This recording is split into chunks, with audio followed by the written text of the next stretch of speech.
standing with independent journalism. Donald Trump did not just get roasted by Trevor Noah at the Grammy Awards. He got roasted, and then he watched, in real time, as the propaganda film his wife spent years building, a film designed to soften her image, to rehabilitate her brand, to sell America on Melania Trump as a warm and relatable first lady, collapsed into one of the most humiliating box office and critical disasters in modern documentary history. Two separate stories, two separate targets. And somehow, in the span of a few weeks in early 2026, both of them landed on the Trump family's doorstep at the exact same time. This is not manufactured drama. This is not a clickbait fantasy stitched together from nothing. This is Trevor Noah standing on a stage in front of the entire music industry, looking directly into a camera and detonating a joke about Jeffrey Epstein and Greenland that was so precise, so surgical, that Donald Trump could not let it go. He picked up his phone, he opened Truth Social, and he wrote a post so unhinged, so legally incoherent, so dripping with rage, that it instantly became bigger news than the joke itself. Meanwhile, just weeks later, the documentary Melania Trump had personally shepherded into existence a film she reportedly viewed as her legacy project. Her chance to control the narrative was drawing single-digit scores from critics, selling out at exactly 2 theaters nationwide, and getting yanked off a marquee in Oregon because a small-town movie theater dared to make a joke about it. We are going to walk through both of these stories in full, because together they tell you everything you need to know about where the Trump family stands with the American public right now and how thin the skin has gotten inside that White House, right now in U.S. politics. Before we get into the Noah situation and the Melania documentary meltdown, you need to understand the broader picture of what is happening in this administration right now, because it puts everything else in context. As of this week, the United States remains locked in an active, escalating military conflict with Iran, and Donald Trump is simultaneously trying to sell the country a very different story, one of a president brokering peace in Gaza. Trump has been touting what he calls progress on a Gaza peace framework. Of Russian ballistic missiles. Donald Trump promised Ukraine the license for the Patriot interceptors a few weeks back at the NATO summit. This past week, when Zelensky visited the White House, Zelensky confirmed that this license would be delivered to Ukraine. Zelensky met with executives at Lockheed Martin regarding the license. And now Donald Trump is saying that he most likely will not be providing this license to Zelensky, to Ukraine, which is so desperately needed now, especially heading into the winter, where Zelensky said if the interceptor license is not delivered, or if Ukraine does not get interceptors, it could be a very dark winter for Ukraine. We've been warning about this, that Donald Trump would try to lure Zelensky in, lure in NATO, make it seem like maybe he had a change of heart. Maybe he would be giving the Patriot interceptors or a Patriot interceptor license to Zelensky. And now Donald Trump is doing what we always expect Donald Trump to do, break deals and not keep his word. And now he's saying, well, you know, these interceptors are very valuable and the license is very valuable, so I'm not sure. He's accused of lying about the value of his properties for decades, to defraud the banks into giving him better loans, right? And these are not small amounts. They're not small amounts. For instance, Mar-a-Lago was worth $75 million. And what did Trump say it was worth? $740 million. How? Because I upgraded it, folks. Yeah, totally upgraded. I added a rec room. It's got a foosball table and everything. He also claimed that his 11,000 square foot apartment was actually 30,000 square feet, which was a lie. So this man is going to be the first person to ever get in legal trouble for claiming his apartment is a grower, not a shower. And I've got to say, it would be so funny if this is what takes Trump down, huh?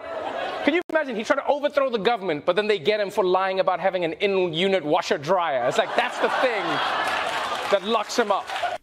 You know, when you're seeing what I'm seeing here, I was actually concerned when Zelensky did this latest meeting with Trump. And I know all of the reporting was coming out and it was painting, oh, Donald Trump is this and Laura Loomer's that, and looks like Trump wants to help. I said, the fact that Donald Trump is doing that and the fact that Zelensky, after demonstrating his capabilities independent of Trump, is going to Trump for the need for these interceptors, and it kind of seems dire. That to me was raising a red flag. And, I thought that, I said, look, Trump's not going to honor a deal with, I said, Trump uses every tactic to try to get somebody to submit, every tactic, from threats to love bombing, to trying to whatever. It's all manipulation. And so I said, if you look at what Trump is saying and doing, it seems to me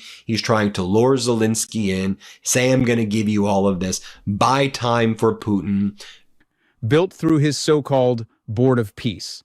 And this week, Hamas agreed to a draft agreement tied to that framework. Under the terms being discussed, Hamas would move toward disarmament in phases, matched by a phased Israeli withdrawal from Gaza. Hamas has been explicit that it will not move on the second phase of any ceasefire deal until Israel fully implements the first phase, including a complete troop withdrawal and an end to strikes. That is the diplomatic side of the ledger Trump wants you looking at. Turn the camera slightly, and you see the other side of this administration's foreign policy right now, the side that gets far less airtime in Trump's own framing. The war with Iran is not winding down. It is grinding on, and it is spreading.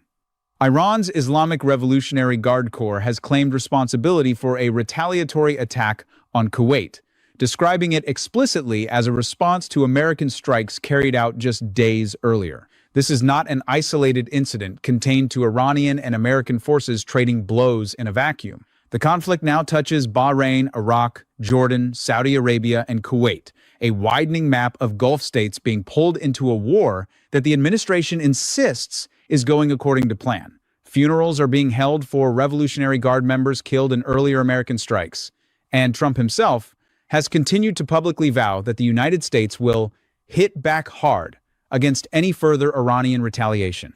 This is the pattern that has defined July into August of 2026. Strike, retaliate, strike again. While the president tries to redirect attention toward a Gaza peace deal that even Hamas is describing in deeply conditional terms. This matters because it is the backdrop against which Donald Trump found the time, energy, and emotional bandwidth to fire off a furious late-night post attacking a comedian over a Grammy Awards joke. And it is the backdrop against which the White House communications director found it necessary to personally weigh in on a beef between the president, Trevor Noah, and Nicki Minaj. A sitting president is managing an active multi-country military conflict, and the instinct that keeps winning out over and over again is the instinct to fight the comedians instead. Keep that in mind as we walk through what happened next, because it is not a coincidence. It is a pattern, and it is the whole story of this presidency in miniature. Consider what it actually takes, logistically and emotionally, for a president to sit down and draft a multi-paragraph, personally signed statement attacking a comedian over an award show joke. It requires him to see the post, to read it, to feel it land, to decide it deserves a response, to compose that response, and to publish it all while, according to his own administration's public statements, I'm going to give it to Zelensky. And this also follows Donald Trump being asked this past week in the Oval Office about Zelensky. And Donald Trump said, I just want to see Zelensky stop the war. That's really what I want to see. I just want him to stop the war. What do you mean by that? You just want him to give all of eastern Ukraine over to Putin? Is that what you're saying? And so this also is happening at a time where we saw Russia launch massive strikes in western Ukraine, in Lviv, and those Russian ballistic missiles not only striking Lviv and causing a lot of casualties there, but there were at least 2 Russian ballistic missiles that landed in Lublin in eastern Poland. And at first, we didn't hear anything from the Polish government about what was happening. And earlier yesterday, they indeed confirmed that there were 1 or 2 ballistic missiles that landed in Poland, although Prime Minister Tusk tried to downplay it, and Poland tried to act like, well, it probably was just a wayward ballistic missile. And so we were thinking about maybe shooting it down, but the year. Congratulations, Billie Eilish. Wow. That is a Grammy that every artist wants, almost as much as Trump wants Greenland, which makes sense. I mean, because Epstein's island is gone, he needs a new one to hang out with Bill Clinton. So, I told you it's my last year. What are you going to do about it? But as noted, Russia's striking hard in Ukraine, hitting Zaporizhia hard, hitting Lviv really hard. And Zelensky notes that Russia is also not just using its own ballistic missiles engineered in Russia, it's using Iranian Shahed drones, but it's also using North Korean missiles as well. Kim Jong-un, who Donald Trump would send love letters to, and Trump let him get a nuclear weapon. Yeah, so North Korea is also assisting Russia as well. We know they're allied, but we're seeing we know that Russia's using a lot of North Korean soldiers on the front lines, a lot of North Korean soldiers on the front lines, but also weapons as well. Zelensky was asked, is Ukraine winning right now? And when he was in the United States, he was asked this by state regime media Fox. Let me show you how Zelensky responded to that. Let's play it. Is Ukraine winning right now? Not losing. Not losing. Not losing. Yes, it's very important. Between us, winning is not to lose our country and our independence. So from this side, we are winning. But from real situation on the battlefield, it's important that initiative is not in the hands of Russia. We are not losing, and they are not winning. American forces are actively coordinating strikes with Israeli partners. Gulf allies are bracing for further Iranian retaliation, and diplomats are trying to hold together a fragile Gaza framework that could collapse at the first violation. That is not a president too busy for pettiness. That is a president who apparently always has room on his schedule for pettiness, no matter what else is happening in the world. And that priority ordering tells you something real about how this White House actually functions, behind the podium statements about winning and peace through strength.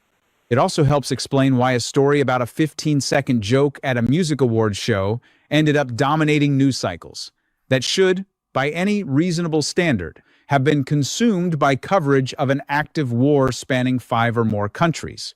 When the head of state himself elevates a comedy bit into a presidential grievance, complete with legal threats and personal insults, he does the work of turning a minor pop culture moment into a genuine news story, a self-inflicted distraction machine that keeps producing headlines having nothing to do with troop movements, ceasefire negotiations, or the civilians caught in the middle of a widening regional war.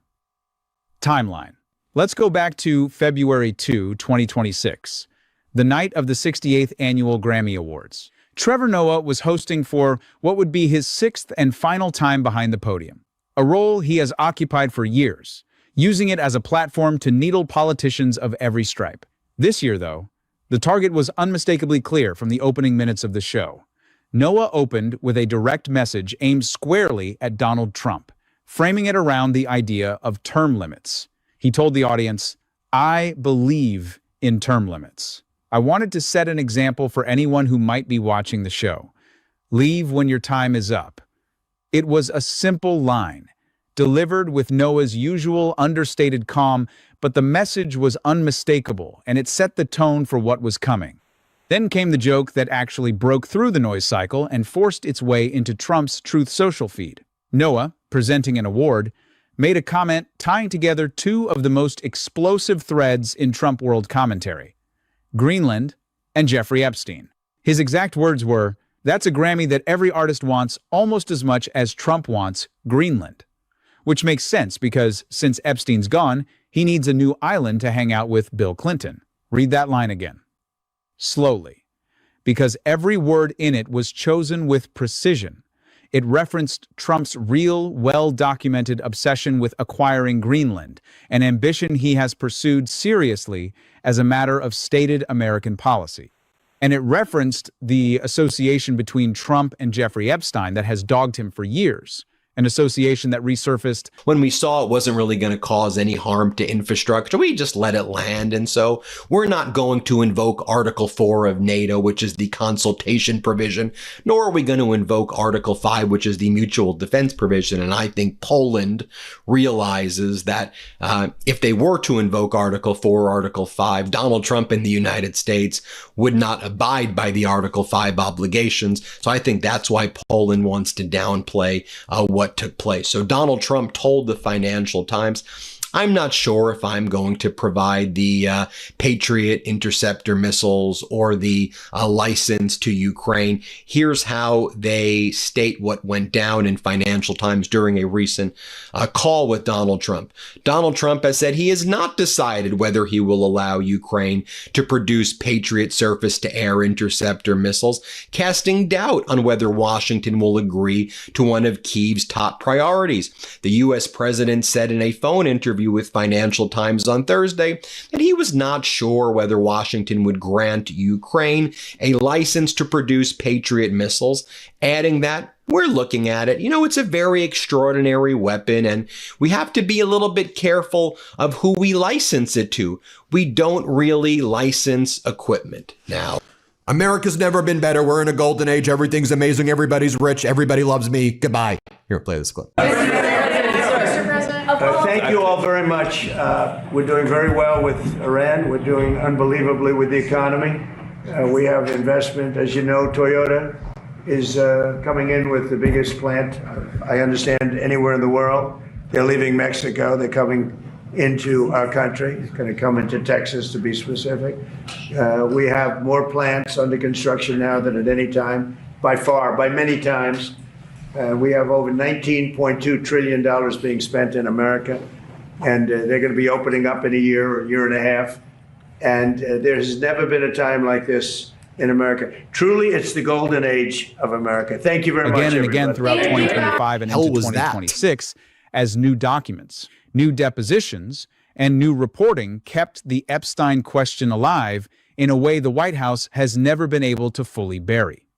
Noah did not invent that connection. He simply said it out loud, on a stage, in front of a national television audience, with a joke sharp enough that it could not be laughed off. It is worth pausing on why a 15-second joke could cut this deep. Trump's interest in Greenland is not a punchline invented by late-night comedy writers. It has been a matter of stated, repeated American foreign policy under his administration, discussed in briefings, floated in negotiations with Denmark, and referenced by Trump himself on numerous occasions as something he would like the United States to acquire. By yoking that real ongoing policy ambition to the Epstein Association in a single sentence, Noah wasn't reaching for a cheap shock value gag. He was making a structural argument in comedic form that Trump's appetite for acquiring islands and his history with a since-deceased sex offender who owned one of the most notorious islands in recent American memory sit closer together than the White House would like anyone to notice.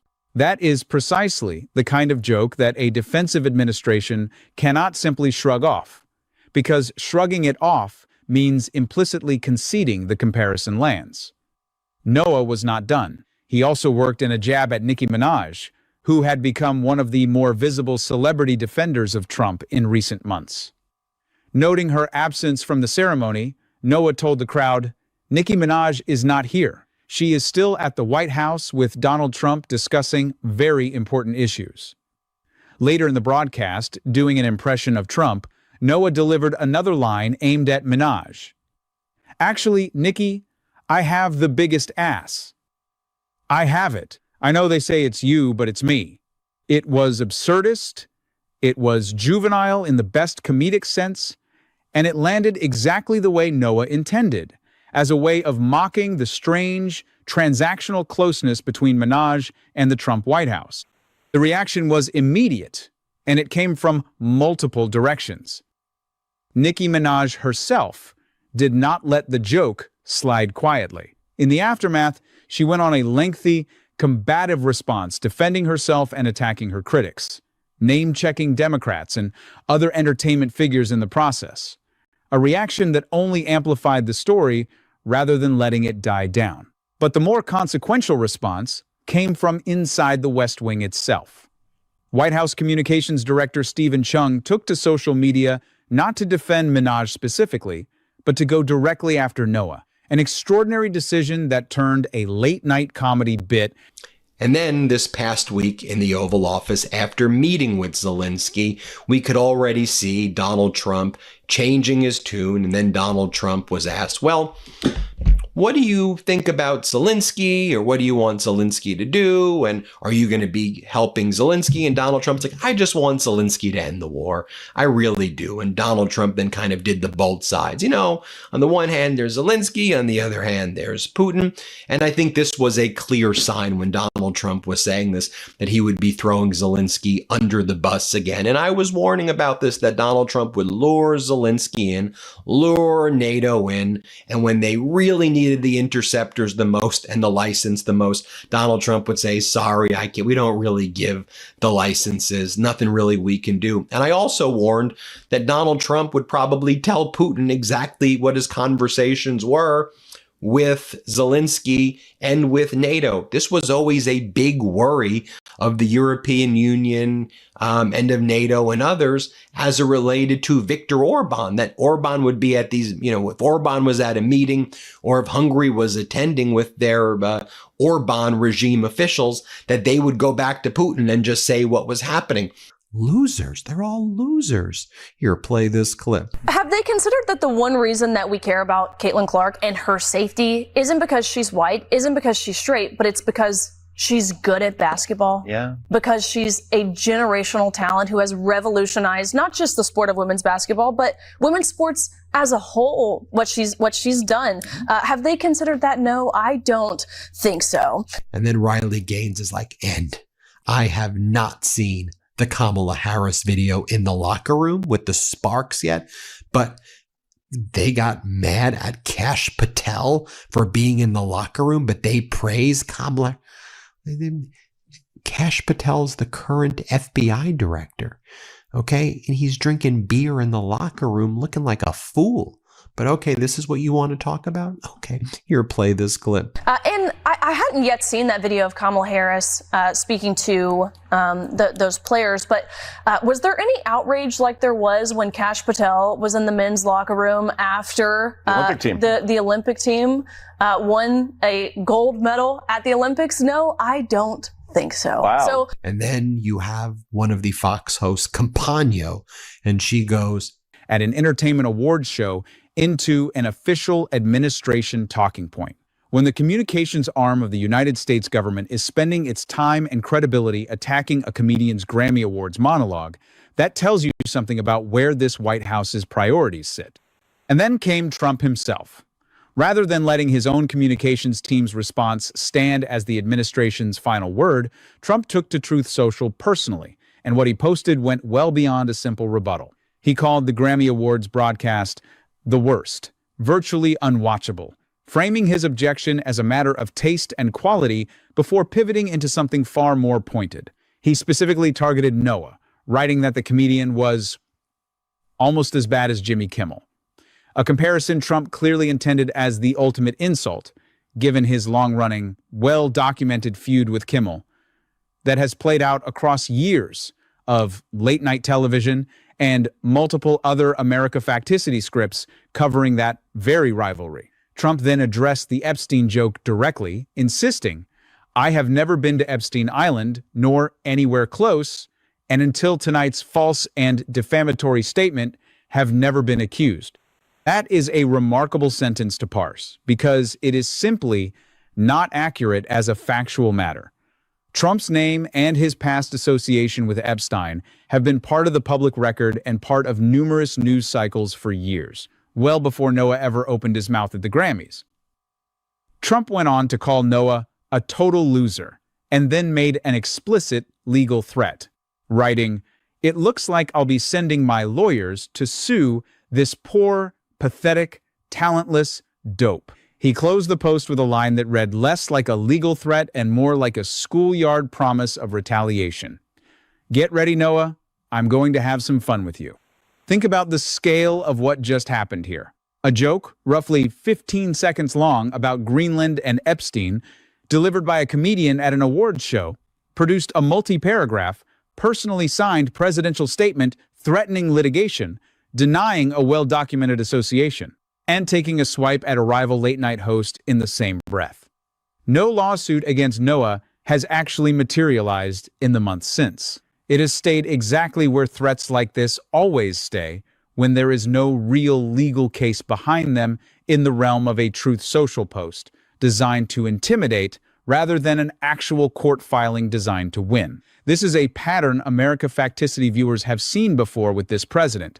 A threat, loudly and publicly made, followed by silence once the news cycle moves on and lawyers presumably explain just how difficult it would be to prevail against a stand-up comedian delivering a joke inside a comedy monologue at an entertainment award show. Again, I don't know for a fact. I don't know that Donald Trump is doing that. I'm just giving you my opinion, but I'll remind you this is what Donald Trump said in the Oval Office this past week. Let's play it. How was your meeting with President Volodymyr Zelensky yesterday? It was good. Do you see a timescale for getting Yeah, it was that? good. Look, he's out doing his thing. I'd like him to end the war. So it's very simple. I get along with both. I get along with President Putin. I get along with President Zelensky. Like I told him, I want to end the war, get the war ended. Thousands of people, 25,000 people died last month. And so that was after Donald Trump met with Zelensky. As our editor-in-chief Ron Filipkowski writes, no one can ever believe anything Trump pledges. Anything he says or puts in writing with Trump, a deal is never a deal, and nobody can count on the U.S. for anything while he's president. His word is garbage, agreements mean nothing, and he lies about everything. And here's what Polish Prime Minister Donald Tusk said yesterday morning, which was very alarming. After my conversation with President Zelensky, because Zelensky was in Lublin, Zelensky was there before the Russian ballistic missile landed in the same city.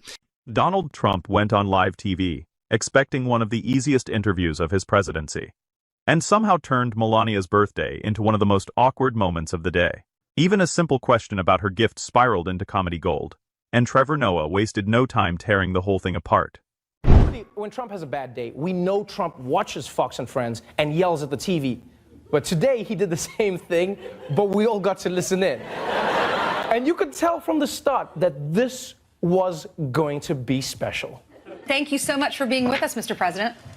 Well, good morning, and I picked a very, very special day because it's Melania's birthday. So I said, let's do it on Melania's birthday. So happy birthday to Melania. All right, hopefully there'll be visits in between, but have you decided on, or do you want to tell us what you got her?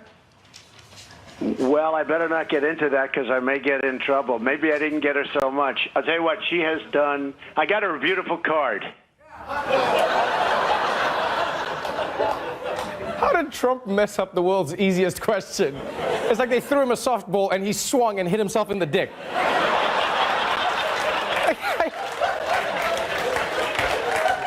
And I mean, it's her birthday. I can't believe that Donald didn't get Melania anything for her birthday. Now she might think he's not a very good husband. Also, I would pay anything to know what he wrote inside that card that he definitely didn't actually get. Like, roses are red, love is a mystery, I had a historic electoral college victory. Why did Trump say he called into Fox and Friends? Because it was Melania's birthday. Like, what does that mean? He's like, honey, I've got a great celebration planned for us today. I'm gonna talk to some TV people while sitting on the toilet. Like, oh, thank you, Donald. My life is a beautiful dream. Show you over here the moment a Ukrainian drone struck another Wild Berries logistical hub, this time in Sarapol, 1,200 kilometers from the front. These FP1 drones and FP2 drones have a really long range. And here it's striking 1,200 kilometers. The Wild Berries facilities, that's like the Amazon of Russia. It's like an Amazon company. It's a logistical hub, but Ukraine says it's also used for military logistics by Putin. And I'll show you right here the moment a Ukrainian drone struck the Wildberries logistic facility. Let's play it.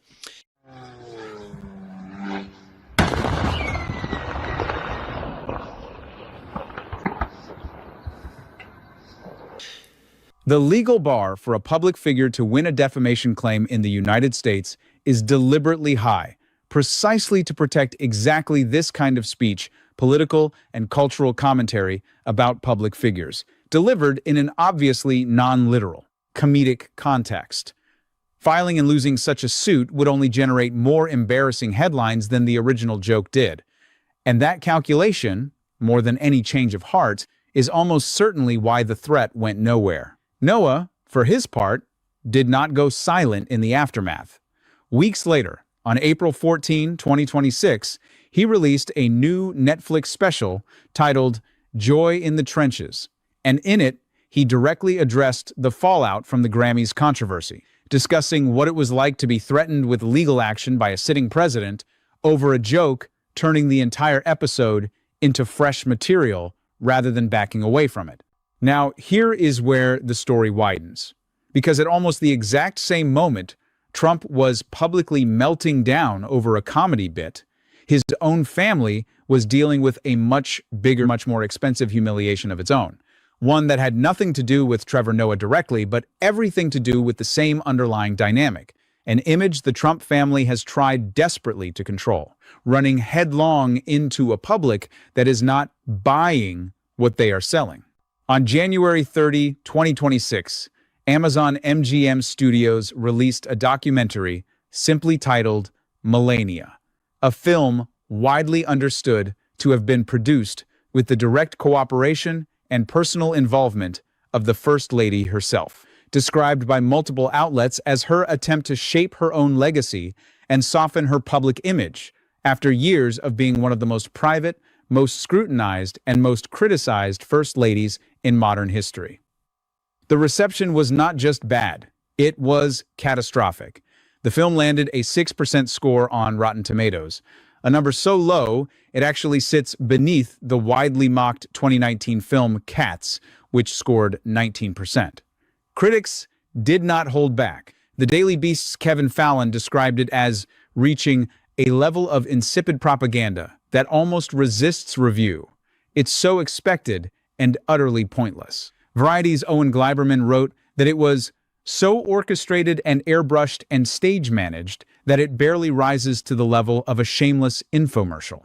The Hollywood Reporter's Frank Scheck observed that the film fawns so lavishly over its subject that you feel downright unpatriotic not gushing over it, adding that its closing graphics were so laudatory that North Korea would blush. The Guardian's Catherine Shord called it exhaustingly boring and chillingly vain, writing that its subject appeared to have no friends. This follows Donald Trump very specifically saying at NATO, "We are going to give Zelensky a license." Donald Trump's direct quote. One of the things we're going to be talking about, he says this sitting next to Zelensky in Turkey at the NATO summit. One of the things we're going to be talking about is we're going to be giving a license to you to make patriots. Pretty cool, right? Just to remind you what Donald Trump said on July 8th. Let's play this clip right here. But so one of the things we're going to be talking about is we're going to give a license to you to make patriots. That's pretty cool, right? This way you can't complain that we're not giving them enough. I say, make them yourself. We haven't informed the company of that yet, but that'll work out all right. You know, I'm sure they'll be thrilled. But you know, they'll be able to do it. You'll be able to figure that out. Most countries couldn't do that. Then they start to finally, I guess, talk about Lindsey Graham. And then Mark Levin, who talks like this. Mark Levin, the warmonger. Netanyahu wants me. Right, that's my Mark Levin impression. Mark Levin's like, first he starts off, he's like, what we need to do with damn Iranians, we need to bomb the hell out of them, bomb them and kill them all. And I resent when people say that Lindsey Graham is a warmonger. Lindsey Graham is a lovable guy. What? Here, play this clip. My thoughts haven't changed for months. Pound the hell out of them till you pound them into submission. No more negotiations. It's our way or the highway. That's the way it works. Use all available options, including arming the Iranian people. That's my view. And as for Lindsey Graham was a remarkable statesman, a remarkable leader. He had 100 senators. He was a standout among 100. And why was he a standout? He was funny. He had a great personality, and all that is true. He was a character. But he was a principled man. And I resent when people call him a warmonger. What's a warmonger? And then Donald Trump attacks Canada and says they need us to survive. They need us to survive. Here, play this clip. But their leadership, from Trudeau to the current leadership, I mean, in all fairness to them, they need us to survive. Without us, there's no way they can survive. So, but they've been very, very tough over a period of the last 50 years, actually. Then Donald Trump says that he's speaking to Hezbollah, which he isn't, but he just lies about literally everything he opens up his mouth and says. Let's play this clip. Are you still speaking with Hezbollah? You said in previous interviews that you're speaking with Hezbollah. I wouldn't say that, but I would speak to Hezbollah, yeah. I speak to everybody. I'll speak to people that a lot of people think I shouldn't be speaking to, and things work out. I would speak to Mr. President, I would say this, if the president wanted me to speak to Hezbollah, you know, he's lived with Hezbollah for a long time. And if the president wanted me to speak to and Hezbollah, lived an entirely airless existence. The Atlantic went further still, declaring the film a disgrace and arguing it functioned less as a documentary and more as a protection racket. The box office numbers told the same story in cold financial terms. Despite opening in an estimated 1,500 to 2,000 locations nationwide.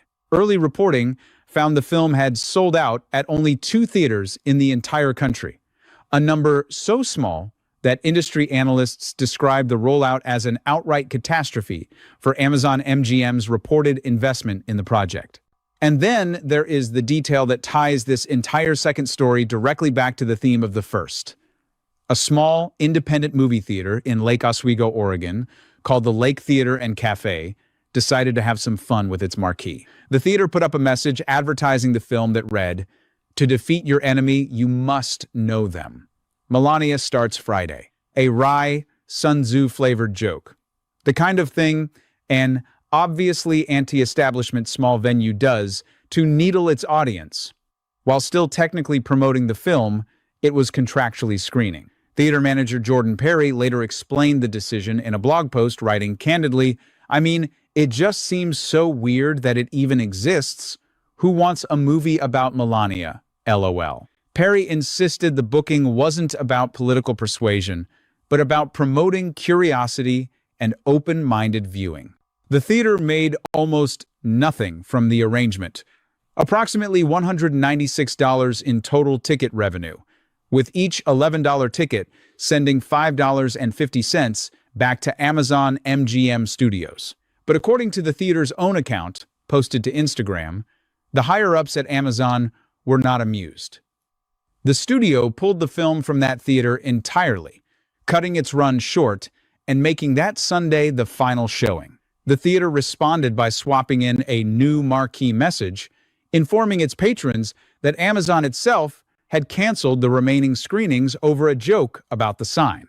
Zoom out for a second and consider what this documentary was actually supposed to accomplish. By nearly every account from people who covered its production, Melania was conceived as a corrective a chance for the First Lady. After years of being characterized in the press as distant, reluctant, and largely absent from the day-to-day performance of the role, to present herself on her own terms with full editorial control to a national audience. That is precisely why the reviews landed as hard as they did. Critics were not simply saying the film was boring. Tusk said, "After my conversation with President Zelensky, it is quite clear to me that the next 100 days could decide the outcome of the war. Right now, I would say the chances are 50-50. Much depends on the decisions made by the President of the United States. Other people also play an important role. For example, Elon Musk when it comes to Starlink and other systems.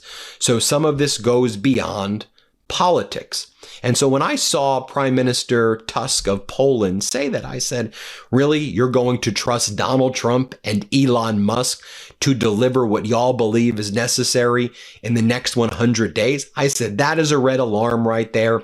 And when Donald Trump and these right-wing, MAGA people, the Laura Loomers and others, were acting like they were supportive of Zelensky, and everybody was like, look, this is a good development. I was like, no, it's not. I said, these people should be the biggest red flag about what's going on, in my opinion. I'll remind you what Zelensky said a few days after the NATO summit. Here's what he said. This was like July 13th. Zelensky writes, get intel, and I'm giving you my opinion, gain intelligence from NATO and Zelensky that Trump could use however he wants to use it, and then not ultimately deliver for Zelensky and basically play Zelensky. And, Zelensky you saw what Zelensky said to Axios, how much they need these Patriot interceptors. So that's what I think is going on. And again, you've got Russia striking the U.S. facility, Russia striking inside NATO, NATO not invoking Article 4, not 5, but not even 4 consultation. And then here's how, I'll just leave you with this. This is how CNN reported it. NATO forces were seconds away from shooting down the missile in Poland before assessing it was going to crash on its own, a senior NATO military official tells CNN. There are no current plans to invoke Article 4, which would trigger formal discussion between NATO members about taking action. The official added, the article has been invoked 3 times since Russia's full-scale invasion of Ukraine in February 2022. And I think this is exactly what Russia wanted to test. Russia knew that Zelensky was in that city earlier in the day. They sent a missile or two, not to hit any targets, but just to dunk one or two in Poland, have the air defense systems get activated. You could hear the sirens in Poland, and then see what NATO would do. And I think they got the data point that in this situation, NATO doesn't even invoke Article 4. And that was the data I think Putin was looking for. And then strike the U.S. factory, get Trump a little nervous, and then you see Trump change his tune very quickly about giving the interceptor license to Zelensky. That's what I think is going on. You tell me. Trump and I have reached an important deal on licenses to produce Patriot systems. Our teams are now working to implement this truly historic political agreement. We worked towards this for a very long time. Now, this past week, after he met with Donald Trump, he met with the defense company Lockheed Martin, who makes these interceptors.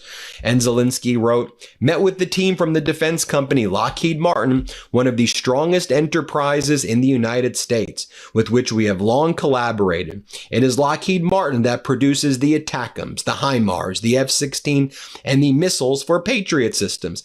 Today, we discussed even greater development of our cooperation, joint production, and technology exchange, only for Donald Trump to rug pull Zelensky while a U.S. factory in Kyiv was just struck by a Russian ballistic missile and destroyed, and where a Russian ballistic missile entered eastern Poland, and where Russia has been pounding on western Ukraine in Lviv.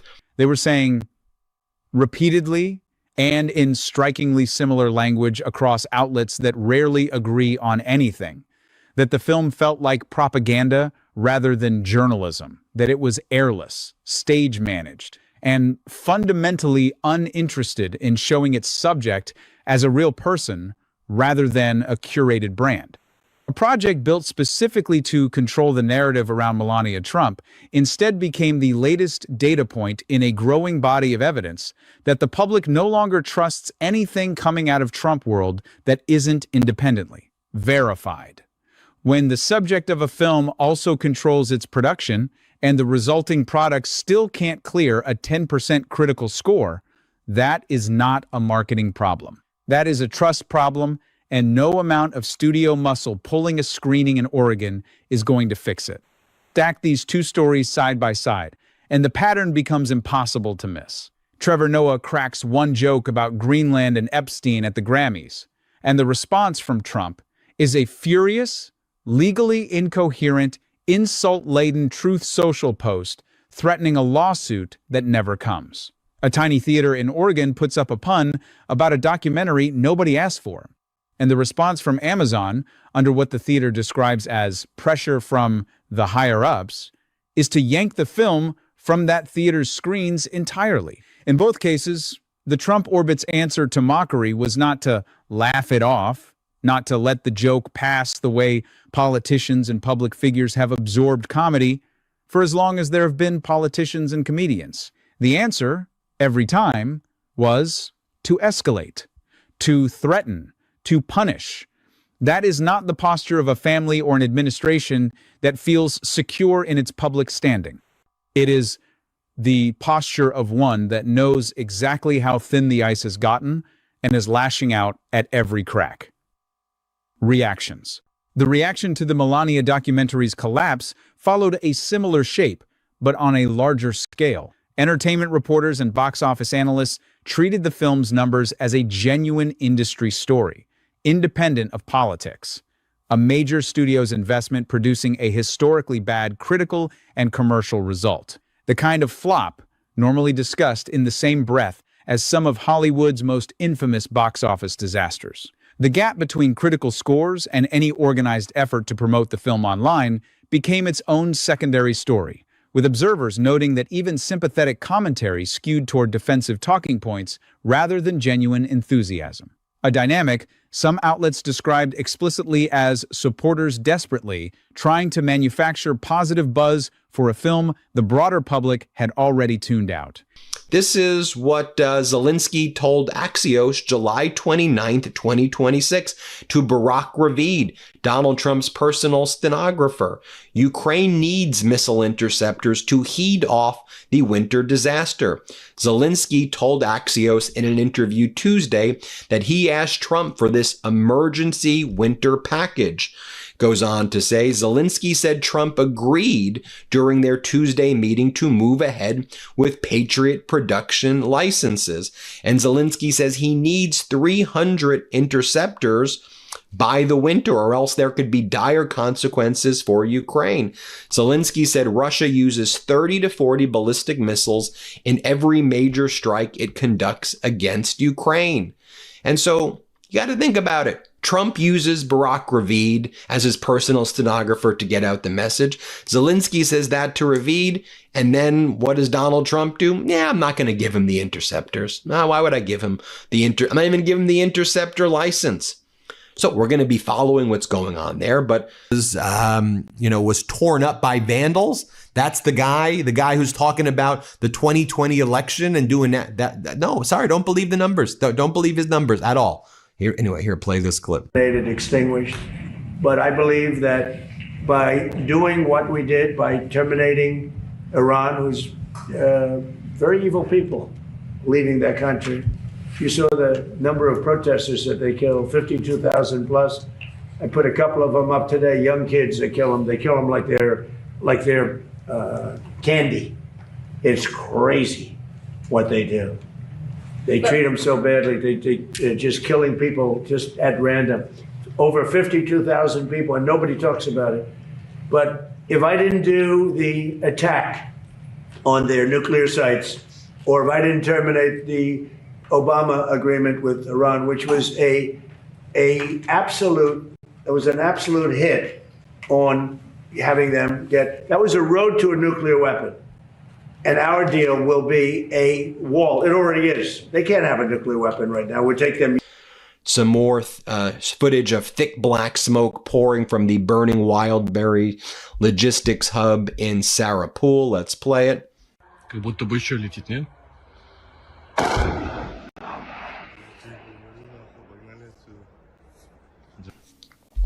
And you can see more footage of that right here. This towering column of black smoke rising above the Wild Berries logistic hubs in Sarapul right there. Same thing you saw in Penza right here. And then a Wild Berries distribution hub was destroyed by Ukrainian drones in Volgograd, Stalingrad. But let me show you what the scenes looked like over there. I'll show you this photo first of Ukrainian drones attacking the Wild Berries of Volgograd. And here in Russia, you'll see the Wild Berries distribution hub destroyed. You can see some footage of what that looked like. Let's play it.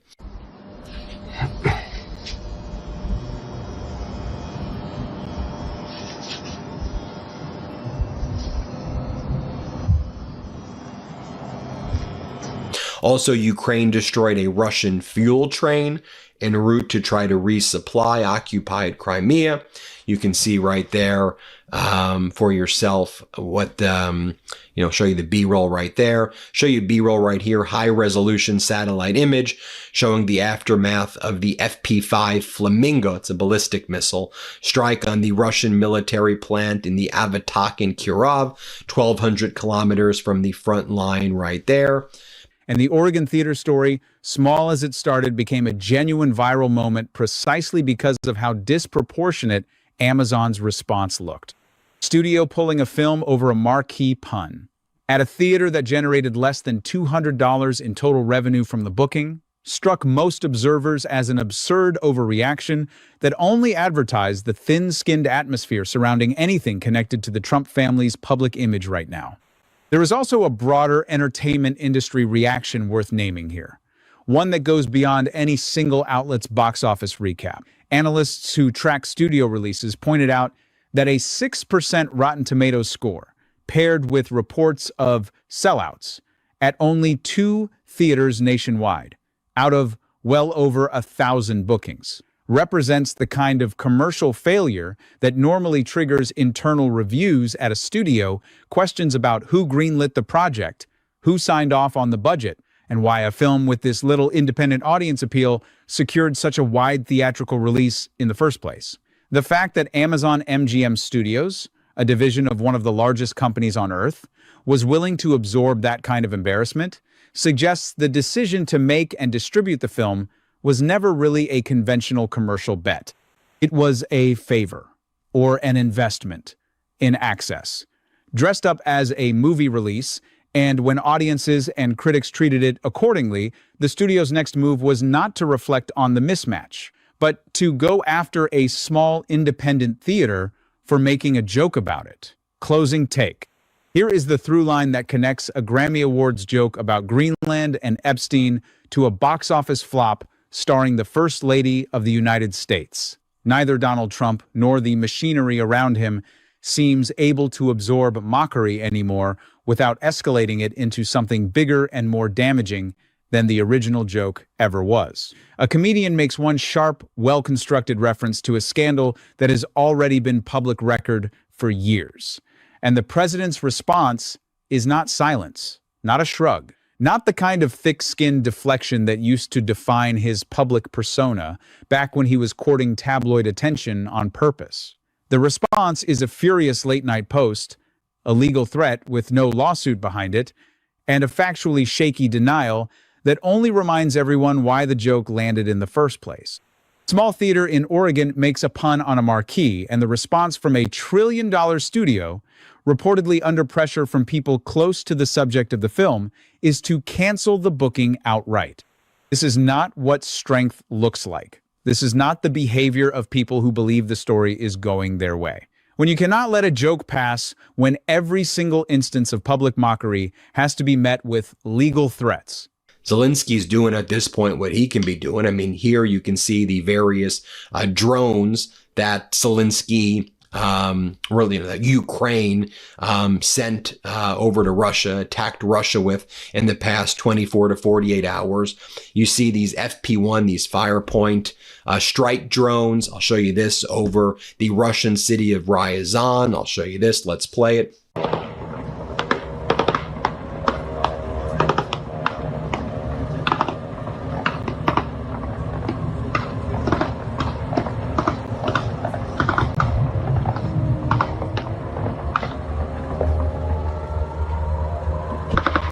here you can see another Ukrainian FP-1 strike drone flying pretty low over Ryazan during yesterday's air attacks on the Russian city. Remember, we also saw a wild berries facility there struck the other day.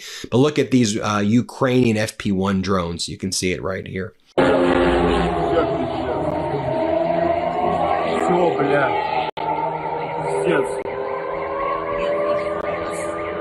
So now it's like 20 to 30, maybe slightly more % of all wild berries in Russia have been destroyed. These big, massive, 5 football field long logistical centers. And so Russia's thinking about, where could we build these wild berries outside of Russia at this point? Ukraine's been striking so many of them. I'll show you the pair of Ukrainian FP-1 strike zones breaking through fire from Russian mobile air defense teams yesterday during an attack of Ryazan. I'll show you this. Let's play it.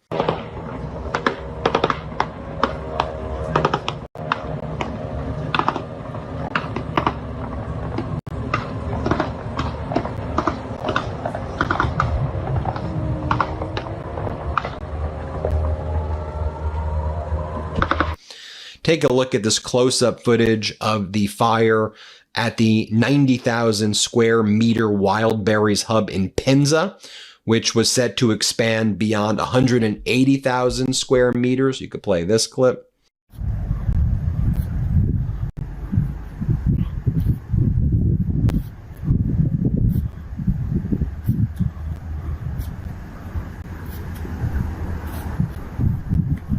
Communications directors going to war on social media, and films getting yanked from small-town theaters over a pun you are broadcasting exactly how fragile the image management operation has become. Trevor Noah is going to keep making jokes. Independent theaters are going to keep putting up their marquees. And every time the reaction from Trump and the people around him is to escalate rather than absorb it, they hand the next comedian, the next theater owner, the next critic, even more material to work with. That is the real story here. Not that Trevor Noah destroyed anyone on live television in some singular decisive moment, because that is not what happened, and we are not going to pretend it did. The real story is slower and, in its own way, more damning. A pattern, repeated again and again across an entire administration, of thin skin meeting real consequences, and of an image machine that keeps proving, one furious post and one canceled movie screening at a time, that it cannot control the narrative it so desperately wants to own. And that pattern extends well past comedy and film criticism.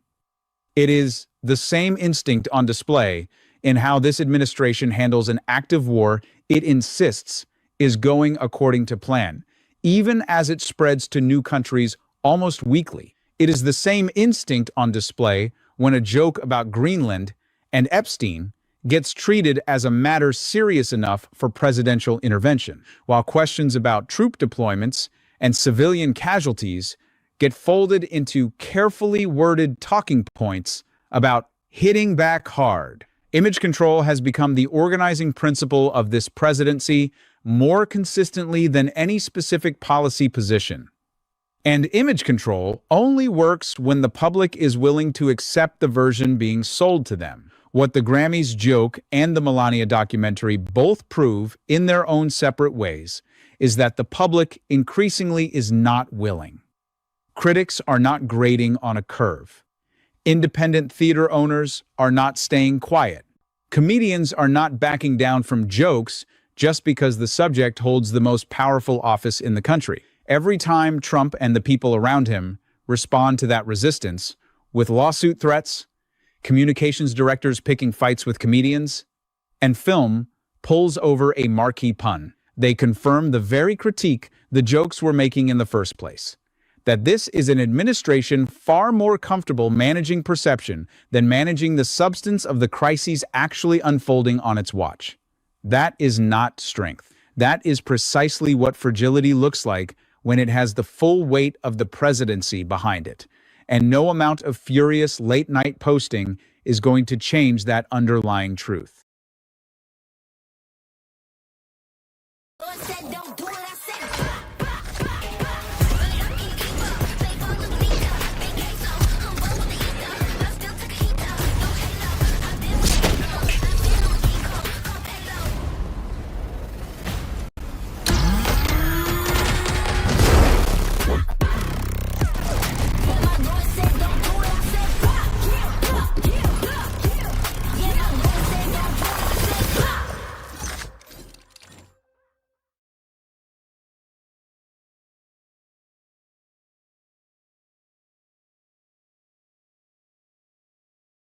Donald Trump's top generals and admirals gave him an urgent warning that the United States was not able to handle an escalation in the war. And if Donald Trump indeed escalated, it would put the United States in a awful, existential situation. New York Times ran a story about this, but it's much worse than the New York Times is reporting. And if you piece together... And the news media just goes, well, it's very interesting. Apparently, they're going to be sending ICE out on Election Day. Not holy shit, what the fuck has happened to our country? Right. No one is pressing the alarm button. Nobody is breaking the glass in case of emergency. It is past time, America. And if my speaking out encourages anyone to speak out, to not be afraid of him, fear is a tool of fascism. And that's what he's using. Lies and fear. We're not wondering if fascism is arriving. Fascism has arrived, and it's here. That's when I read Project 2025, and I couldn't believe that it was published in a book that Americans could have bought and read, but they didn't. They didn't give it any attention, and everything that they proposed in that book has been done to a T. And the reason I left is I finished the whole book. Thank you so much to everyone who has joined our membership. We are now 60 plus members strong. This is just $9 a month, and our goal is to reach 1,000 members so we can continue running America Facticity as an independent journalism platform without corporate funding, outside pressure, or influence. Your support helps us keep this work real, clean, and focused on the truth. If you haven't already, please like the video, share it, subscribe, and leave a comment so this video can reach more people who need to see this reality. Thank you again for standing with independent journalism. Donald Trump built an entire AI-generated attack video aimed at a woman he has been feuding with for 20 years.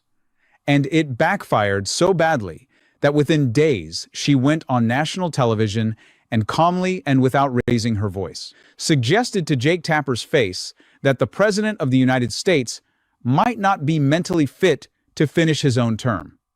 This is not an exaggeration dressed up for a headline. This actually happened on CNN in prime time, with a name and a quote and a network attached to it. Rosie O'Donnell did not scream. She did not need to. She sat across from one of the most recognizable anchors in American news and laid out, point by point, a case built on things Trump himself had said and done in public just days earlier. A mixed-up name at a NATO summit, a bizarre AI video he'd personally amplified, 2 decades of erratic public behavior aimed at her specifically, and she let the audience draw its own conclusion. That is the story we are telling today. Not a shouting match, not a manufactured Twitter spat, but a genuinely explosive live television moment that grew directly out of Trump's own decision to escalate a fight most presidents would have simply ignored right now in U.S. politics. Before we dig into the O'Donnell situation, here is where the country actually stands as of this week. The United States remains locked in an active, spreading military conflict with Iran, even as Trump publicly markets a separate, unrelated Gaza peace framework as evidence of his diplomatic success. Under the terms Hamas has tentatively agreed to through Trump's so-called Board of Peace, the group would move toward phased disarmament matched by an Israeli withdrawal from Gaza, though Hamas has been explicit that none of the later phases move forward until Israel fully completes the first one, including a total troop pullout. That is the version of the story the administration wants leading the news. The version getting less airtime is uglier. Iran's Islamic Revolutionary Guard Corps has claimed a retaliatory strike on Kuwait, explicitly tied to American strikes carried out just days earlier. We should always be paying attention to him. And then you have the Caspian Sea, right? So you have on one side, you have Sea of Azov, Black Sea, right? On the other side, you have Caspian Sea, which has been used by Russia, obviously, to bring weapons and supplies to Iran and for Iran to give weapons and supplies to Russia. Iran gives a lot of these Shahed drones to Russia. Now, in the past 24 hours, Zelensky was able to strike a Iranian ship, which Iran claims was a commercial ship. There are lots of people believe that that was weapons going to and from Russia and Iran. And so the Ukrainian strike on the Iranian ship in the Caspian Sea, which Iran then addressed, look, we know, let me be clear too. Iran is giving its Shahed drones to Russia. Those drones are being used against Ukraine. It's why I said, pay attention to Iranian engineering. There's a reason why Russia is buying all of its supplies from Iran. Do not underestimate Iran's engineering. They're is now saying, damn him, damn Trump, and smashing her hand on the table. And I said, wow, honey, what are you thinking? And she said, he made us move in order for our own safety. And it's now he's destroying the country. Listen, wow. She lives here. She hears what I'm saying to you. Not that I go around speaking like this every day if it's not an interview, but I think to myself, you don't want to give this to her. Whatever this thing is of me thinking that I have to somehow stand in defiance of him. No, I don't. Somebody can tap me out, I did 22 years. I don't really need to do anymore. And I don't want my kid to be so affected by it. And, she has autism. But she recognizes what's going on. Yes. And then Ducey on Friday, notably, right, because that's finally when Donald Trump didn't escalate when everyone thought he was going to escalate for all of the reasons that I'm telling you right now, said, you said today Russia and China are not helping, but earlier this week, Hegseth said that they are. Here, play this clip. And you said today that Russia and China are not helping. Earlier this week, the War Secretary Hegseth said that they are enabling. So what is the difference? Well, I don't know that they're enabling. I will tell you that President Xi said he will not partake, and President Putin said the same thing. I think, I trust them. They've had a long-term relationship. There could be some things they do, but thus far, at least, it has not been major. I don't think they'd want to have me disappointed. And there's a different story, not Iran. And the reality is that they are. They are publicly allied with Iran, and that's the access. And while Donald Trump is out there attacking Canada and NATO and saying all of these horrible things about the U.S. allies, while also threatening to escalate and have more crimes in Iran. And the war has now pulled in Bahrain, Iraq, Jordan, Saudi Arabia, and Kuwait alongside Iran, Israel, and the United States. Funerals are being held for Revolutionary Guard members killed in earlier strikes, while Trump continues to publicly vow that the U.S. will hit back hard against further Iranian retaliation. That is the actual state of American foreign policy right now. An expanding, multi-country war being managed in public through a mix of triumphant peace announcements and vague threats, even as the fighting itself shows no sign of stopping. It is worth sitting with that contrast for a moment, because it is the same contrast that runs underneath the entire O'Donnell story. A president managing an active war spanning half a dozen countries somehow also found the bandwidth to personally amplify an AI-generated attack video against a comedian he has been fighting since 2006. That is not a coincidence of scheduling. It is a demonstration of priorities, and it sets up everything that follows. Think about the sheer volume of decisions that have to happen for a war spanning 7 countries to be treated as background noise, while a 2-decade-old celebrity feud dominates a president's public attention. Someone in the administration has to be briefing him daily on strikes, retaliation, casualty counts, and diplomatic back channels with Gulf allies who are increasingly nervous about being pulled deeper into a conflict they did not start. And somewhere in that same daily rhythm, there is apparently also room for reviewing, approving, and distributing an AI-generated video, mocking a private citizen. That is not a president who is simply distracted. That is a president whose priorities are visible in his own public output. And the output tells you that a personal grudge against a talk show host commands real estate in his attention that a spreading regional war has to compete with. Timeline. The chain of events that led to Rosie O'Donnell's CNN appearance actually starts with the FIFA World Cup. In early July 2026, controversy erupted after a red card issued to American player Folarin Balogun, born in Brooklyn to Nigerian parents, a birthright U.S. citizen, was reversed following what many observers characterized as a Trump administration intervention into the officiating of an international soccer match. O'Donnell was blunt about how disturbing she found the episode, saying, "The fact that Balogun did not say, 'I will not play this game,' and the fact that the coach of the American team did not say, 'This is not how we win,' and that everyone was just like, well, whatever, I was horrified." She connected the episode directly to Trump's long-running attacks on birthright citizenship. But the issue is, and what I believe the generals and the admirals were warning Trump, is not only do you not have the munitions to escalate much further in Iran, but now that this has become a world war in scope, and again, I'm not being hyperbolic, the world has been drawn in. If China is drawn in, if Russia is drawn in, then you're absolutely screwed. And if all of a sudden the United States home front is now becoming a place that could be targeted, by the way in Moscow, right? Their facilities are being hit. The way in Kyiv, they're being hit. The warning Zelensky gave to Donald Trump in February of 2025. You may think you're separated by waters, but one day you may need help and you're not going to know what to do. Remember those prophetic words that I showed you?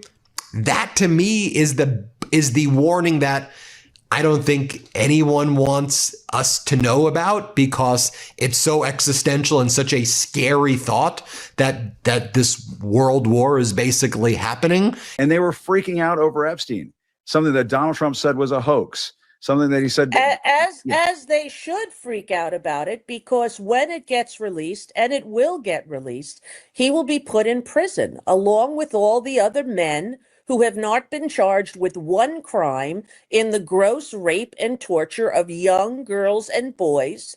And these women are now grown women, and no one is listening to them. And they keep threatening to release the names. They should be released yesterday. They should have already been released. Whatever you women know, stand up now and scream it, because no one is paying attention still. And he thinks he can get away with the fact that he went there 300 and something times.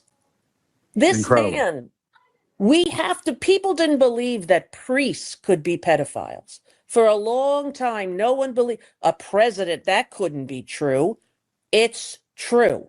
There's evidence and survivors. He's trying to hide it so he doesn't have to go to jail. Those are the facts, whether you like them or not. 30, 40 people overnight, and they're doing it on a daily basis. And before resuming talks with the U.S., the talks were supposed to take place in Switzerland. There currently right now is a Qatari delegation there with a Swiss delegation there, but no United States, no Iran, because that trip was canceled when Iran said we're not going to go based on Israel further attacking Lebanon in violation of the MOU. Netanyahu vowed that Israel will stay in southern Lebanon as long as necessary. Israel continues its strikes. Israel officials believe that Trump has lost interest and Israel may need to act alone, and they don't care what Donald Trump says. And Israel National Security Minister Ben-Gvir calls for a mask of escalation and says that all of Lebanon must burn. And then you had their finance minister Smotrich said we're going to unleash hell in Lebanon. And then Donald Trump is out there making weird social media posts of fish tanks on people's faces while he is spreading chemicals in the reflecting pool. As I noted, the Islamic Revolutionary Guard Corps said they're closing down the Strait of Hormuz. They put out the following message.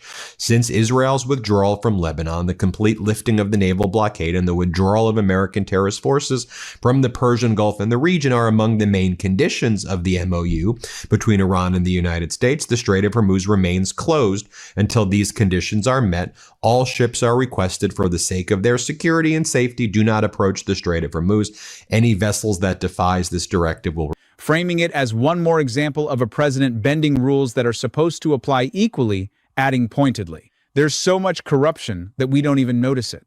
Trump's response to O'Donnell's criticism was not a policy defense. It was an AI-generated video, posted for his followers to see, mocking O'Donnell under the banner of what his own supporters have taken to calling Trump derangement syndrome content, a genre of AI clips the administration has increasingly used to ridicule critics.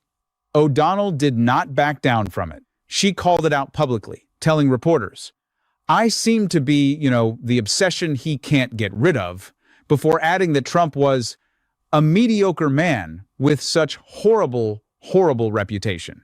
Read that exchange carefully. A sitting president spent time and resources generating and distributing a fabricated video targeting a private citizen, and her response was to point out, correctly, that the video itself was proof of exactly the fixation she was describing. There is something worth dwelling on in the sheer mechanics of that response. Trump did not release a written statement disputing O'Donnell's criticism of the Balogun ruling. He did not have a spokesperson issue a rebuttal on the substance of the FIFA controversy. He had an AI video produced a synthetic, manufactured piece of content built specifically to humiliate a private citizen who had criticized him, and then personally amplified it to his massive online following. That is a genuinely strange use of presidential time and communications infrastructure. It is also, when you strip away the technology, exactly the same behavior Trump exhibited toward O'Donnell back in 2006 and throughout the following 2 decades. When criticized, do not engage with the substance, attack the person, and do it as publicly and as personally as possible. The tools have changed. The instinct has not moved an inch. Then came the NATO summit. On July 8, 2026, at a press conference in Ankara, Turkey, Trump gestured toward Ukrainian President Volodymyr Zelensky and asked reporters, "You have a question for President Putin, please?" As journalists reacted with visible confusion, Trump tried to cover the mistake by reframing it as intentional, saying, "Do you have a question for President Putin, not Zelensky Putin?" And then, "Give us a question not for Zelensky. Give us a question for Putin, because I'm speaking to him today." He went on to claim, "I talked to him a lot. I talked to Zelensky a little less, but the relationship is very good." A strange thing to say moments after appearing not to know which man was standing in front of him. The same press conference reportedly included a separate mix-up involving Iran and Japan. These were not jokes. These were unscripted. And so that's what the warning was from Dan Raisin Kane. It was bigger than what's being reported in the New York Times, which is still big in and of itself. I mean, the headline from the New York Times, Trump holds off on major escalation against Iran as advisors raise concerns. Among the worries is that expanded hostilities could dangerously drain and diminish could dangerously drain the diminished stockpile of air defense munitions. It goes on to say how Dan Raisin Kane, chairman of the Joint Chiefs, told Donald Trump, "Look, we're alienating our Gulf allies right now already because we're showing that the U.S. security umbrella doesn't work, and Iran's able to strike them with impunity right now, and their economies are suffering right now. I mean, look what you're doing to Saudi Arabia. Also, the Houthis hit those 2 major oil refineries, the Aramco oil refineries in Saudi Arabia. And Saudi Arabia's like, let's, maybe we could talk and maybe we can do a deal as well." You have the top military officials warning Trump about the shrinking inventory of Patriot interceptors and other air defenses, which I just laid out for you, the full nature and extent of that. And I may be downplaying some. There may be even more than what's been reported right there. Then before that, Jamie Raskin, Democratic Congressmember, ranking member of the House Judiciary Committee, he called out ICE and the Border Patrol Gestapo in perfect terms during a MAGA Republican hearing that was trying to, again, further divide the country and to just spew hate and vitriol against immigrants. Watch what Congressmember Jamie Raskin did here, how he turned the tables. Let's play this clip. So why are our colleagues so desperate to keep pulling this boogeyman of the sanctuary jurisdictions out of the closet?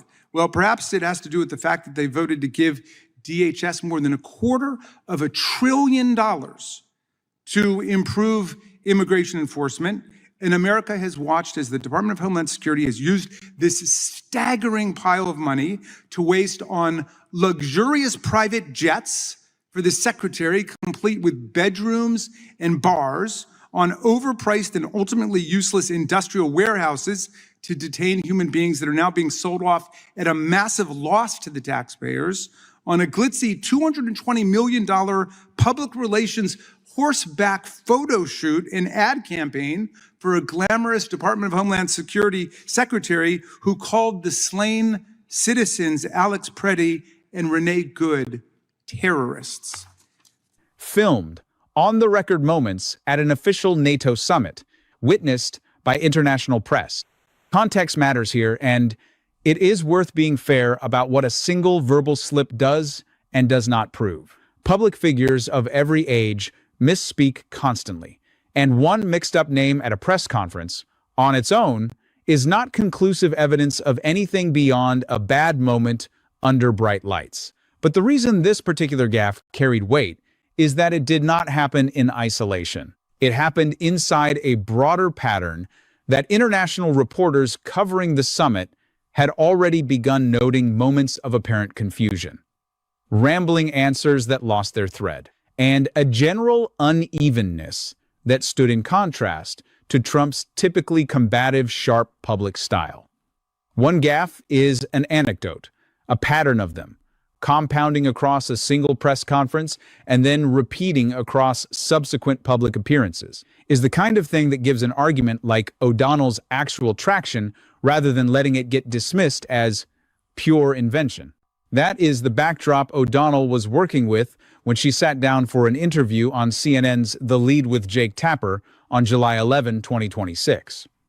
Asked about her plans and her long history with Trump, she did not hedge. "Well, I don't think, Jake, that he is going to survive that long," she said, when the conversation turned to whether Trump would serve out his full term. She went further, stating plainly, "His demise is visible and apparent to everyone who is not willfully blind." Pressed to explain what she meant, she pointed directly to the NATO gaffe from just 3 days earlier, using a homespun analogy that landed harder than any technical medical claim could have. He makes the kind of mistakes that you would forgive at Thanksgiving dinner, but you would never let Grandpa cut the turkey. She closed with, "There are so many obvious understandings of his dementia and how it's taking over. Watch the mechanics of that television moment closely, because they explain why it traveled as far as it did." Jake Tapper did not feed O'Donnell a leading question designed to produce a viral soundbite. He asked a fairly standard question about her future plans and her long history with Trump, the kind of question any interviewer might ask a public figure with her history. It was O'Donnell who pivoted, unprompted, into a direct assessment of the president's cognitive fitness, tying it explicitly to a filmed incident from just 3 days before the interview aired. That timing is what gave the segment its teeth. This was not an old grievance dusted off for a talk show appearance. It was a live, current events argument, built on evidence the audience could go verify for themselves within minutes of the segment ending. And that immediacy is exactly what took it from a routine feud update to a genuine news story running across multiple cable networks and news outlets within 24 hours. And by the way, you have IRGC spokesperson Brigadier General Hussein Muhabi. He told Tasneem in a podcast basically that. And they went through it one by one by one by one. And we've been showing you, and these are in the bases in Bahrain and Qatar and Syria and Erbil in Iraq and Jordan and all of these areas that we've been covering. That took place, folks, in 2 weeks. So don't tell me, oh, this war's costed $37 billion. No, hundreds of billions of dollars in military equipment has been lost, and probably over $50 billion in the past 2 weeks alone. And those early radar detection systems, if you now were to escalate and Iran has its ballistic missiles and its Shaheeds, which it does, Iran would be able to strike the U.S. bases with impunity, and all of our service members are sitting targets in these containerized barracks at this point. Meanwhile, you have senior Israeli officials telling their local network, we're not agreeing to any ceasefire whatsoever. We have no clue what Donald Trump or U.S. officials are talking about. We're going to strike harder, they say. Didn't you hear what Ben Gvir said? We're going in more. Try to stop us, is what they're telling their local news. They don't believe Donald Trump will stop. They think it's all words. They think, yeah, Donald Trump, J.D. Vance, they just say these things. Everybody views the United States as a paper tiger. You know how Donald Trump goes, paper tiger, paper tiger.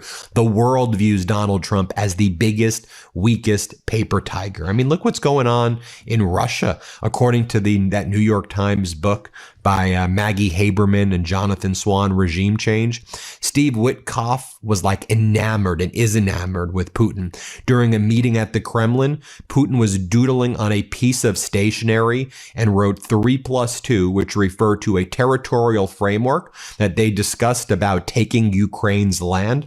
Witkoff asked Putin, can I keep your piece of paper? Can you sign it for me? And then Witkoff has it framed in his office. It is important to be precise about what this was and was not. O'Donnell offered no medical records, no doctor's diagnosis, no clinical evidence. This was a comedian's political opinion. Delivered forcefully and without hedging, built on publicly observable behavior rather than confirmed medical fact. Outlets covering the appearance were careful to note that her claims were unsubstantiated as a medical matter. But the power of the moment did not come from clinical precision. It came from the fact that a private citizen sat across from a major network anchor and, using nothing but Trump's own recent public conduct as her evidence, constructed an argument serious enough that it dominated news coverage for days, drew responses from conservative media outlets across the spectrum, and forced a fresh round of national conversation about the president's fitness for office.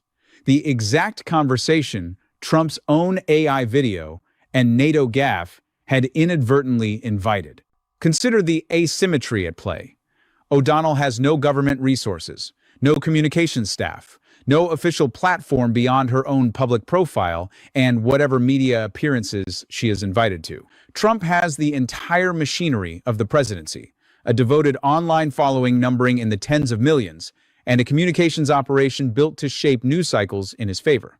And yet in this exchange, it was the private citizen with none of those advantages who set the terms of the conversation, forcing the White House and sympathetic media outlets into a defensive posture, scrambling to discredit a talk show host's opinion rather than simply ignoring it and letting it fade.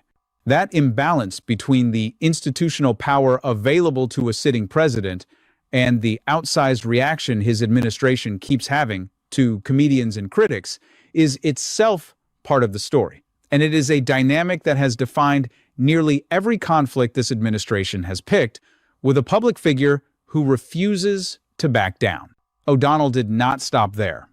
In the weeks that followed, she gave a series of interviews expanding on the feud and her own theory of its origins. Speaking about the strange, surreal nature of being locked in a public battle with a sitting president for 2 decades, she said, if you had written this as a movie, a stand-up comic makes fun of a reality show host who is a bloviating idiot, and he ends up being the president, and then he doesn't shut up about her for 20 years, it would be unbelievable. She described the emotional weight of it in a separate interview, saying, it's like a post-traumatic stress disorder for me, considering it's been 20 years of him using me as a punchline. While noting that stepping back from the daily churn of Trump coverage had allowed her to become softer and to reclaim myself, who I was before all that went down.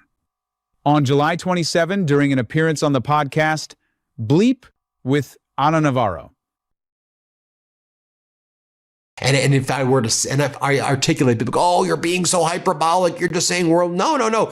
That's what's at stake right here. And I believe the warning was much bigger than just escalating in Iran, which is bad. We shouldn't. These are war crimes that Trump and Netanyahu are involved in. This is a catastrophic and unlawful war that most Americans, including MAGA people, but most Americans don't want to be involved in at all. But they're saying you escalate, you don't have enough munitions to even fight a war against Iran, and you've run out of munitions now if China and Russia get involved, and they're going to get involved because now with the strike of the Iranian ship in the Caspian Sea that was destroyed and Iranians were killed, whether it was truly a commercial ship or a military ship, Iran's now looking at Ukraine. China's coming in now on the side of Iran. Russia is, obviously allied with Iran. Russia's speaking with North Korea. North Korea is doing a lot of ballistic missile and cruise missile tests right now. Russia's got its ships around Japan for a reason. Donald Trump also goes around comparing himself to historical rulers like Alexander the Great, Napoleon, Mao, Stalin, and Hitler, and that he's more powerful than them. Do you remember he posted 2 days ago? I showed you that post he made where he says, a great historian once told me, it was like a caddy. Not a great historian, no offense to caddies, but Trump's like a great historian said it was some caddy who said that to him. That's who he attributes it to. And he said, Hitler, Mao, Stalin, Alexander the Great, I'm actually more powerful than I'm all. Really? You think so? Because at the same time, you have Pete Hegseth realizing that our Defense Department has run out of money. We need $80 billion or the Defense Department goes bankrupt. So he's rushed to Congress for an emergency funding because America is completely out of money. And as I noted before, Trump privately calls Howard Lutnick a pussy because Lutnick originally pushed back on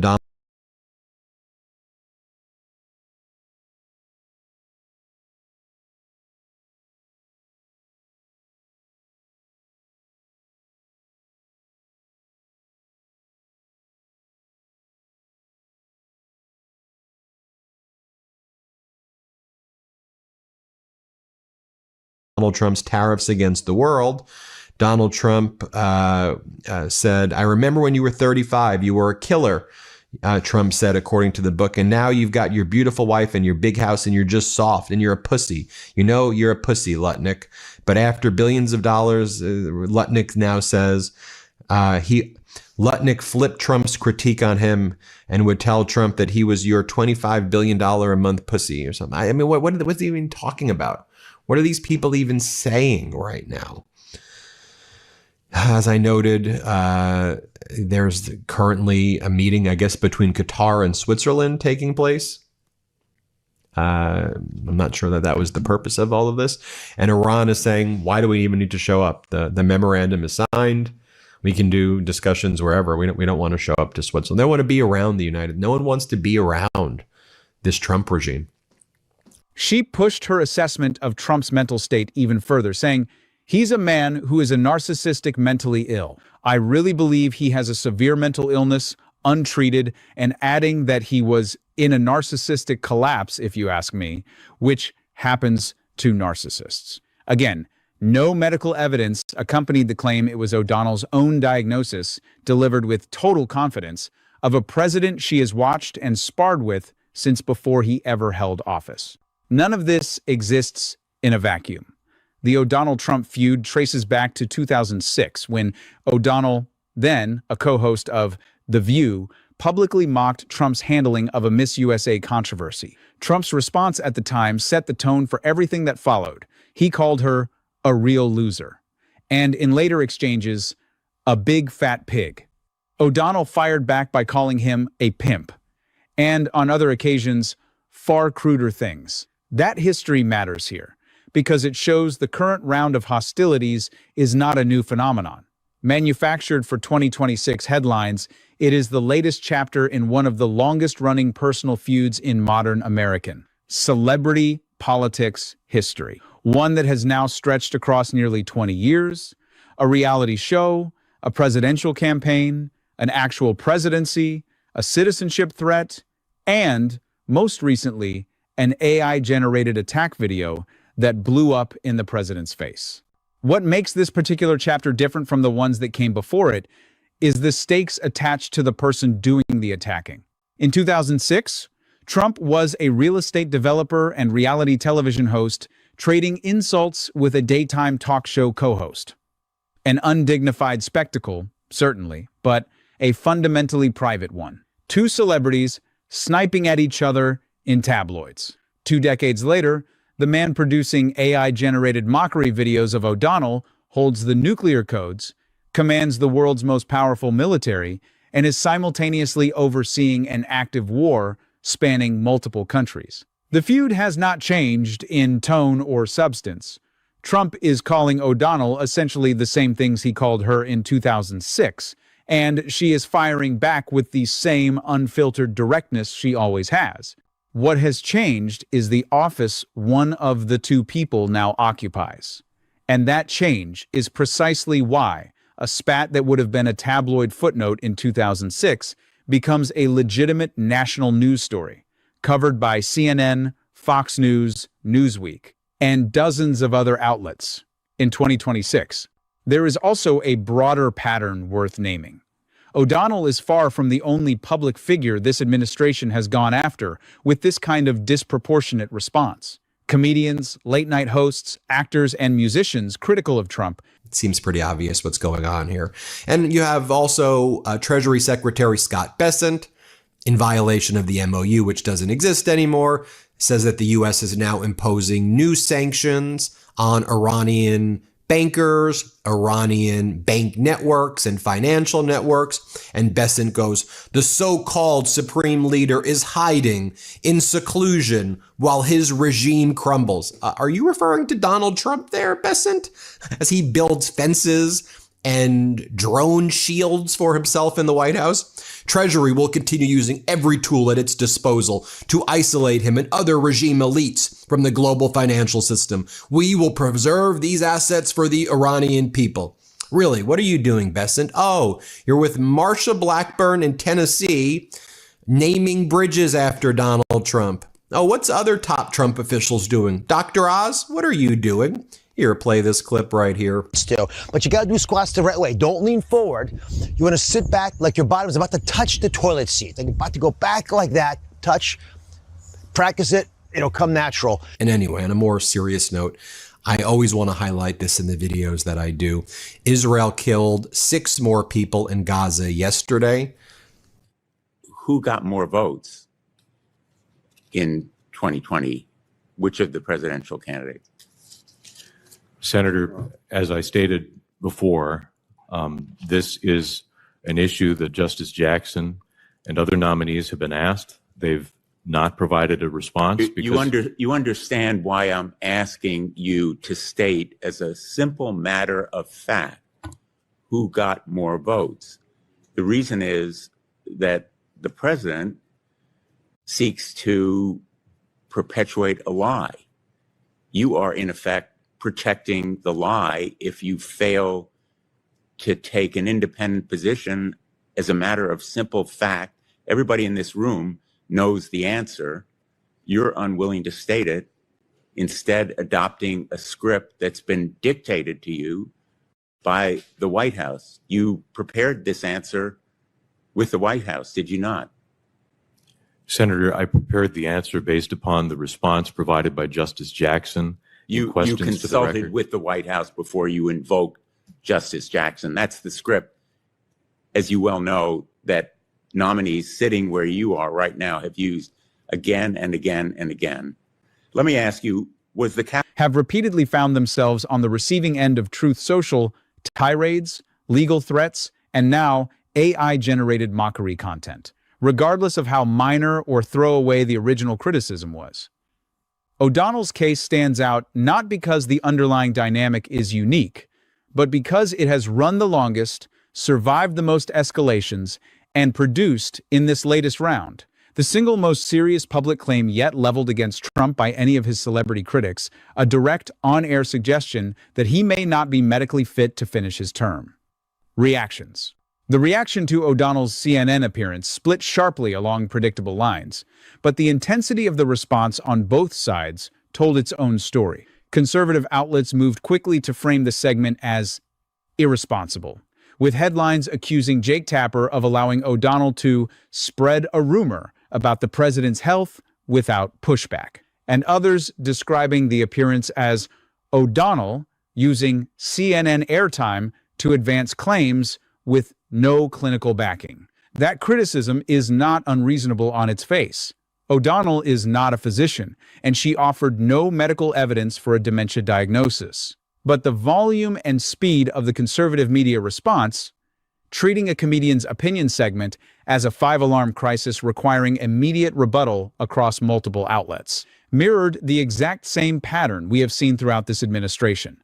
Mockery and criticism get met not with a shrug, but with an organized, multi-outlet counterattack. It is worth asking what a genuinely confident White House would have done differently. A president secure in his own standing, secure in the public's confidence in his fitness for office, could have let a comedian's CNN appearance pass with a one-line statement, or ignored it entirely and trusted the public to judge for itself. Instead, the response pattern that played out friendly outlets rushing to publish rebuttal pieces, commentary framing a single interview segment as a coordinated smear campaign, and the broader online apparatus around this White House. Treating the moment as an emergency, requiring immediate coordinated pushback, is itself a form of evidence. Confident people and confident administrations do not typically organize rapid response media campaigns against a single 7-minute cable news segment featuring a comedian with no government office, no subpoena power, and no ability to remove anyone from anything. The scale of the reaction was, in its own way, more revealing than anything O'Donnell actually said. On the other side, commentators sympathetic to O'Donnell pointed out that her core evidence, the actual filmed NATO gaffe where Trump appeared to confuse Zelensky for Putin, was not something she invented. It happened on camera. Top engineering in the world. But this fused the wars, right? It fused the Middle East wars with the Russia invasion of Ukraine and the Russia-Ukraine war. And so you bring these two wars together with that strike of the Iranian ship. Iran says, we're going to now attack Ukraine. China's saying it's being drawn into the war. Obviously, Russia is invading Ukraine. So what do you have here? Also, you have UK bases now are being used since the switch of their prime minister. And I think much to the dismay of a lot of people in UK, from what I hear from all of the people who watch from the UK, like, seriously, we're giving bases to the, you're now going to put a target on the UK. We don't want to be helping the United States in any war crimes at all. I mean, well, what the hell is going on there? And then Iran says, okay, well, that's a fair target in the UK. So what was coming together and what was spiraling, because, Iran's been targeting Bahrain, all these areas, Qatar, UAE, Kuwait, Jordan, is you now had the entire world in a war. And I'm not trying to be hyperbolic. Now, with all of the background that I am giving you, what's the Department of Defense posting? I mean, they're posting, just the dumbest, most infantile, elementary, ineffective propaganda. They're posting photos of U.S. drones, which the U.S. drones, called the Lucas drones, kind of copy the Shaheeds. That's how effective the Shaheeds are, is that the U.S. ones copy the Shaheeds. And then the Department of War goes, the War Department doesn't miss. To which Professor Morandi of the Iranian negotiating team, a professor in Tehran, he posts the photos of all of the little girls the United States slaughtered at the Manab Elementary School and says, we know. So, we know. With that as background, I want to share this video with you. This was Donald Trump during all of his campaigns where he said, I'm not going to get the U.S. into World War III. I'm not going to get the U.S. into World War III, but basically drew us into a World War III. Here, play this clip. These globalists want to squander all of America's strength, blood, and treasure, chasing monsters and phantoms overseas. In addition, there must also be a complete commitment to dismantling the entire globalist neocon establishment that is perpetually dragging us into endless wars, pretending to fight for freedom and democracy abroad. In front of international press 3 days before she referenced it. Her interpretation of what it meant was hers alone. But the underlying incident was real, verifiable, and widely covered well before O'Donnell ever brought it up on CNN. That distinction between O'Donnell's diagnosis, which is unverified opinion, and the raw footage she was interpreting, which as a matter of public record became its own point of debate across news and social media in the days after the interview aired. That distinction matters more than it might seem, because it is exactly the kind of nuance that gets flattened in a fast-moving news cycle. O'Donnell is not a neurologist, and nothing she said on CNN should be treated as a medical diagnosis. But the underlying facts she was pointing to a filmed mix-up of two foreign leaders' names at an official summit, a pattern of similarly uneven public moments noted by reporters covering the same events, did not originate with her. She built an argument on top of real, independently documented material, and reasonable people can disagree about whether her conclusion follows from that evidence, while still acknowledging that the evidence itself is not fabricated. That is a more honest framing than either side's preferred shorthand. Not Rosie O'Donnell diagnosed the president with dementia, and not Rosie O'Donnell made the whole thing up out of nowhere. But something in between, a public figure offering a strong, unproven opinion built on a foundation of things that actually happened, in public, on camera. The AI video controversy generated its own separate wave of reaction. Much of it focused less on politics and more on the strangeness of the underlying behavior. Commentators noted the oddity of a sitting president devoting time and staff resources to producing and distributing a mocking AI-generated video of a private citizen he has feuded with for 2 decades, with several outlets explicitly describing the video as further evidence that Trump remains, in O'Donnell's own words, obsessed with her. The optics of a president using the machinery of his office and his massive online following to punch down at a comedian, rather than ignoring her the way most successful public figures ignore critics, struck many observers as revealing in itself, regardless of where anyone stood on O'Donnell's health claims. O'Donnell's own reflections on the feud, offered in interviews in the weeks after the CNN appearance, added another layer to the public reaction.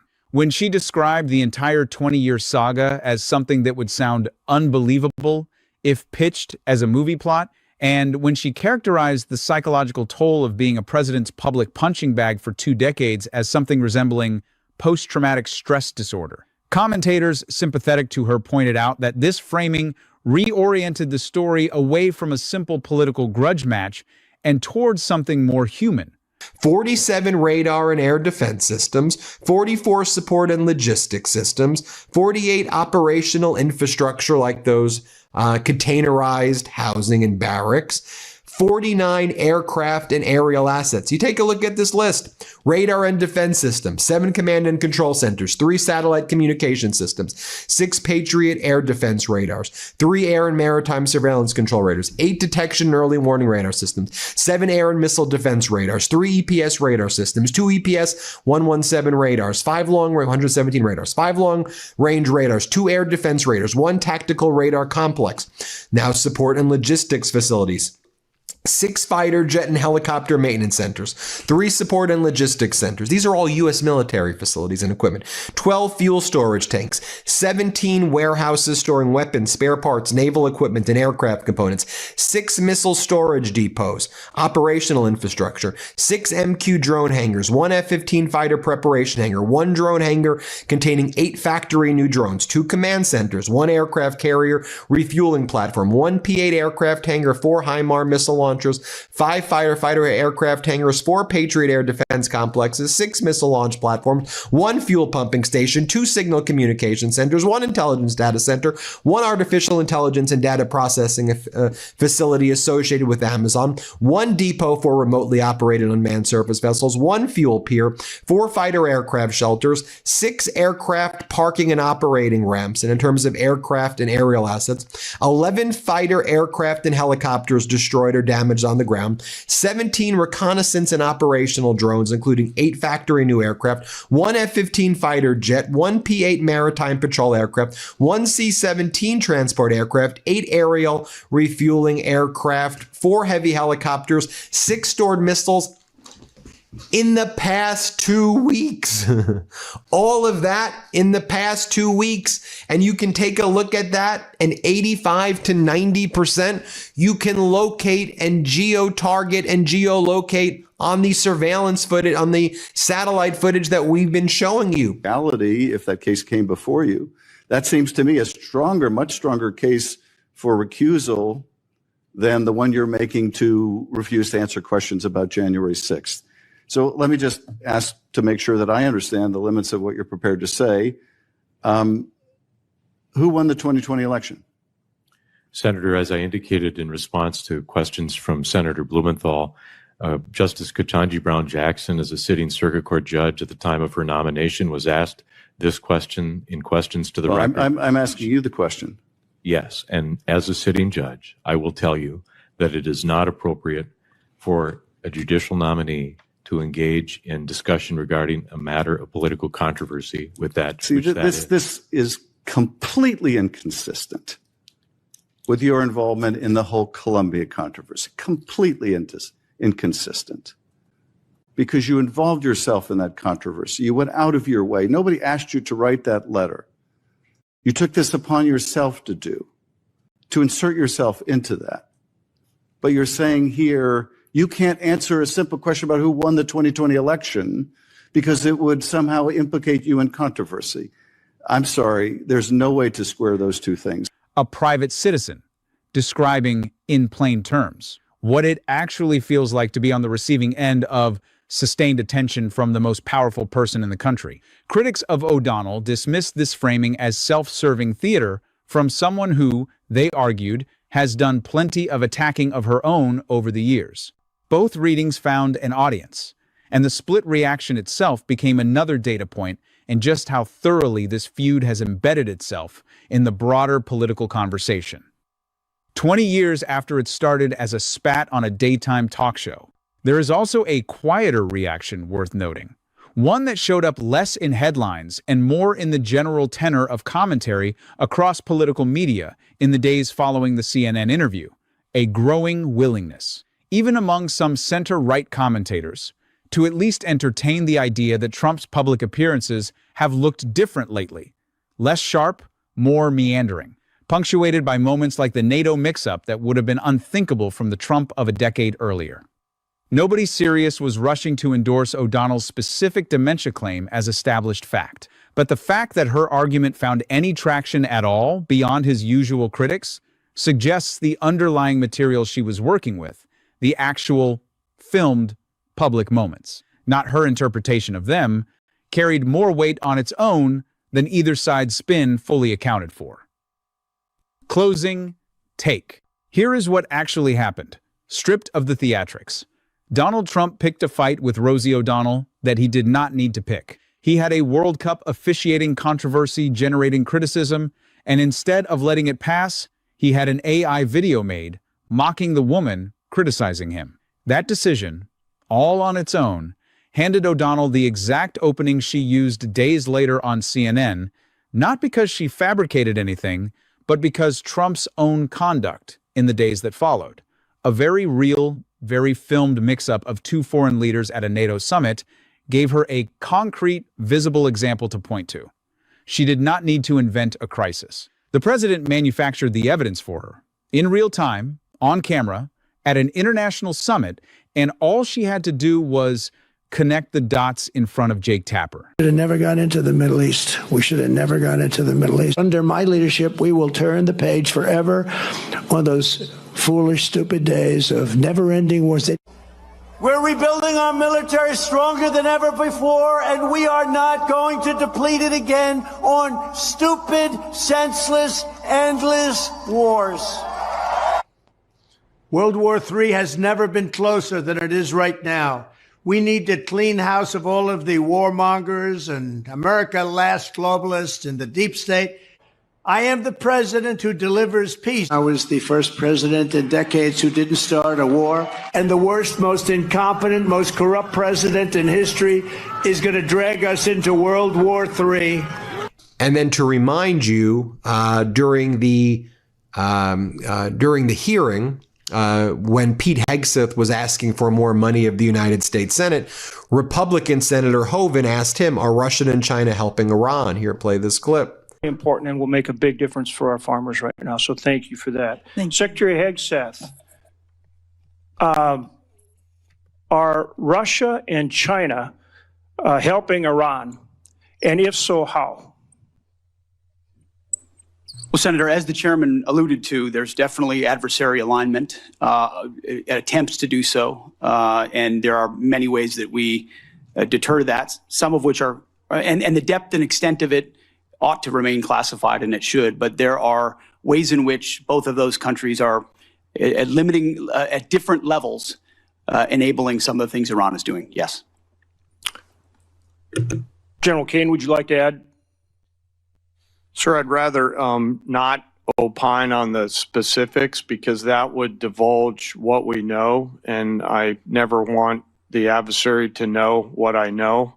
I just want to know it. And hopefully we'll get a chance to do that in the skiff. Yes, sir. Happy to do that in the skiff, sir. And if Iran wanted to wipe out these containerized barracks, they could. They could inflict, if they wanted to right now, tens of thousands of casualties on service members. They're not doing it because they know that they've got momentum on their side. Why would they want to rally U.S. public sentiment against them right now when most people in the U.S. are against the war? They know that between their control of Hormuz Strait, Bab el-Mandab through the Houthis at this point, that they're positioned, and Donald in a way that's strong, way stronger than Trump is right now and way stronger than the U.S. is, that time is on their side, not on the U.S. side. Iran was able to get out billions and billions of dollars worth of oil during the ceasefire. They were able to rebuild. They had a plan while Donald Trump was out there acting like a maniac. And so they have the ability to go on right now 18 months, 2 years, at least. And they've got the support of China and they're working with Russia. That is the pattern worth remembering here, because it repeats itself constantly with this administration. Trump escalates a minor conflict that a more disciplined political operation would simply starve of oxygen. The escalation itself generates new, embarrassing material.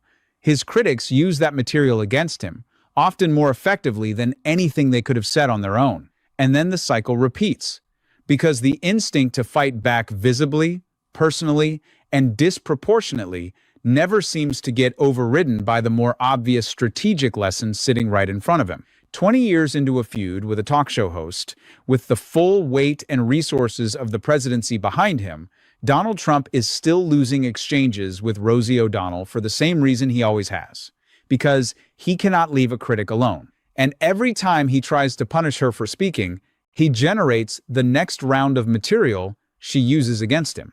That is not a comedian getting lucky.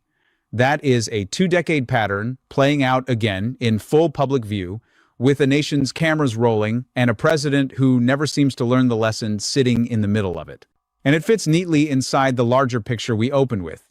This is a presidency that keeps demonstrating over and over that its instinct for image control outweighs its instinct for actual crisis management. A war is spreading across the Middle East, pulling in new countries almost weekly, and the public response most visible from the Oval Office is not a sober accounting of strategy or casualties.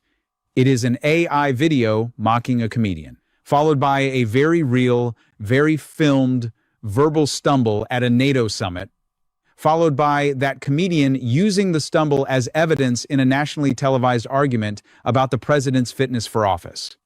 Every step in that chain was optional. Trump did not have to respond to O'Donnell's FIFA criticism at all, let alone with a synthetic attack video.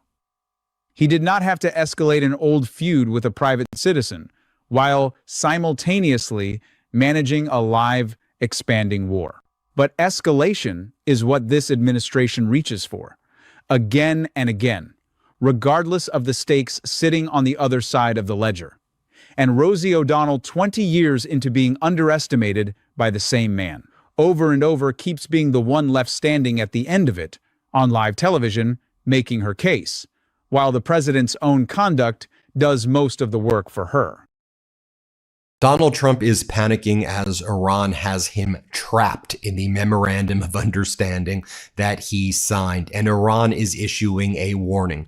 Stop misrepresenting the terms of the MOU, or you are going to create the circumstances for yet another breach of the MOU, in which case we will shut down the Strait of Hormuz. Iran has never agreed to allow IAEA inspectors. Melania Trump never talked to Michelle Obama for advice on how to be a first lady. How you extended that same courtesy to Melania Trump. Has she reached out to you and asked for any help? No, she hasn't. The comment sparked fresh chatter about behind-the-scenes traditions in the White House, with some seeing it as a missed moment for mentorship, and others viewing it as a reflection of very different personal styles. Thank you so much to everyone who has joined our membership. We are now 60 plus members strong. This is just $9 a month, and our goal is to reach 1,000 members so we can continue running America Facticity as an independent journalism platform without corporate funding, outside pressure, or influence. Your support helps us keep this work real, clean, and focused on the truth. If you haven't already, please like the video, share it, subscribe, and leave a comment so this video can reach more people who need to see this reality. Thank you again for standing with independent journalism. There was no single live television ambush, no one dramatic sit-down where Michelle Obama looked into a camera and blindsided Donald Trump in real time. What actually happened over the first 7 months of 2026 is, in some ways, worse for Trump than any single viral moment could have been. A sustained, months-long pattern in which Michelle Obama, speaking calmly and consistently on her own podcast and in a handful of major interviews, kept drawing quiet. Devastating contrast between the presidency her husband ran and the one Trump is running now, and Trump's response was not to laugh it off or ignore it, the way secure people ignore criticism. His response was to post an AI-generated video depicting Michelle and Barack Obama as apes, refuse to apologize for it, and then, 2 weeks later, reshare a post from one of his most inflammatory allies calling Michelle Obama an anti-white racist. We are not going to pretend Michelle Obama delivered some singular knockout blow on live TV, because that is not what the record shows. What the record shows is arguably more damning. A former First Lady making measured, substantive points about character and double standards, and a sitting president responding with one of the most openly racist moves of his entire time in office, right now in U.S. politics. Before we get into the Obama situation, here is where the country stands as of this week. The United States remains locked in an active, spreading military conflict with Iran, even as Trump publicly markets a Gaza peace framework as evidence of his diplomatic success. Under the terms Hamas has tentatively agreed to through Trump's so-called Board of Peace, the group would move toward phased disarmament matched by an Israeli withdrawal from Gaza, though Hamas has been explicit that later phases depend entirely on Israel completing the first one. To the Iranian nuclear facilities, Iran has not agreed to purchase American soybeans and corn and other produce with the funds that have been unfrozen, totaling close to $12 billion, and Iran has no restrictions on what it will do with the oil that it is now shipping out, since the sanctions against its oil and its tankers has been lifted as well. Iran is making billions and billions of dollars every day, while Donald Trump is flailing. This is what Donald Trump is posting, and then I'll share with you what's actually going on throughout the world right now. Donald Trump posted, despite their protestations and false statements to the contrary, coupled with the drumbeat of the fake news, which is doing everything possible to make the U.S. victory as small and insignificant as possible, Iran has fully and completely agreed to highest level nuclear inspections long into the future. Infinity, Donald Trump writes. This will ensure nuclear honesty. If they did not agree to this, there would be no further negotiations. Based on this and other major concessions being made by Iran, I have agreed to allow the Hormuz Strait to remain open with no further naval blockade. However, all ships are remaining in place should it be necessary to reinstitute the blockade, which seems at this point highly unlikely. The money and/or sanctions that the U.S. Treasury is releasing goes into escrow controlled by the USA and will be used for the purchase of food and medical supplies exclusively from the United States, including corn, wheat, and soybeans from our great American farmers. These are the things that are desperately needed by Iran. Now, the media just calmly lists all the times Melania has copied Michelle Obama's looks, and it's honestly brutal without even trying. From the speech plagiarism drama to near identical dresses and coat moments. You work hard for what you want in life. From a young age, my parents impressed on me the values that you work hard for what you want in life. The gallery basically screams single white first lady while pretending it's just fashion commentary. It makes Melania's whole style era look like a slightly cheaper reboot of Michelle's, minus the warmth, charisma, and, original ideas. The reporting that we've been doing over the past week at the Midas Touch Network, before the New York Times latest expose about what's going on behind the scenes, you'll see that this is a very grave situation. And what this warning to Donald Trump was about was actually World War III and the fact that the United States does not have the munitions not only to escalate in Iran, but this escalation would likely draw in Russia and China in a meaningful way. And if Russia and China were drawn in right now, the U.S. not only doesn't have the Patriot interceptors, the radar systems, and so much of the other necessary military equipment, but it could result in the United States losing on a scale that would be such a nightmare situation that it caused Donald Trump, at least for the time being, to pause what was going to be an escalation. Let's talk about what's going on here. Including a full troop pullout. That is the story the administration wants leading the news cycle. The story getting far less airtime is uglier. Iran's Islamic Revolutionary Guard Corps has claimed a retaliatory strike on Kuwait tied explicitly to American strikes carried out just days earlier, pulling Bahrain, Iraq, Jordan, Saudi Arabia, and Kuwait into a conflict that keeps widening rather than winding down. Funerals are being held for Revolutionary Guard members, killed in earlier strikes, and Trump continues to publicly vow the U.S. will hit back hard against further Iranian retaliation. This is the actual state of American foreign policy, an expanding multi-country war dressed up in public through triumphant peace announcements, even as the fighting itself shows no sign of stopping. Keep that backdrop in mind, because it is directly relevant to the Michelle Obama story. A president managing an active war spanning half a dozen countries has, over the same 7-month stretch, found time to post a racist ape video of his predecessor and predecessor's wife, declined to apologize for it, reshare a post calling that same woman a racist, and let his vice president go on national television to complain that people were too upset about a UFC fighter calling Michelle Obama a man at an event held on White House grounds. That is not a president too consumed by crisis management to engage in pettiness. That is a president who keeps finding room for exactly this kind of pettiness, no matter what else is happening in the world. Think about what it actually takes for these two tracks to run simultaneously. Somewhere in the West Wing, briefings are happening on troop positions in the Gulf, on the status of ceasefire negotiations that could collapse with a single violation, on the diplomatic relationships with Gulf allies who are increasingly nervous about being pulled deeper into a war they did not start.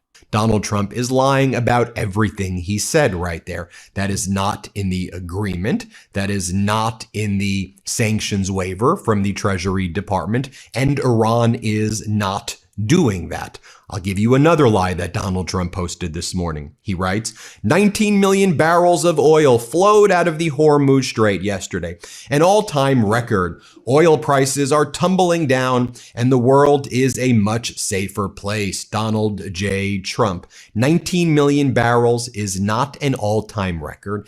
The average last year was 20 million barrels. And hey, Donald, maybe you want to mention who is exporting those 19 million barrels of oil? You want to tell the public that it was mostly Iranian oil heading to Asia, and Iran is making billions and billions of dollars right now? And you may want to also tell people, Donald, that gas prices continue to go up right now as the strategic petroleum reserves continue to be drawn down.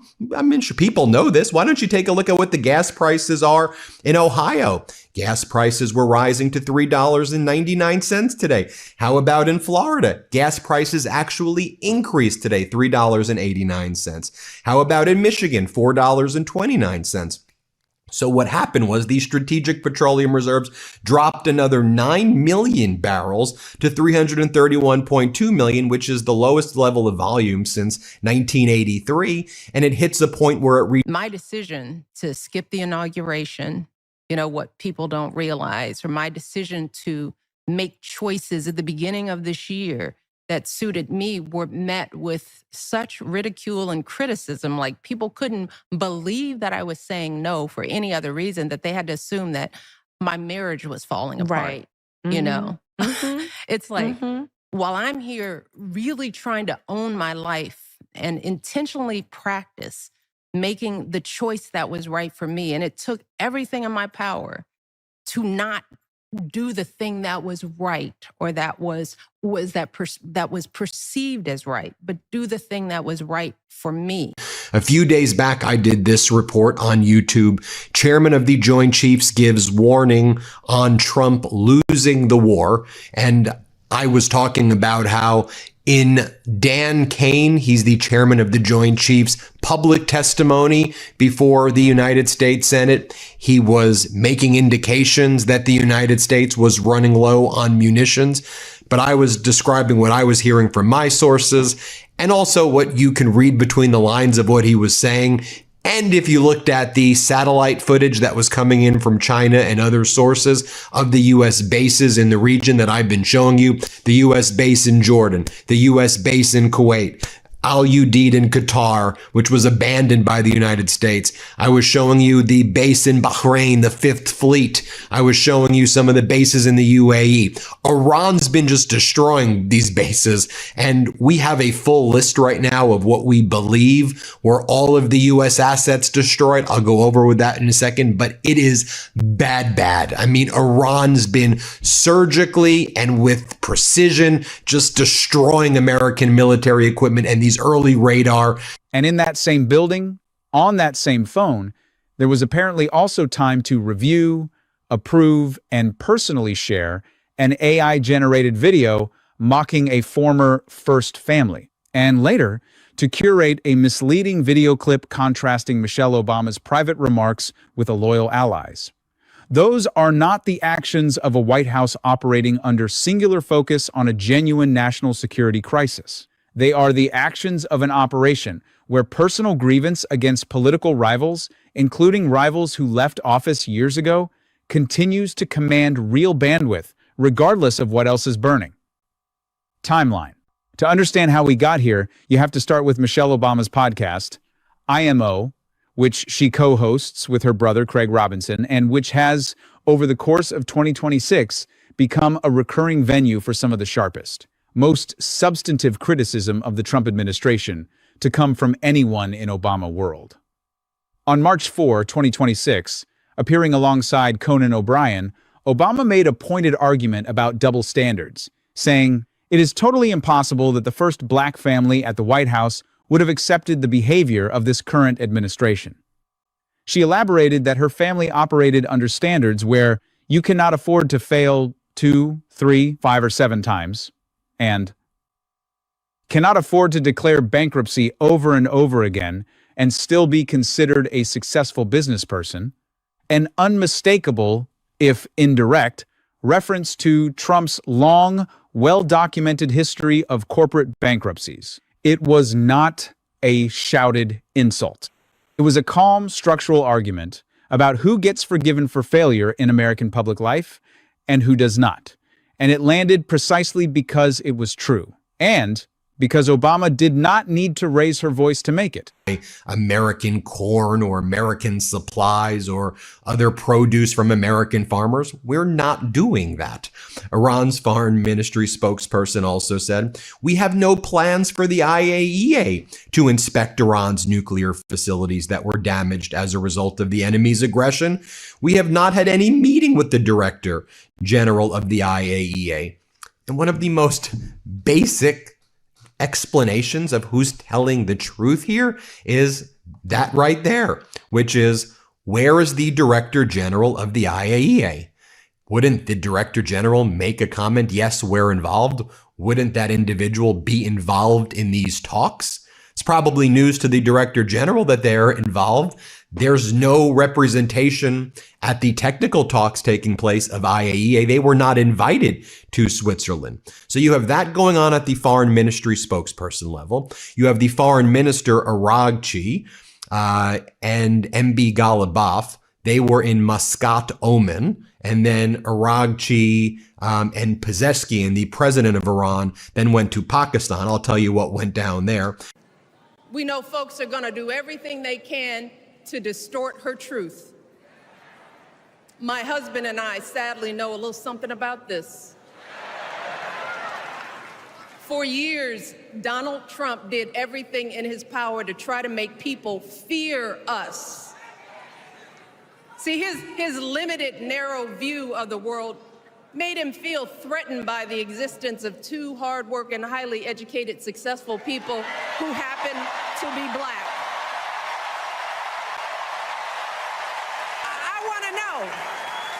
I want to know, who's going to tell him that the job he's currently seeking might just be one of those black jobs?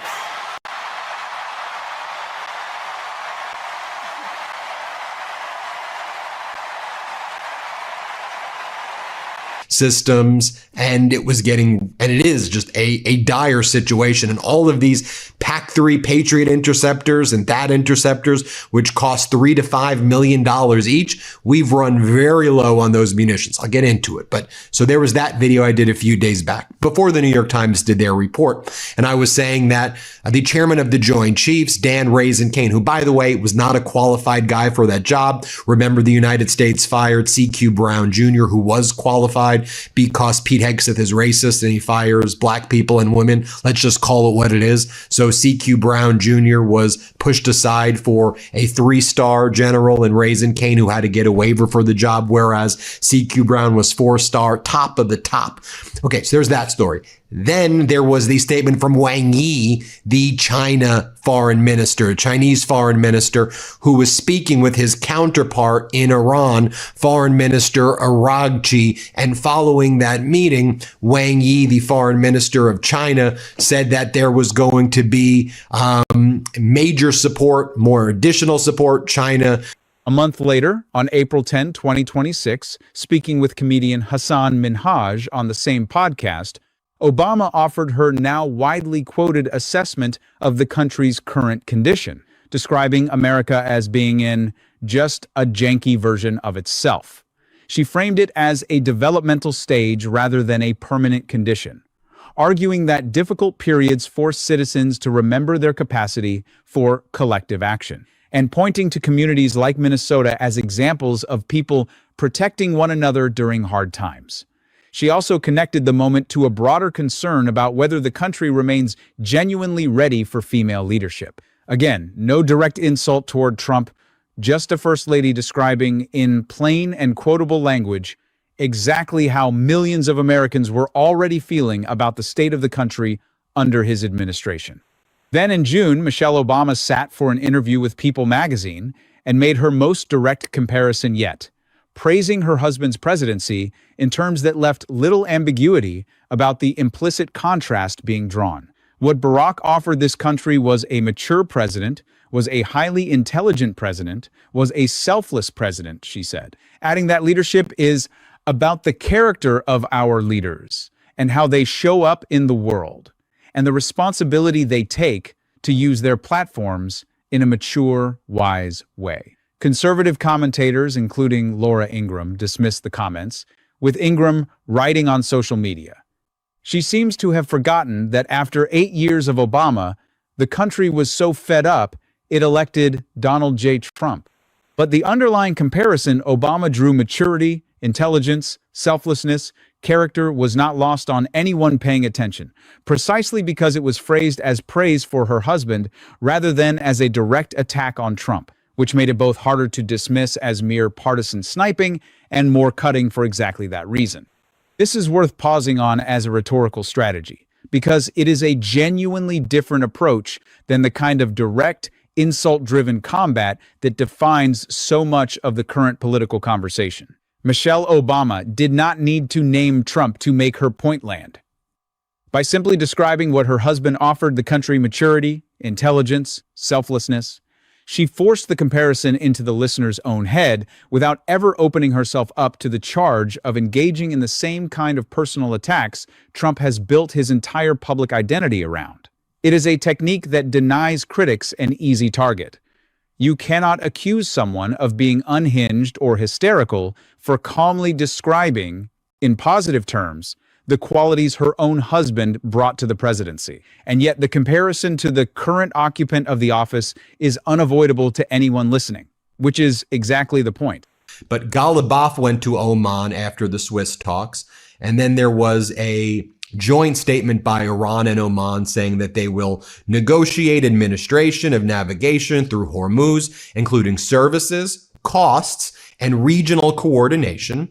Tehran wants to convert wartime leverage into new and lasting regional arrangements. We have the joint statement issued right here by the Sultanate of Oman and the Islamic Republic of Iran. You see it right here. The Sultanate of Oman and the Islamic Republic of Iran held discussions in Muscat, Oman during the visit of Ghalibaf and Araghchi.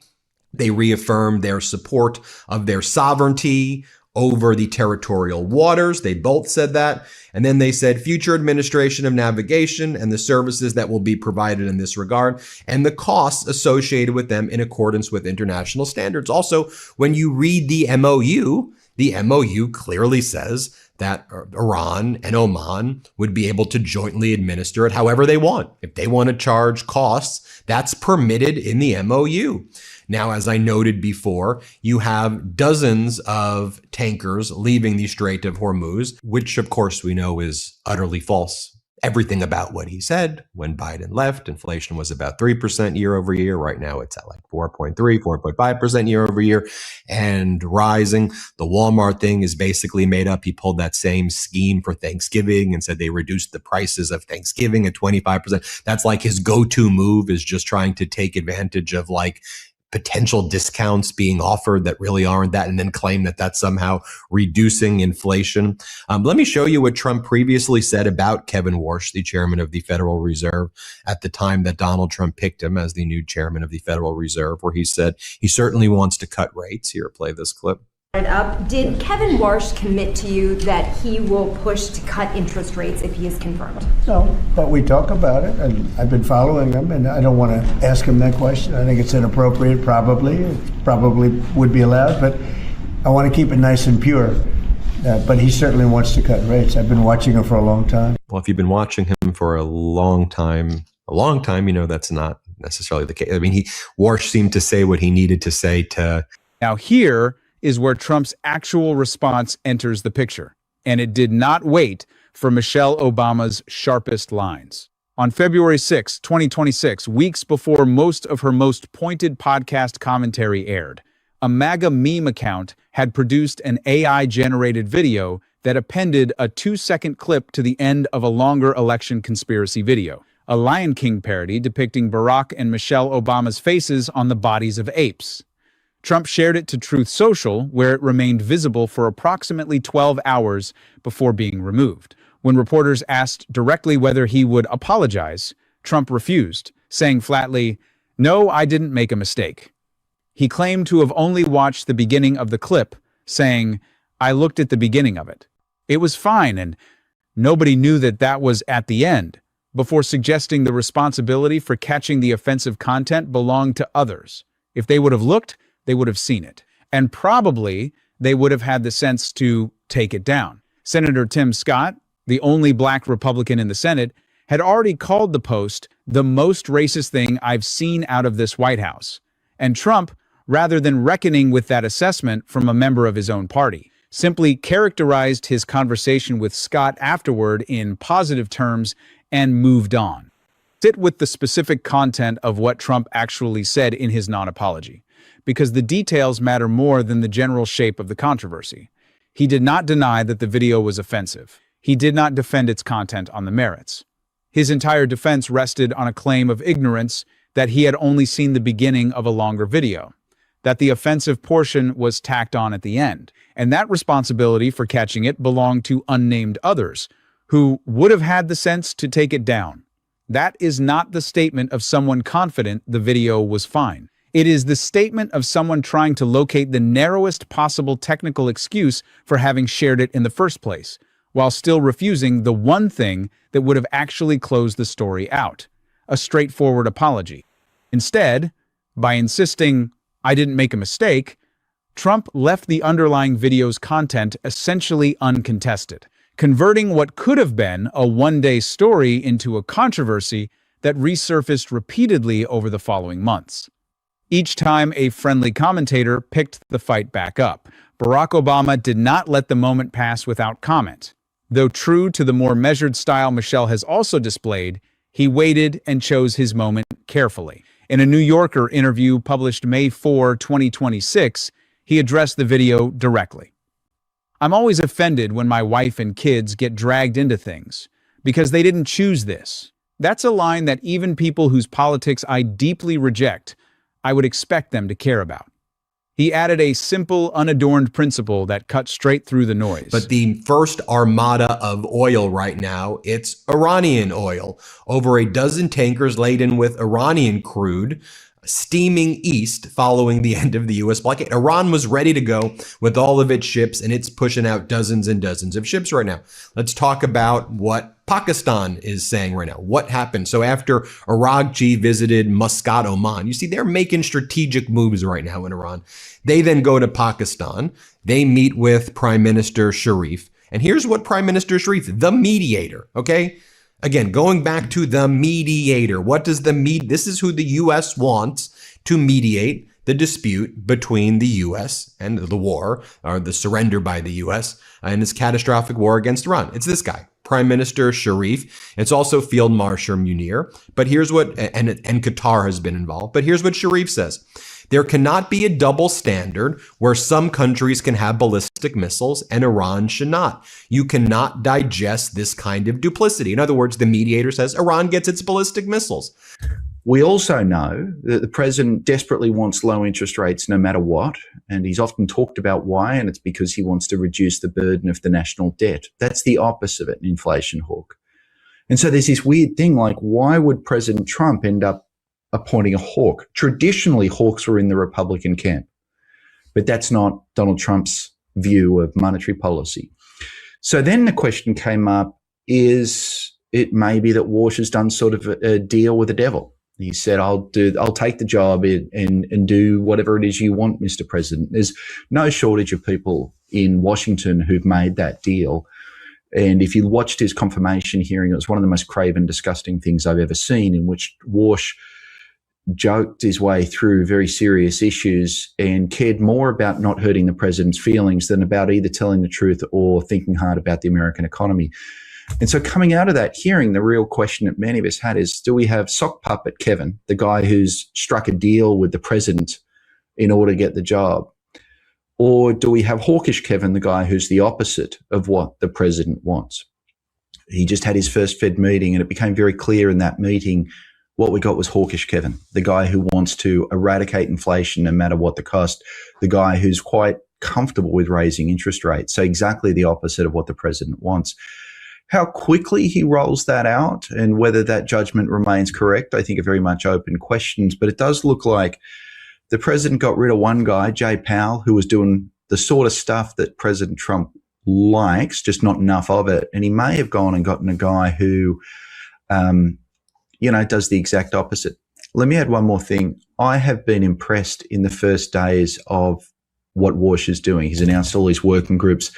The people involved in those working groups are very, very serious people, very serious economists. Walsh may not have been the guy that I would have chosen. I tend to care a lot about unemployment. He tends to care a lot about inflation. But I'm impressed that this is a guy who at least has the qualifications and a degree of seriousness that you don't get out of a Fox News host. And so, we're at a funny world we're in right now, but we have someone who's in the vicinity of qualified, in the vicinity of serious. And honestly, that's the best we could hope for right now. I would never talk about somebody's family in that way. Obama also explained why he generally avoids constant public commentary on Trump, saying that functioning like a nonstop political critic, even once a week, just going off, just ripping what was happening, would make him not a political leader, but a commentator, a deliberate contrast with his own approach of speaking selectively and only when it mattered most, which is precisely why his and Michelle's occasional comments have carried as much weight as they have. Trump was not finished escalating. On February 21, 2026, just 2 weeks after the ape video controversy, he reshared a Truth Social post from MAGA commentator Laura Loomer that referred to Michelle Obama by name as his anti-white racist wife. Embedded in a broader rant about the Netflix-Warner Brothers merger and the Obamas' production company, Trump's own caption focused on attacking former National Security Advisor Susan Rice.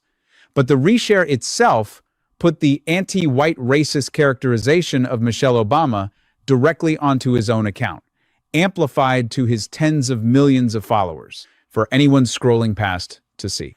Then, on May 12, 2026, Trump posted a heavily edited clip juxtaposing Michelle Obama's own past comments about the difficulty of raising daughters in the White House. She had called the experience expensive and dangerous, noting much is not covered against separate. More upbeat remarks from Vice President J.D. Vance about life in the White House, a curated contrast clearly designed to paint Michelle as elitist and ungrateful next to a loyal ally's gratitude.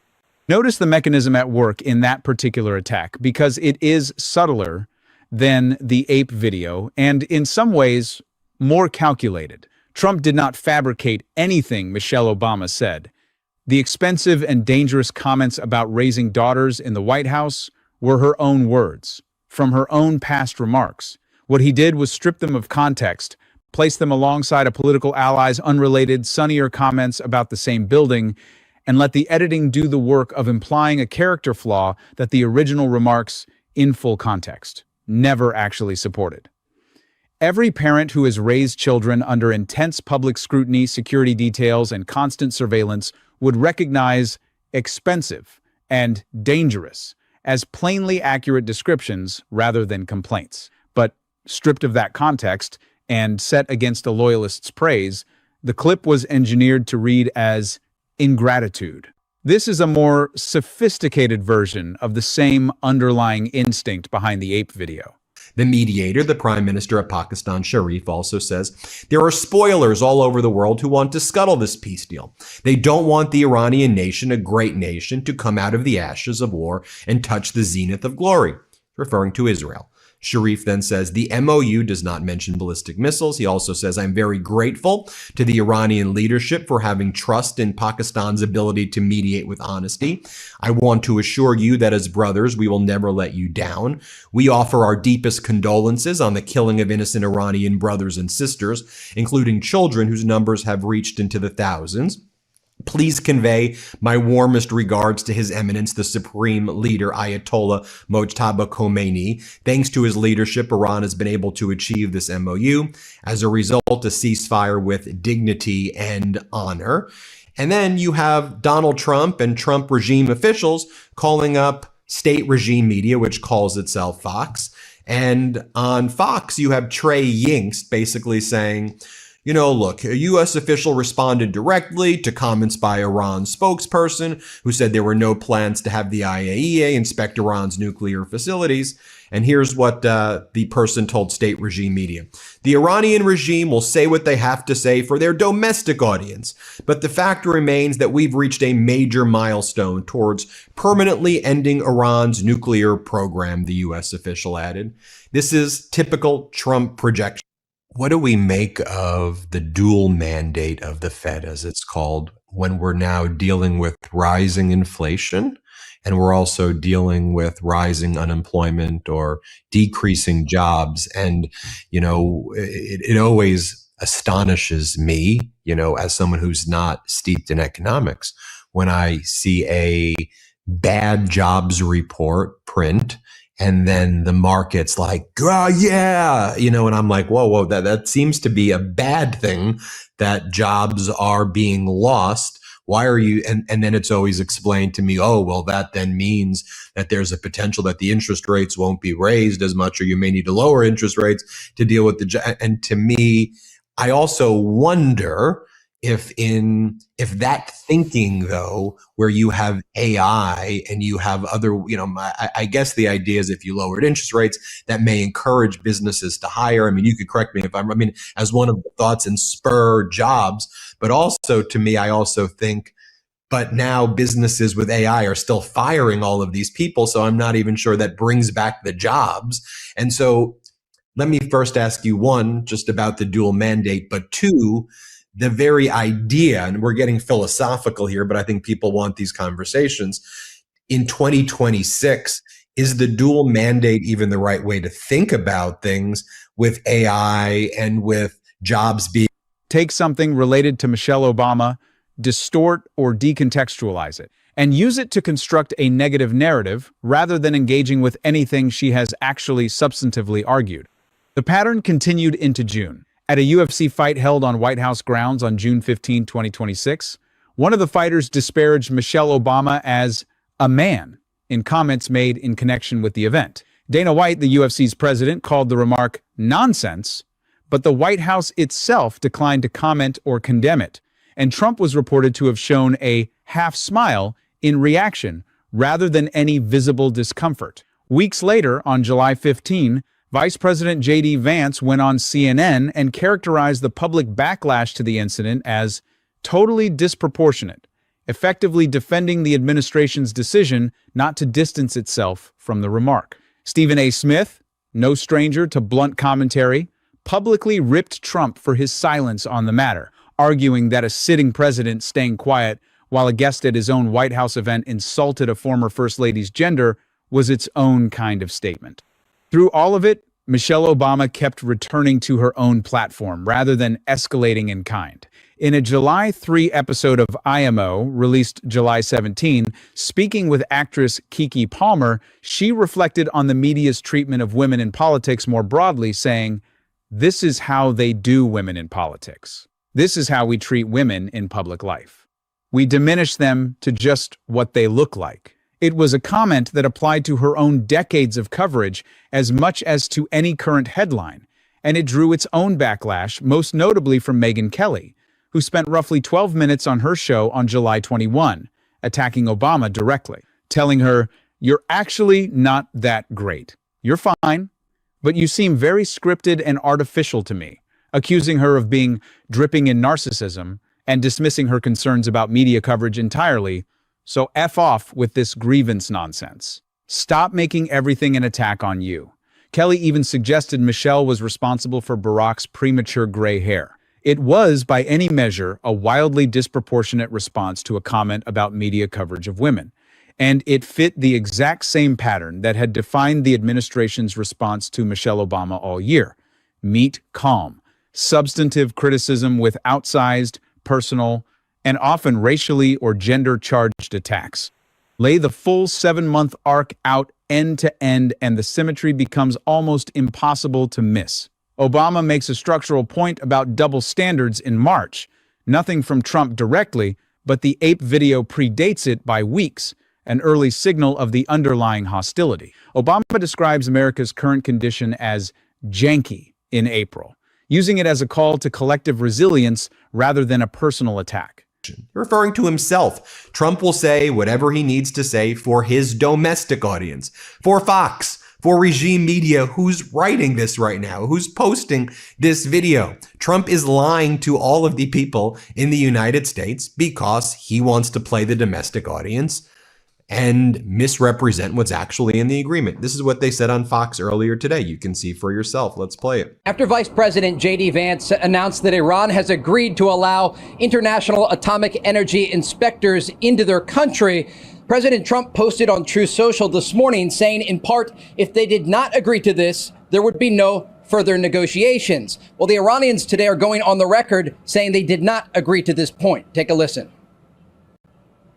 We neither had a meeting with the Director General of the International Atomic Energy Agency, nor do we have any plan for the agency to inspect Iran's nuclear facilities damaged as a result of the US military aggression and the Zionist regime. Fundamentally, there is no procedure in this regard. I want to bring in Justin Wolfers, who leads Platypus Economics. Make sure you all subscribe to Platypus Economics on YouTube. Justin, you saw all of that. As an economist, you must be cringing right there. Talk to us about where we are right now and what you think is going to happen. Yeah, mate, it just hurts in my bones. And so I just want to explain to the audience literally what's happening inside my head right now, which is I just watched a lie a lot. And so the first thing that I want to do, because I was raised that lying is wrong, is respond to those lies and set them straight. But then what that would do is, Ben, you and I would be over here talking about that and not talking about the important reality, which is what's going on in the American economy. So I think the issue here really is what's going on at the Fed. And we've had now one meeting with the new guy, Kevin Warsh. Let me give folks at home a little bit of context.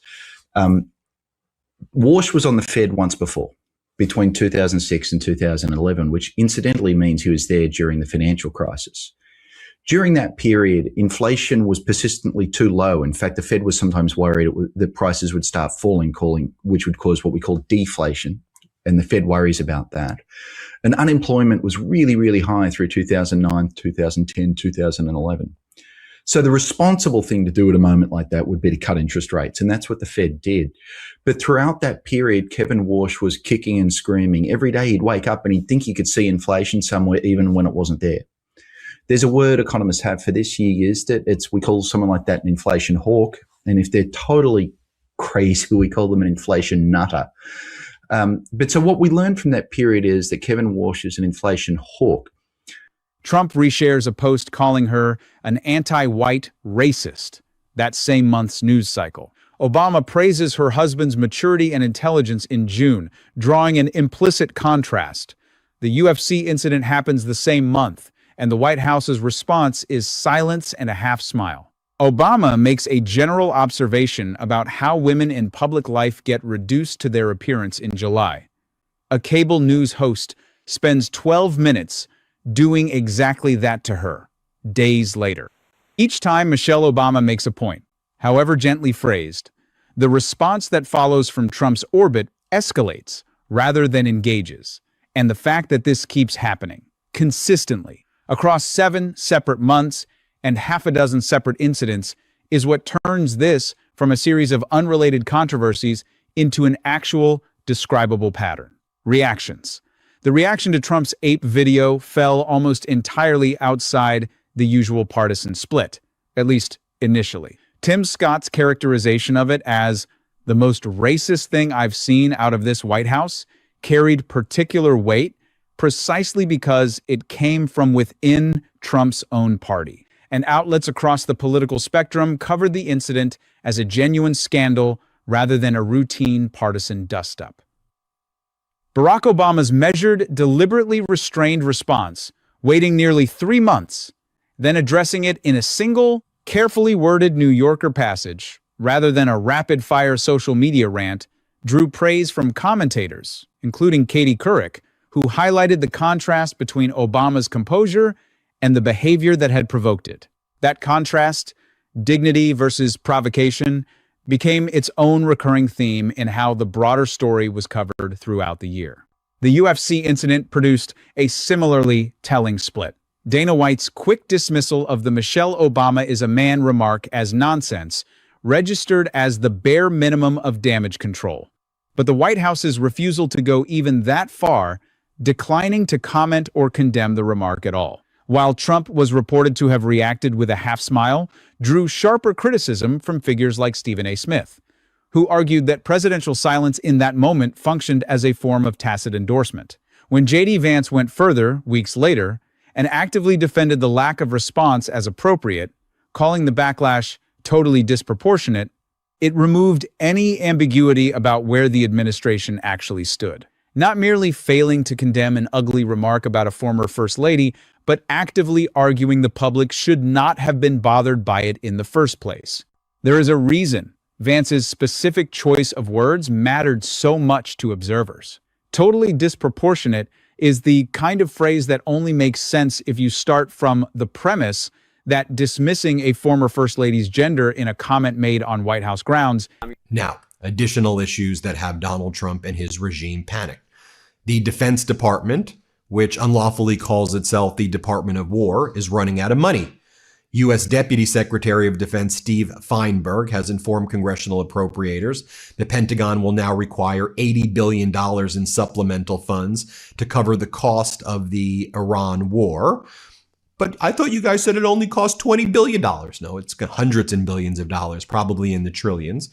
We're learning this as well, that the purported American pilot of the U.S. Air Force F-15E Strike Eagle that was shot down over Iran in April, requiring that purported mission near Isfahan, said that when he was in the air, there were multiple Iranian drones hovering in the air, moving as one in a formation that resembled a jellyfish. Four sources familiar with the matter told CNN.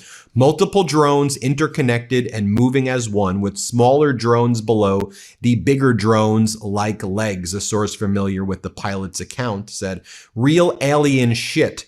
Another source described what the pilot witnessed as a minefield of drones in the air before that F-15 being replaced by these, AI tools. I love that question. And the truth is, you and I could spend 2.5 hours talking about this. So let me try and give the brief answer, and you and I can talk about it any other day of the week. I promise you, mate. Okay, so first of all, what is the dual mandate? Look, Congress tells the Fed what to do.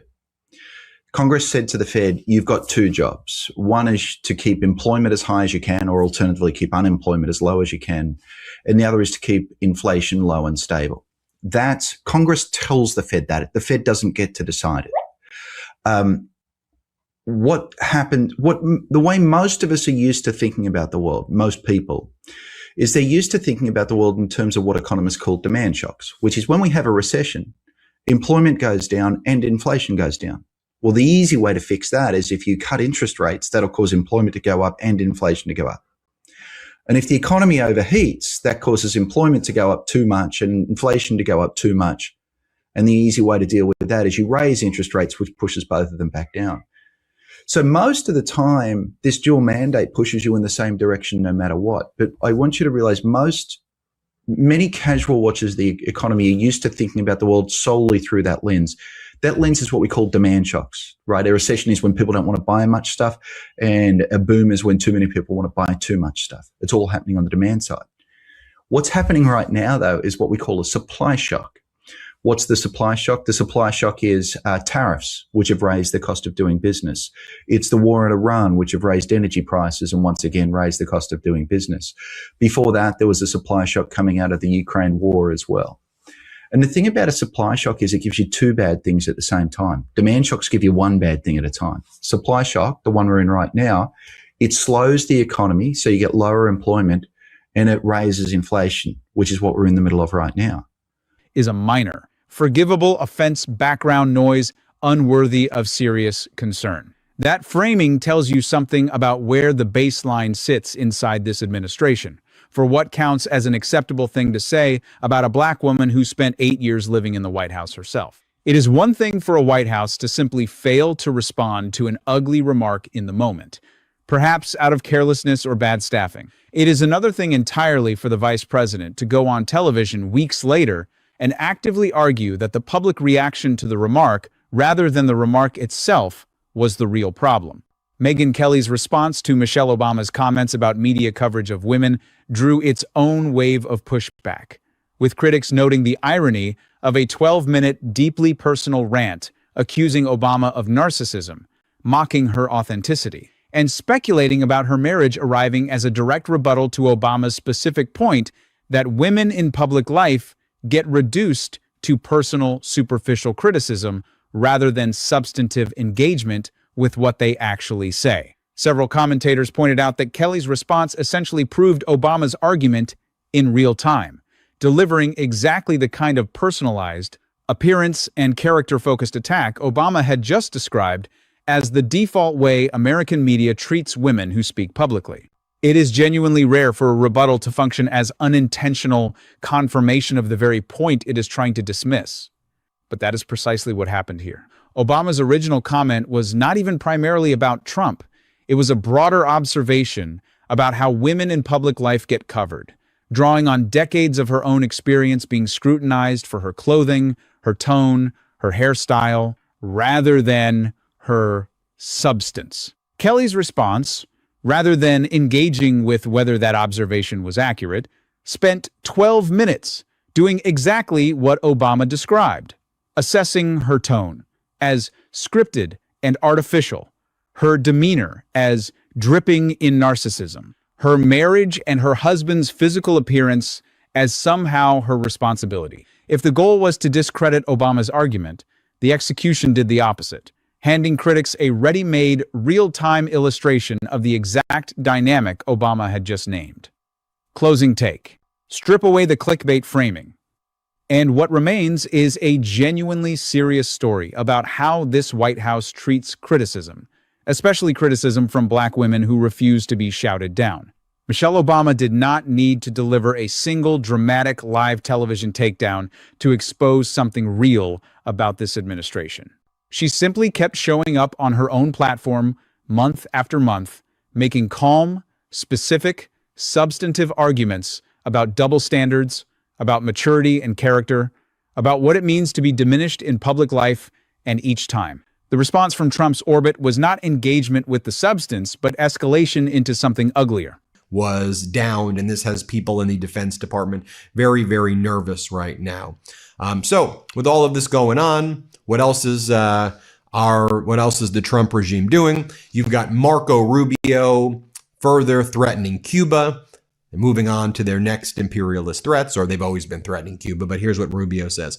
The situation in Cuba is devolving as the island's corrupt, brutal, and anti-American communist regime continues to prioritize its own total control over the freedom, opportunity, and basic well-being of the Cuban people. The Cuban military-controlled conglomerate GAESA has persistently served as the main vector for regime elites to steal the island's few resources, diverting them for repression.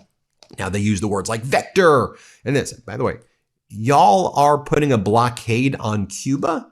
That's hurting the people of Cuba. You can say what you want about Cuban leadership, but right now the blockade that the U.S. has put on Cuba has been the main source of a lot of the suffering of what's happening by depriving people of getting resources that they need. And so, as I said, though, the broader issue is China, Russia being drawn in. We already have the Ukrainian strike on the Iranian ship. The wars are merging, and the U.S. isn't able to fight a world war. And our homeland is defenseless. And what happens if China strikes Taiwan? What happens if China, if there is a world war, what happens to the Southeast Asian countries? The U.S. security umbrella is shattered. The Iranian Khyber-Shekin ballistic missile right now is proving to be also incredibly effective. U.S. officials also warning Donald Trump, hey, these Khyber-Shekin missiles right now by the Iranians are cheaper to make, and they're able to also evade the remaining interceptors that we have. IRG, whether this is actually happening or a bluff, but IRGC potentially, according to the Telegraph, is IRGC positioning people inside the UK now that their air bases are being used to help the United States. And by the way, an AI video depicting her and her husband as apes, a reshared post calling her a racist, a curated clip designed to paint her as ungrateful, silence and a half smile when a UFC fighter insulted her gender at a White House event, and finally, a cable news host spending 12 minutes attacking her character in a response that only confirmed the exact point she had just made. That is the real pattern worth sitting with here, more than any single viral clip could capture. A former First Lady, speaking with restraint and specificity, kept getting met with attacks that had nothing to do with the substance of what she said and everything to do with who she is. Barack Obama's own explanation for why he speaks out, rarely, that constant commentary would make him a commentator rather than a leader, applies just as well to why Michelle Obama's occasional, measured comments have carried so much weight throughout 2026. She is not trying to dominate a news cycle. She is stating plainly and without theatrics what she sees. And every single time, the loudest, angriest, most racially charged response has come not from her, but from the people supposedly too busy running the country to notice. Measure this saga against the backdrop we opened with: a war spreading across the Middle East, funerals for soldiers, a Gaza framework hanging by a thread, and the contrast becomes almost impossible to justify on any rational accounting of presidential priorities. Every single escalation cataloged here was optional. Nobody forced Trump to share the ape video. Nobody forced him to reshare Loomer's anti-white racist characterization 2 weeks later. Nobody forced the White House into silence over a UFC fighter's remark. And nobody forced J.D. Vance to go on television and defend that silence as appropriate. Each of these was a choice, made by people who had, by their own account, a war to run and a country to lead, that they kept choosing, again and again, to escalate against a former First Lady who never once raised her voice to match them, is not a footnote to this presidency. It is a window directly into it. There is also a broader lesson here about what actually constitutes strength in public life. Because this entire 7-month arc is a study in the difference between the appearance of dominance and the reality of it. Trump supporters would frame each individual escalation: the video, the reshare, the edited clip, the silence over the UFC remark, Vance's defense of that silence, Kelly's rant as instances of fighting back, of refusing to let critics have the last word. But stack them together, and a different picture emerges. A pattern of reaction rather than command, of a White House and its allies perpetually responding to a former First Lady's calm observations with something louder, uglier, and more personal, again and again, never once landing a rebuttal that actually addressed what she said. Barack Obama's own restraint, speaking rarely, and only when it mattered, has proven, across this entire saga, to be the more commanding posture. He does not need volume. Neither does Michelle. The volume, consistently, has come from the other side. And volume is not the same thing as being right.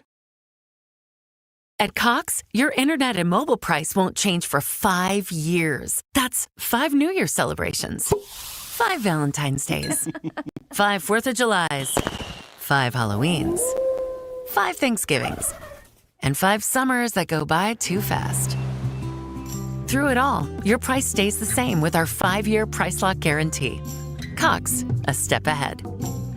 Requires 2 gig speeds and gig unlimited mobile. Taxes and fees excluded from price lock. Mobile data speeds reduced after 20 gigs. Iran delivered a secret message to Donald Trump, and it was a fatal message, and Donald Trump went silent shortly thereafter. You'll recall that just 24 hours after Donald Trump met with Netanyahu, and while Netanyahu was with Pete Hegseth, the Secretary of Defense, Donald Trump wanted to be a tough guy. So Donald Trump called state regime media, which calls itself Fox, and he said, "I am going to blow up the effing S word out of Iran." And I thought Trump displayed courage under fire, objectively.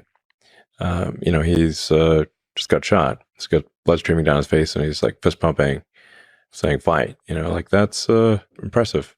Like, you can't feign bravery in a situation like that. Like, most people would be ducking. They would not be, because it could be a second shooter. You don't know. The President of the United States got to represent the country. and they're representing you. They're representing everyone in America. Well, I think you want someone who is strong and courageous to represent the country. That's not to say that he is without flaws. We all have flaws.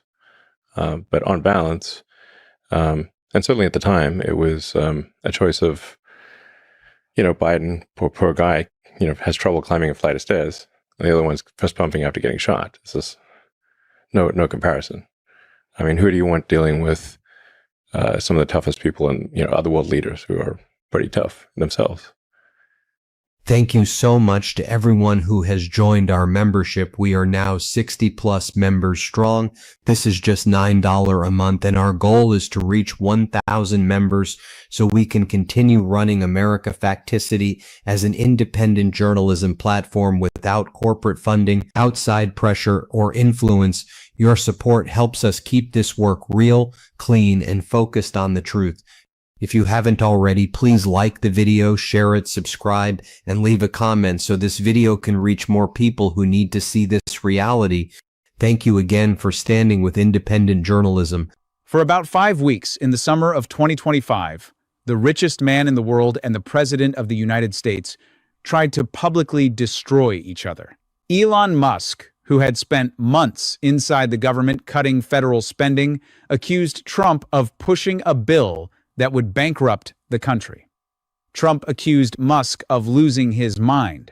And then in the middle of it all, Musk posted something no one closely allied with this administration had ever said in public before, that Donald Trump's name appears in the Jeffrey Epstein files, and that this was the real reason they hadn't been released. He told his followers to save the post. He said the truth would come out. Then he deleted it. And within 6 months, he was posting about a lovely dinner with the president and first lady at Mar-a-Lago, declaring 2026 was going to be amazing. As of this week, he's reportedly reviving his political operation, specifically to help Trump's party hold Congress in the midterms. That is not two separate stories. That is one continuous story about what happens when the world's richest man decides to say the quiet part out loud, and what it costs him to walk it back. Before we trace exactly how this went from government partnership to public war to whatever this current truce actually is, we need to catch you up on what's happening across the rest of the Trump presidency in the last 24 hours. Because it has nothing to do with Elon Musk, and it deserves your attention just as much. It's worth pausing, before we go further, on just how unusual this particular feud actually is compared to every other one covered in this series. Every other name in this recurring story, the comedians, the musicians, the former presidents, the talk show hosts, critiqued this administration from the outside as private citizens with no formal role in the government itself. Musk was different. For months, he held an actual position inside the machinery of the federal government, with access to systems, personnel, and information that no outside critic has ever had.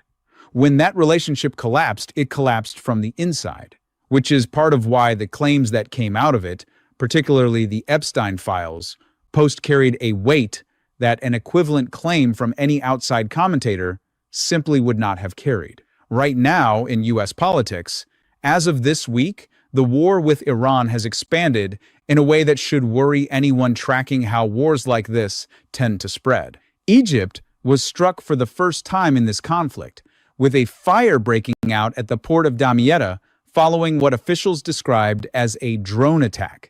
I'm going to blow them the F up. You wait and see. So Iran responded.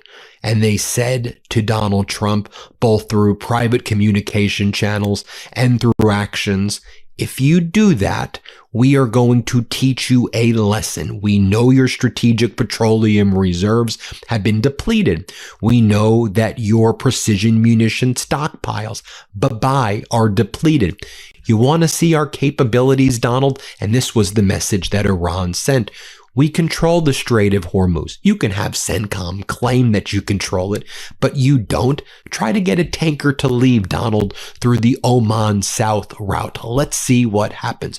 We control the Bab el-Mandab Strait. We'll let some tankers go by for now, but we could shut that down at will. You saw what the Houthis were able to do with multiple Saudi Arabian tankers in the past 7 days. Yeah, we could do that at will if we want to. And wait till we activate our capabilities in Somalia. But here's what Iran said as well. Which port city should we hit, Donald? How about we hit Egypt? Perhaps we should create a third party. And Trump also pointed to some favorable polling that shows that there is strong support for him across America and also amongst Republicans on Capitol Hill. Of course, this all started because of the big, beautiful bill, and Elon is still trying to kill that. And here's a direct quote from the president this afternoon. He says, Elon's totally lost it. So we don't expect to see a phone call between these two men, at least today.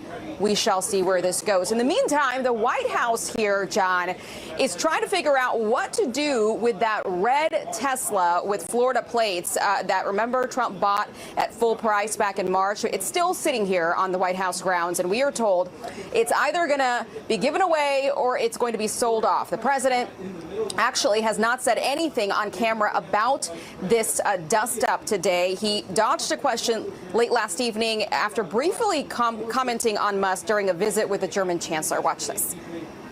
I'd rather have him criticize me than the bill, because the bill is incredible. You know, Elon's upset because we took the EV mandate. Elon and I had a great relationship.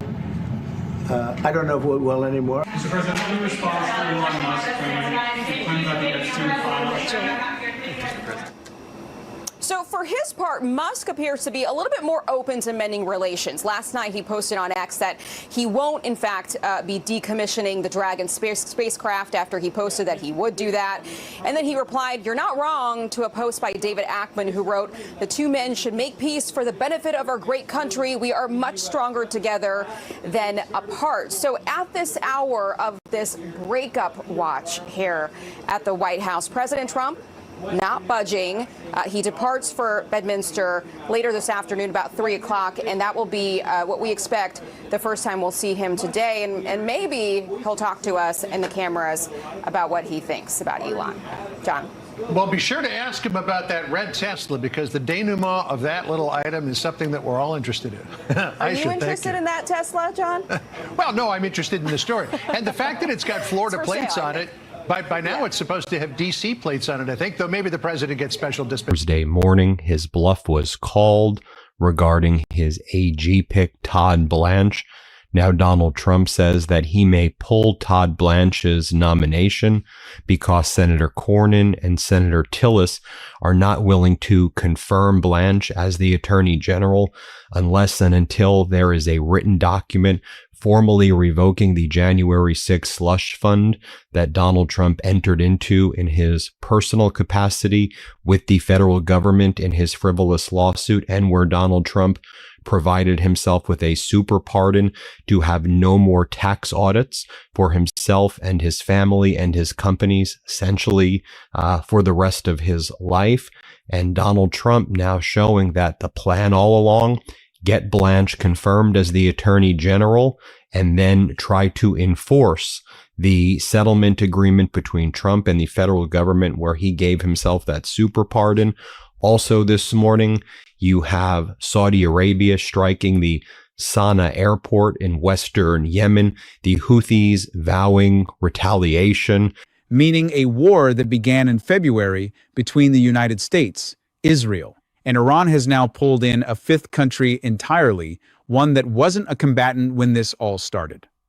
Alongside that, U.S. Central Command has confirmed what it calls a heavy wave of American strikes, targeting Iranian military command centers, missile and drone facilities, and coastal surveillance and defense sites, a significant escalation just days after Trump and Netanyahu's White House meeting, where both sides had at least discussed the possibility of winding the conflict down rather than intensifying it.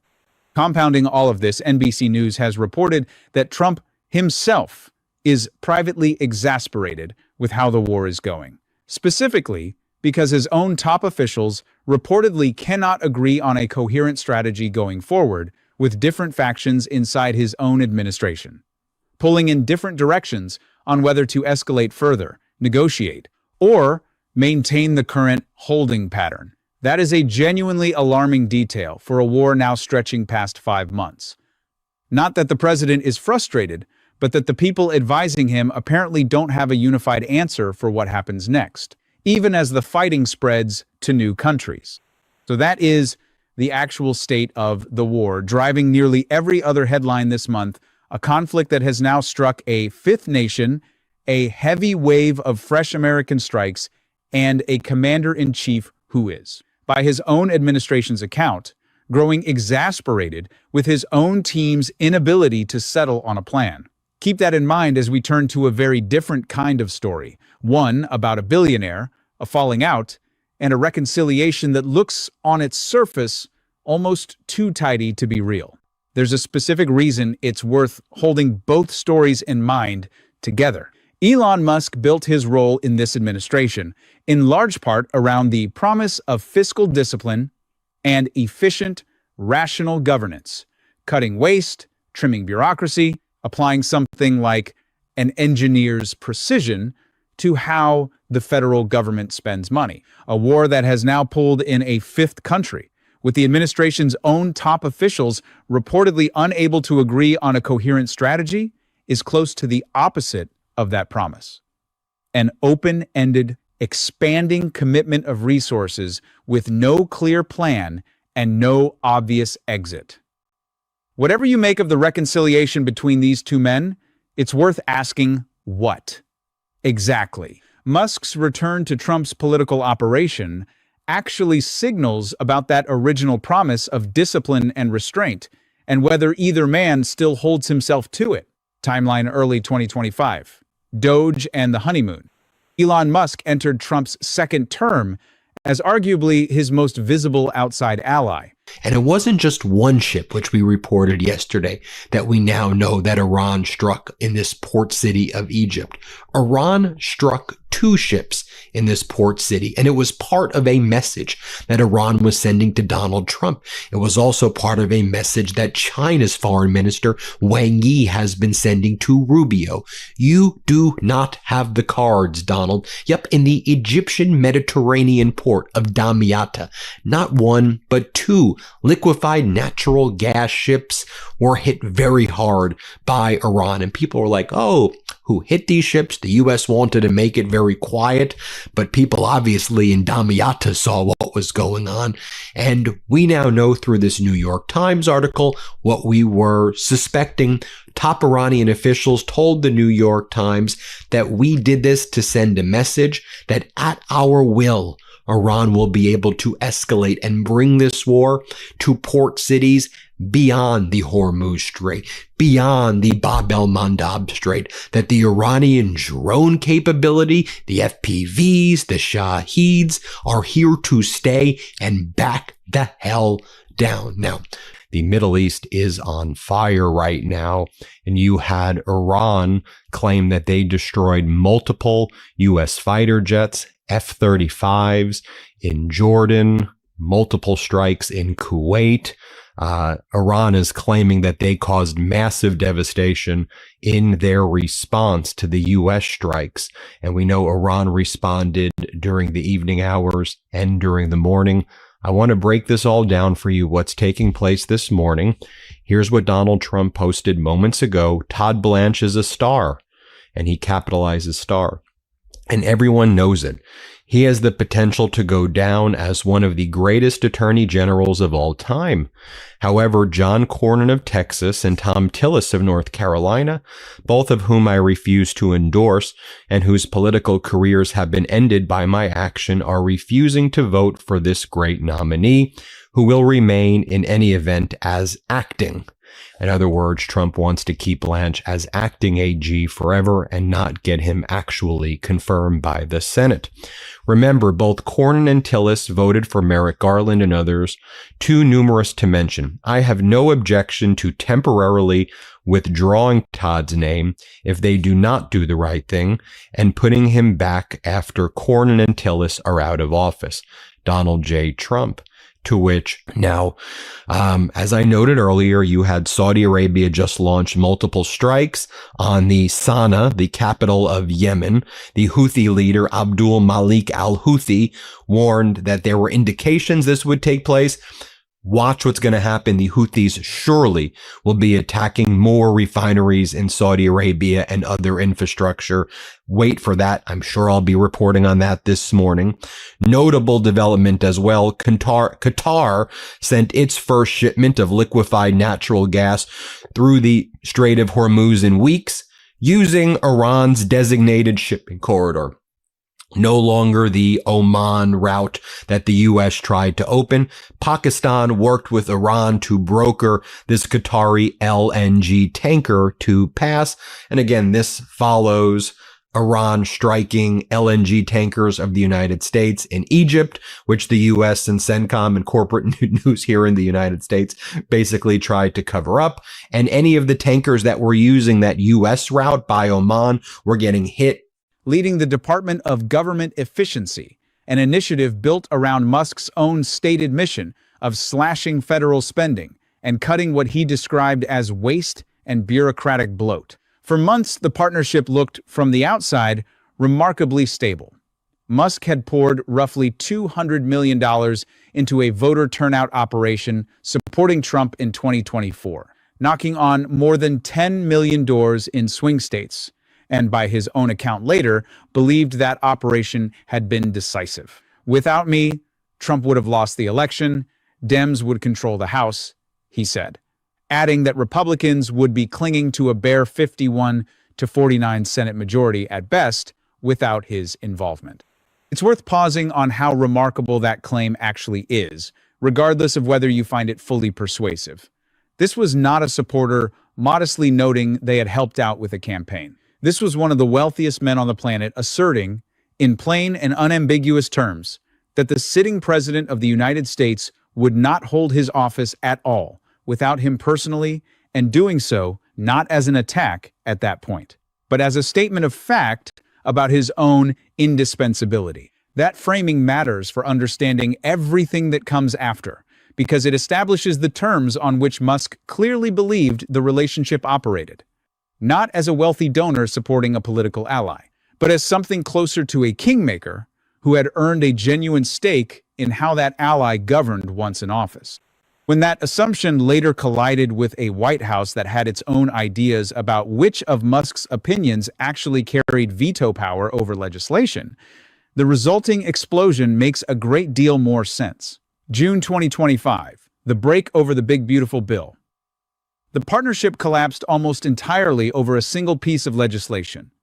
The sweeping tax and spending package Trump's team dubbed the Big Beautiful Bill. Musk turned on it hard and fast, calling it a disgusting abomination, rebranding it publicly as the Big Ugly Bill, and pushing instead for what he called a Slim Beautiful Bill, with far less new spending attached. His core objection was fiscal.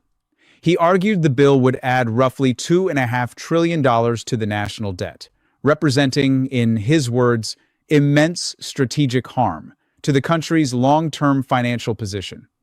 Trump's response combined genuine disappointment with a pointed rebuttal. He said Musk knew everything about the bill and had no problem with it, until provisions cutting electric vehicle incentives, provisions that directly affected Tesla's bottom line, entered the picture.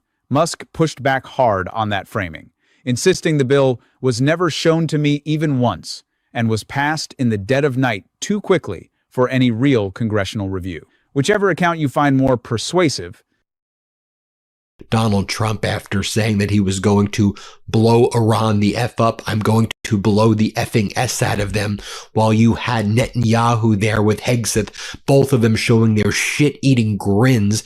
Donald Trump had to do something, so CENTCOM indeed announced that they were conducting some strikes of Iran, but it was not the strikes that Donald Trump threatened earlier, and it was cowardly. It was hitting certain civilian infrastructure in Keshem.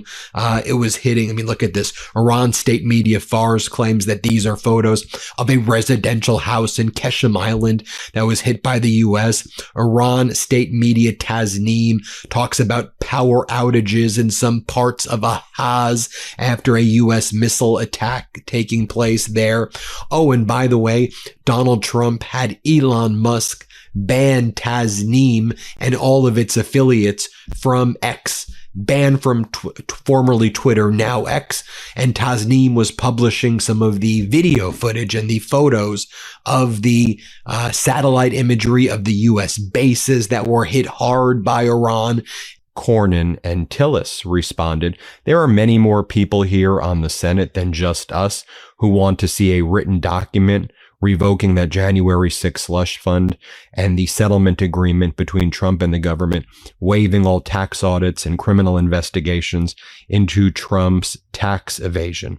Now, as our editor-in-chief, Ron Filipkowski, says, it sounds like Todd Blanche actually wanted to sign off on the language that the senators requested to kill Trump's IRS immunity and slush fund so he can get the gig as Attorney General. But his client, Donald Trump, won't let him. Not really how any of this is supposed to work, but this is a lawless, organized crime operation. Indeed, it is a lawless, organized crime operation. On the Midas Touch account, we explain this makes the Epstein files, Trump's slush fund for insurrectionists, and tax fraud immunity major topics heading into the midterms. And so it seems just abundantly clear the following. The fact that Blanche refused to terminate the slush fund in writing for Trump's criminal cronies, as well as his IRS immunity deal, proves that his testimony at his confirmation hearing that these things were dead was always a lie. Everything with Trump is always a lie. The dispute escalated quickly from a policy disagreement into something personal.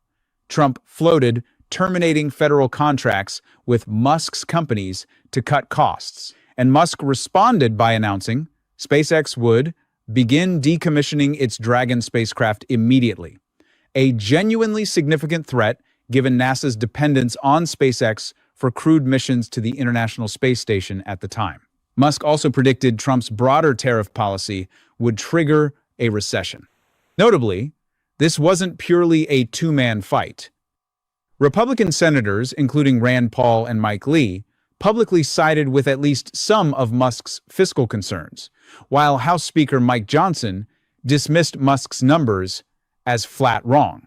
It's worth taking a moment to examine the Dragon spacecraft threat specifically, because it illustrates just how far this dispute traveled from its starting point in a matter of days.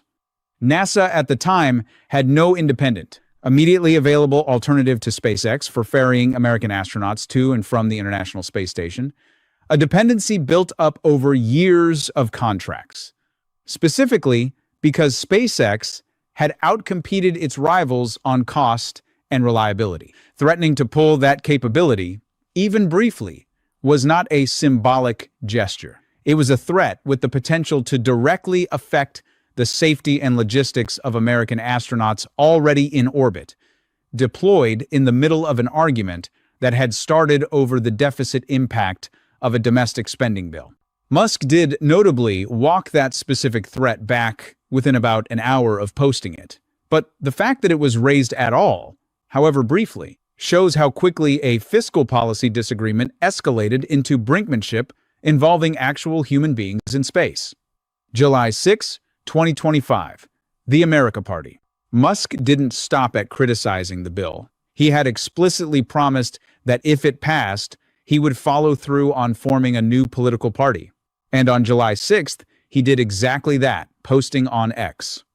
Today, the America Party is formed to give you back your freedom. alongside a broader complaint that when it comes to bankrupting our country with waste and graft, we live in a one-party system. The announcement followed an Independence Day poll Musk had run on his own platform, in which he claimed more than 65% of over 1.2 million respondents supported the idea of a new party. His stated strategy wasn't to win the presidency outright, but to target 2 or 3 Senate seats and 8 to 10 House districts enough in a closely divided Congress to hold genuine leverage over close legislative votes, regardless of which major party held nominal control. Trump's response arrived the next day, and it was uncharacteristically wistful rather than purely combative. And that led to Elon Musk banning the Tasneem account. So much for transparency there. But folks, don't worry. CENTCOM is out there claiming the U.S. controls the Strait of Hormuz and telling the tankers, go. Now, I want you to pay attention to a lot of the developments taking place behind the scenes as well. What meeting happened yesterday as well? What meeting happened? Well, you had the Saudi defense minister, Prince Khalid bin Salman, MBS's brother, meeting with J.D. Vance. And it was significant to me that this meeting took place with J.D. Vance, telling him that even though Saudi Arabia and the U.S. struck Iranian militias in Iraq, by the way, killing over 20. The Saudi defense minister, according to this leak to Axios, which I think is noteworthy as well, because Axios is Donald Trump's personal stenographer masquerading as a news entity. They have some good reporters, but Barack Ravid basically just spouts out whatever Donald Trump is saying. Axios has saying that Prince Khalid, the brother of MBS, said that Saudi Arabia wants to de-escalate with Iran. They were dead until he got confirmed. And then Cornyn said, just put it in writing. We'll make it very simple that the January 6th fund and the super pardon is terminated. Put it in writing, and then we'll confirm you as the AG. They're refusing to do that. As I've always said, this was all about Donald Trump waiving his tax liability, as he's always done his whole life with tax evasion and all of the criming and scamming and fraud that Trump committed his whole damn life while he ripped people off, while he screwed people over. And they also wanted you to be outraged, as we all should be, about the January 6th insurrection fund. But it was about Trump, who made billions and billions of dollars, and I believe far more than has been reported thus far. What was it? $4 billion in the first year alone he made in all of his quid pro quo deals, using the White House as his personal piggy bank and screwing over the American people. I think the number is closer to $10 billion. But even if you accept $4 billion, that means the taxes on that would probably be $1 billion, $1.5 billion, $2.5 billion, maybe, depending on the way these deals were structured. That's the most powerful part of FIFA. So when they all came together and they said, we're boycotting the World Cup, Donald Trump and Gianni Infantino and their greed and their disgusting behavior may have now just fully destroyed the World Cup. They took the World Cup and they said, hey, you know what? Seen people, brought people together. People were bringing joy. Let's destroy that. Because that's what these Epstein class oligarchs do all of the time. I'll just note this also. There was a global health summit that just took place in Africa. So the State Department did a presentation at a global AIDS conference in Brazil. And they displayed a fully inaccurate map of Africa at this global health summit. A State Department presentation at a global AIDS conference in Brazil featured a map mislabeling every African nation, as officials blamed hasty edits and AI tools for the blunder. Like literally every country they put in the wrong place on the map right there. There you have it, everybody. He said he was saddened to watch Elon Musk go completely off the rails and dismissed the entire third-party project as an exercise in complete and total disruption and chaos. That specific choice of words, saddened rather than furious, is worth noting, because it suggests Trump, at least in that initial moment, was still processing the end of what had genuinely been a close and mutually useful political alliance, rather than simply writing off an enemy.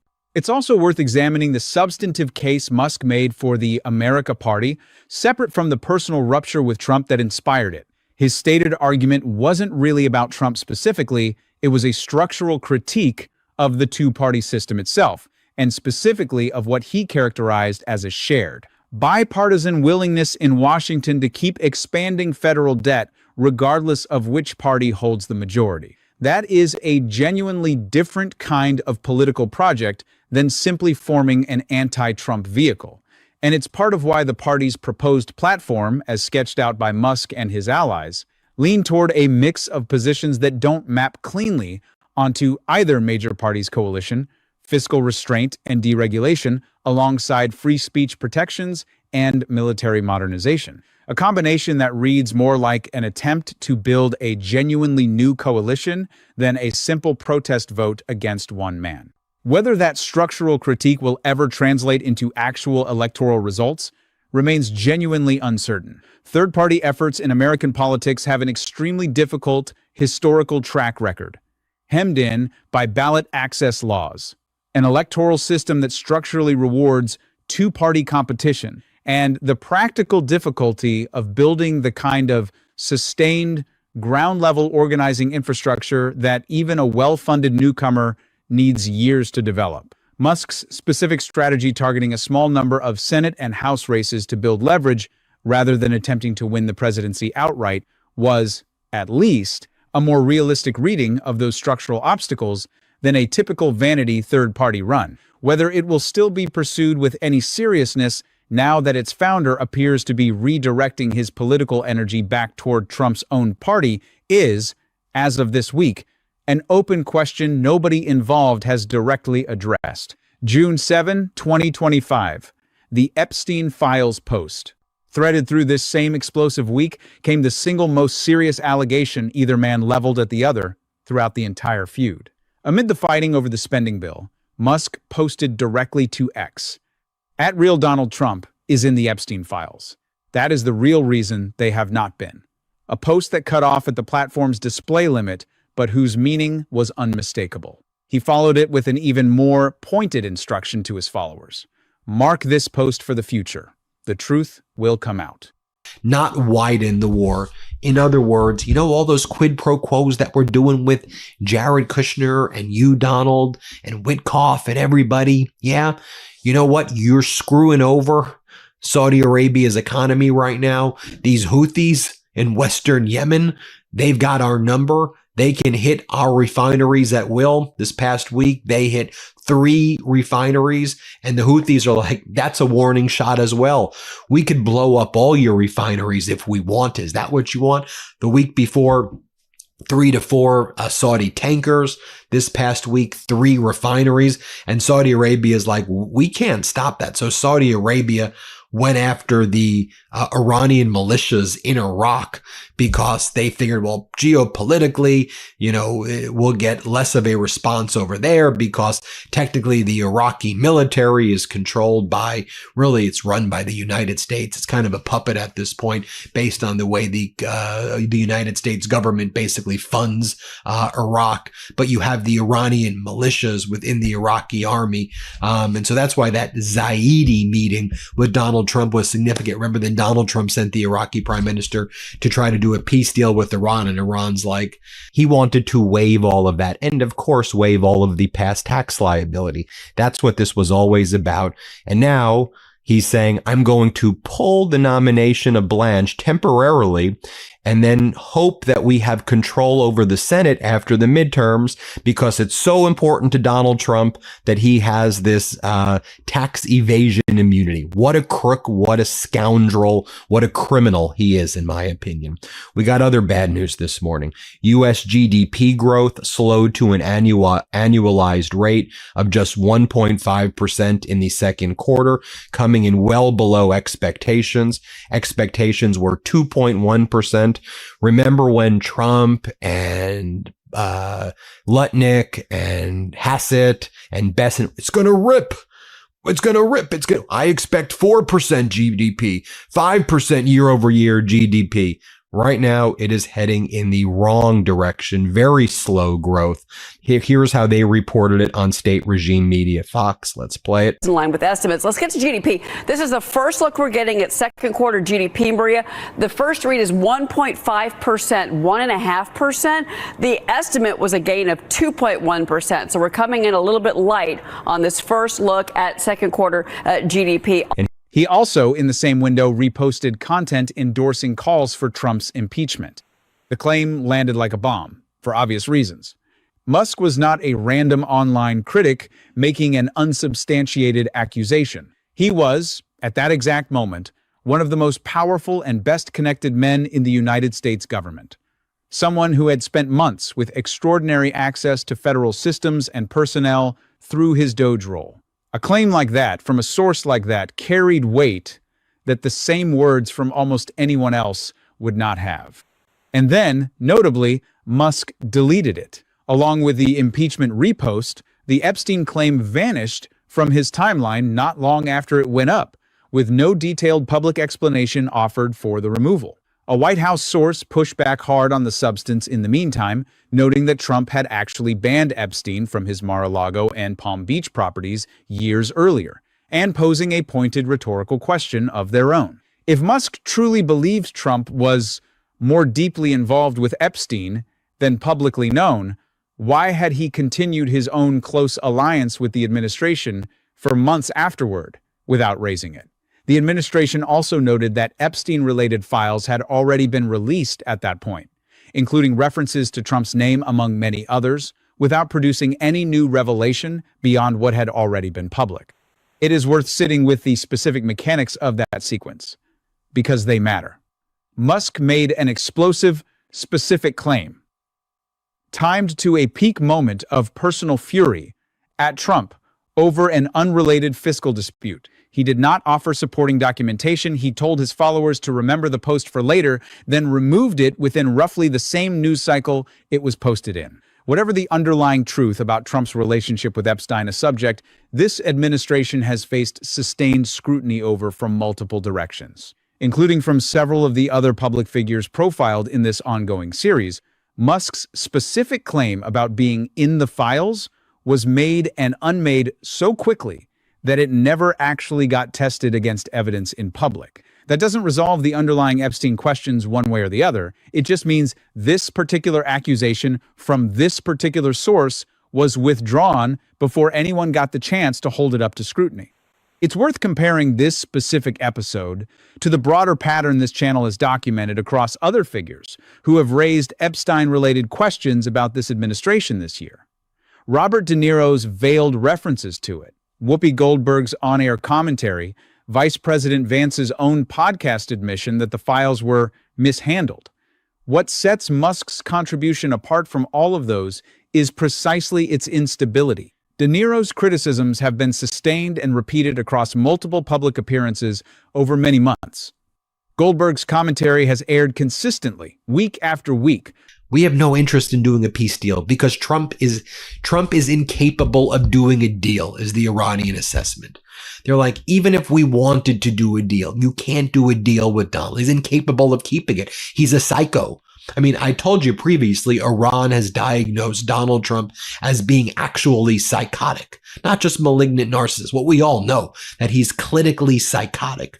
So Iran's like, we can't negotiate with a literal psychotic person. So all they know is strength. So we just got to go power, power, power, crush the U.S. economy, deplete their strategic reserves, cause the treasury yields to go crazy high to make it impossible for Americans to afford things, wait this out past the midterms, allow there to be investigations into Donald Trump's unlawful conduct and catastrophic conduct that he's been engaged in all of this time, let the U.S. strategic, not just petroleum reserves, but munitions dwindle. And that's, basically the plan. And just, this is for Iran. They can go 18 months to 2 years right now with what they've got. Here's how they reported it on CNN. Let's play this clip. And working through it, Matt, what does this new data tell you? Well, Kate, it tells us that the economy slowed down during the spring. U.S. GDP coming in at 1.5%. That was softer than expected, right? The forecast was for 2.1%, and this is a slowdown from the first quarter when growth was at 2.1%. So this is soft.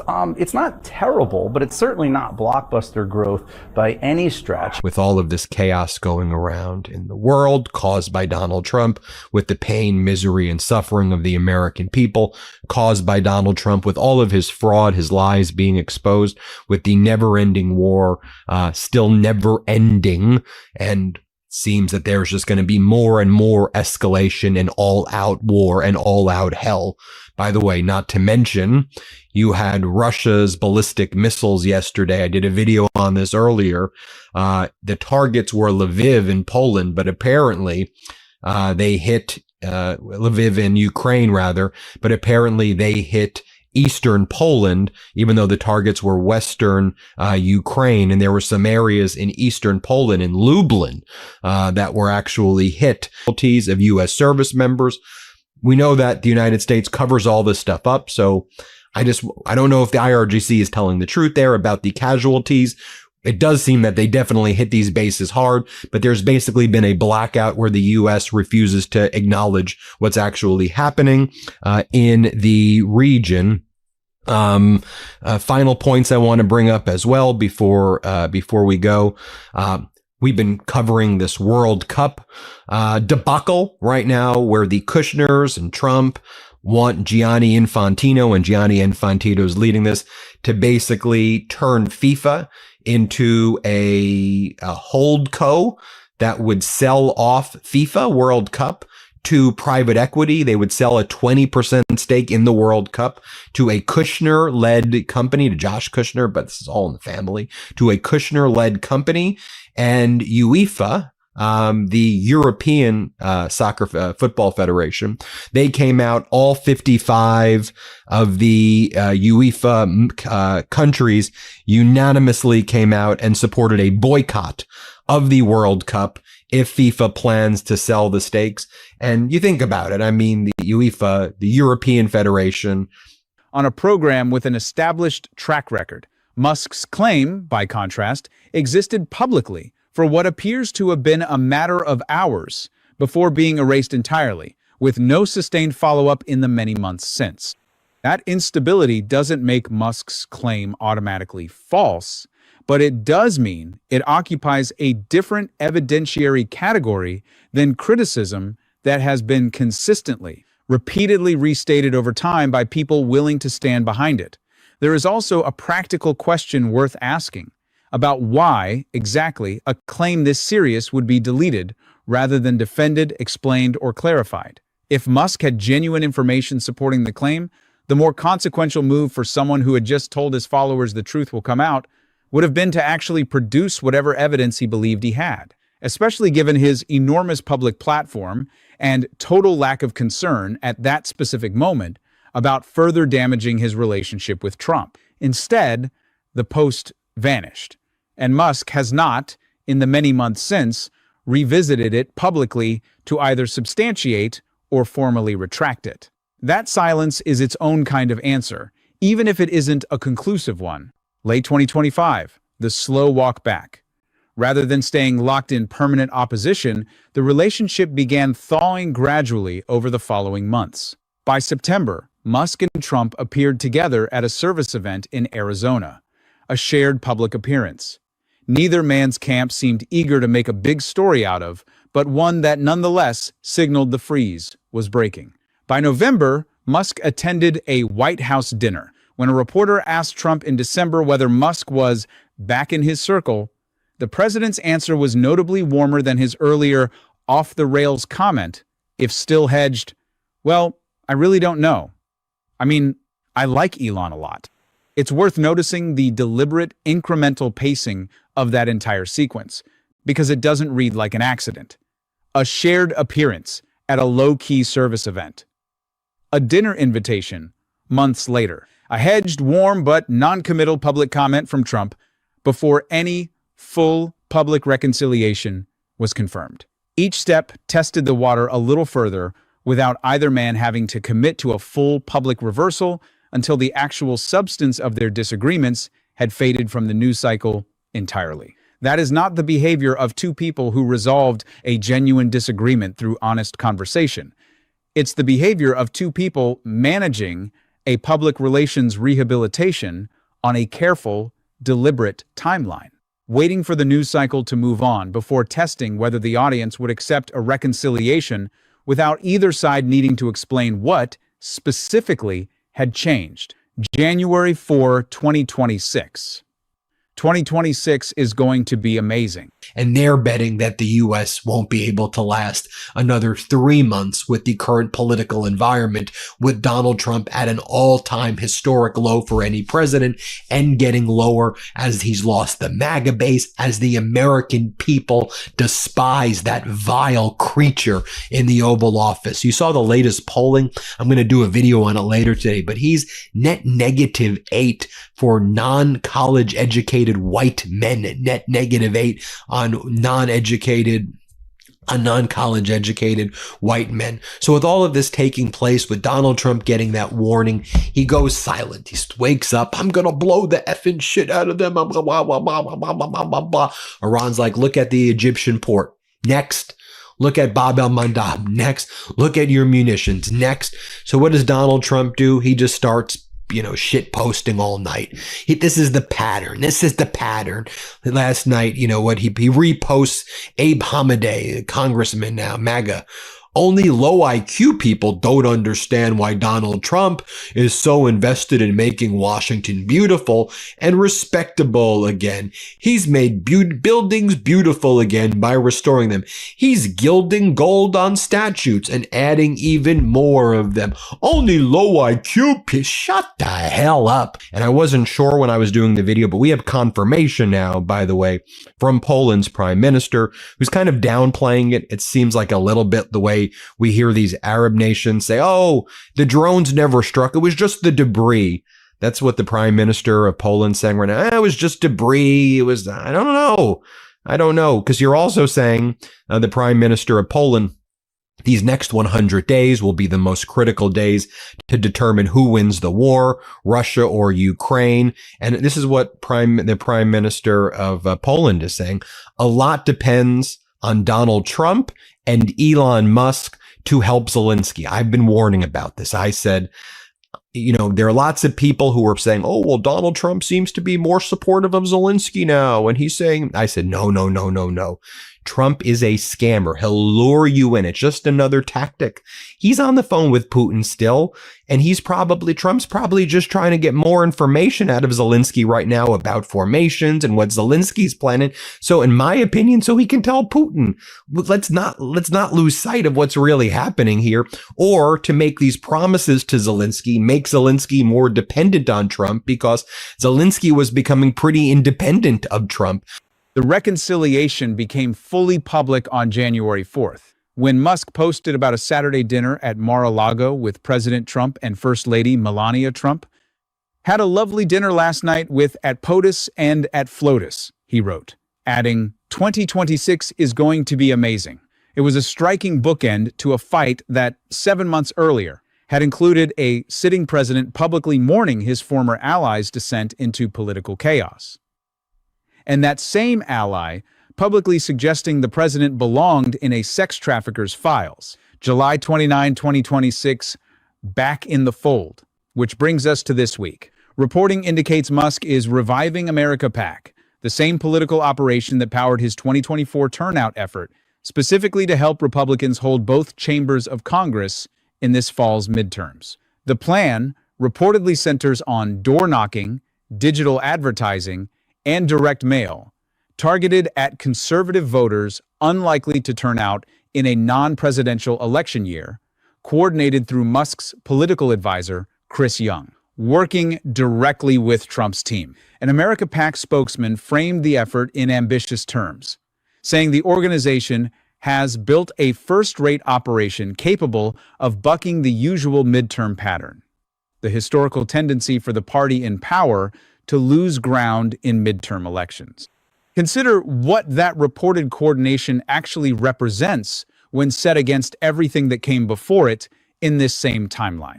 Barely a year after forming a third party explicitly designed to punish the two-party establishment for its spending habits.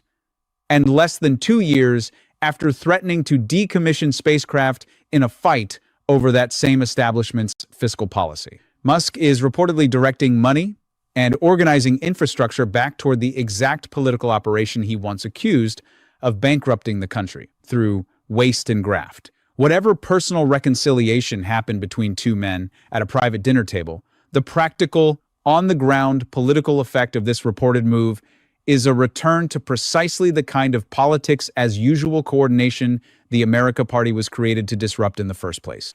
That is not necessarily hypocrisy.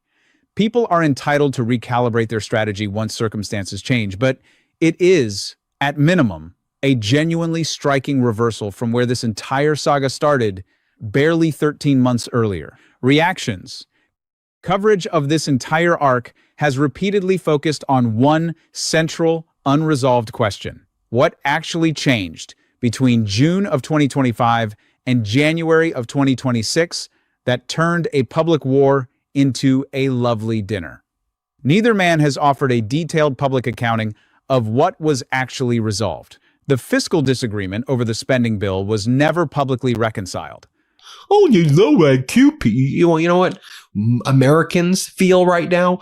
Why the hell are you talking about gilding golden freaking horses when you're ripping away the healthcare of Americans? When you're taking away people's lives here and making millions of Americans die when Americans can't afford their rent, they can't afford mortgage, they can't afford anything.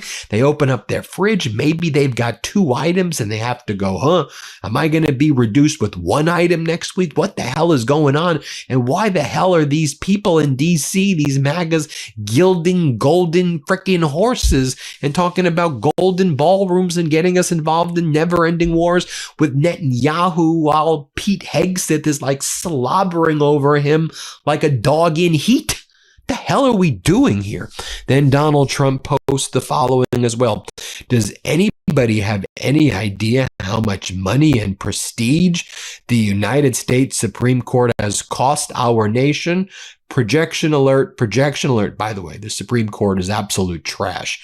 But Donald Trump disagrees with them. Donald Trump wants them to fully endorse his fascist agenda. They've only endorsed it 85 to 90% of the time. But you give Donald Trump an inch, he takes your life. So he's whining that they're not fascist enough for him, even after granting absolute immunity and engaging in all these, taking away Voting Rights Act rights, taking away environmental protections. So Trump can pull him back into his orbit, feel that he's controlling Zelensky right now, and then promise things. Okay, I'll get you the interceptors. I'll give you the license. Zelensky then changes his strategy depending on Trump, and then Trump doesn't deliver. That's how Trump operates. I just want everybody to know that anyway. So with all of this going on in the world, with the world at a war, in war right now with each other, what's MAGA doing? Again, this morning, still attacking Dr. Fauci. I mean, you've got MAGA Republican Senator Ron Johnson from Wisconsin saying, look, Dr. Fauci wasn't just wrong on COVID. He was wrong about AIDS. He tried to act like AIDS and HIV was a big thing. He fear-mongered AIDS and HIV. Here, play this clip. The injection injuries, the economic devastation, it never should have happened. But it all happened because of St. Fauci fear-mongering, scaremongering, just like he did with AIDS. If you remember that, he's, AIDS, it could be, household transmission. No, that's not it. Yeah. But he did that same way because he wanted to get a vaccine. Again, he's a vaccinologist. He admitted in October 2019 in Milken Institute panel. Fear-mongered AIDS. These people are the craziest people. Musk never withdrew his criticism that it represented immense strategic harm. And Trump never acknowledged the EV incentive motive Musk denied. The America Party, as far as public reporting indicates, has not been formally dissolved, even as its founder now appears to be redirecting his political energy and money back toward the very party structure the new party was explicitly created to counterbalance. And the Epstein files claim arguably the most serious allegation of the entire feud was simply deleted, never retracted with an explanation, never revisited by Musk in public, and never addressed by Trump's team beyond the initial rebuttal. That combination of unresolved threads is worth taking seriously, rather than glossing over as simply two powerful men making up. A fiscal policy dispute that was never resolved, a third party that still nominally exists, and a serious, publicly stated allegation about Epstein-related documents that was deleted rather than debunked or confirmed are not small loose ends. They are exactly the kind of unresolved questions that would ordinarily follow any public figure back into future coverage, except, in this case, the two men involved appear to have mutually agreed, implicitly simply not to revisit any of them. Commentators examining Musk's specific incentive structure throughout this saga have also noted the recurring pattern of his complaints, tracking closely with his company's financial interests. The EV incentive cuts affecting Tesla directly, the federal contract threats affecting SpaceX directly. That doesn't necessarily invalidate his broader fiscal arguments about the spending bill, which drew support from sitting Republican senators on the actual merits. But it is a pattern worth naming, because it complicates any simple narrative in which either man's motives in this fight were purely ideological, rather than at least partly self-interested. There has also been commentary on what Musk's near-instant reversal on the Epstein claim says about the credibility of the accusation itself. Defenders of the administration have pointed to the deletion as evidence. The claim was baseless from the start, floated in anger, recognized as indefensible, and pulled down accordingly. Critics have countered that a claim being politically inconvenient to maintain is not the same thing as a claim being false, and that the speed of the deletion, alongside the private, undisclosed nature of whatever conversations may have followed it, leaves the underlying question genuinely unresolved, rather than settled in either direction. What do you mean he fear-mongered? AIDS and HIV is a big deal. The COVID deaths were a big deal. You want to look at where more deaths took place and say, aha, maybe they were in red states and areas that voted Trump overwhelmingly. Like, do these people not care about, like, dying? I mean, they just live, I guess they live in a death cult. I guess they don't. Then they bring on MAGA Republican Congress member John McGuire, and he's like, have you heard about the BLT sandwich using the human fetus baby parts in vaccine sandwiches? Dude, what are you all talking about? The American people just want health care. We don't want to be in never-ending wars. People want to be able to be paid with dignity. They want a fair wage. They want to be able to afford their rent. What are you talking about, BLT fetus sandwiches? These people are freaking crazy. Here, play this clip. It's crazy. I don't know if you heard about the BLT sandwich using human fetus baby parts. Yep. In the vaccine, when they could have used ivermectin, but maybe they're helping the big pharma get rich. If he were to be convicted of contempt, it'd be a $100,000 fine, up to a year in jail. But that's not enough. And Senator Scott said he's hiding behind a fake auto pen pardon. So I'm hoping that he gets accountability and justice. Seriously, this is heinous. That's what he's posting. And then he reposts Tim Pool. Amy Coney Barrett is clearly terrified of the left. What are you talking? Amy Coney Barrett, very terrified of. That's what I wake up and I go, Amy Coney Barrett, terrified of the left. NBC reporting what we've been reporting now for weeks.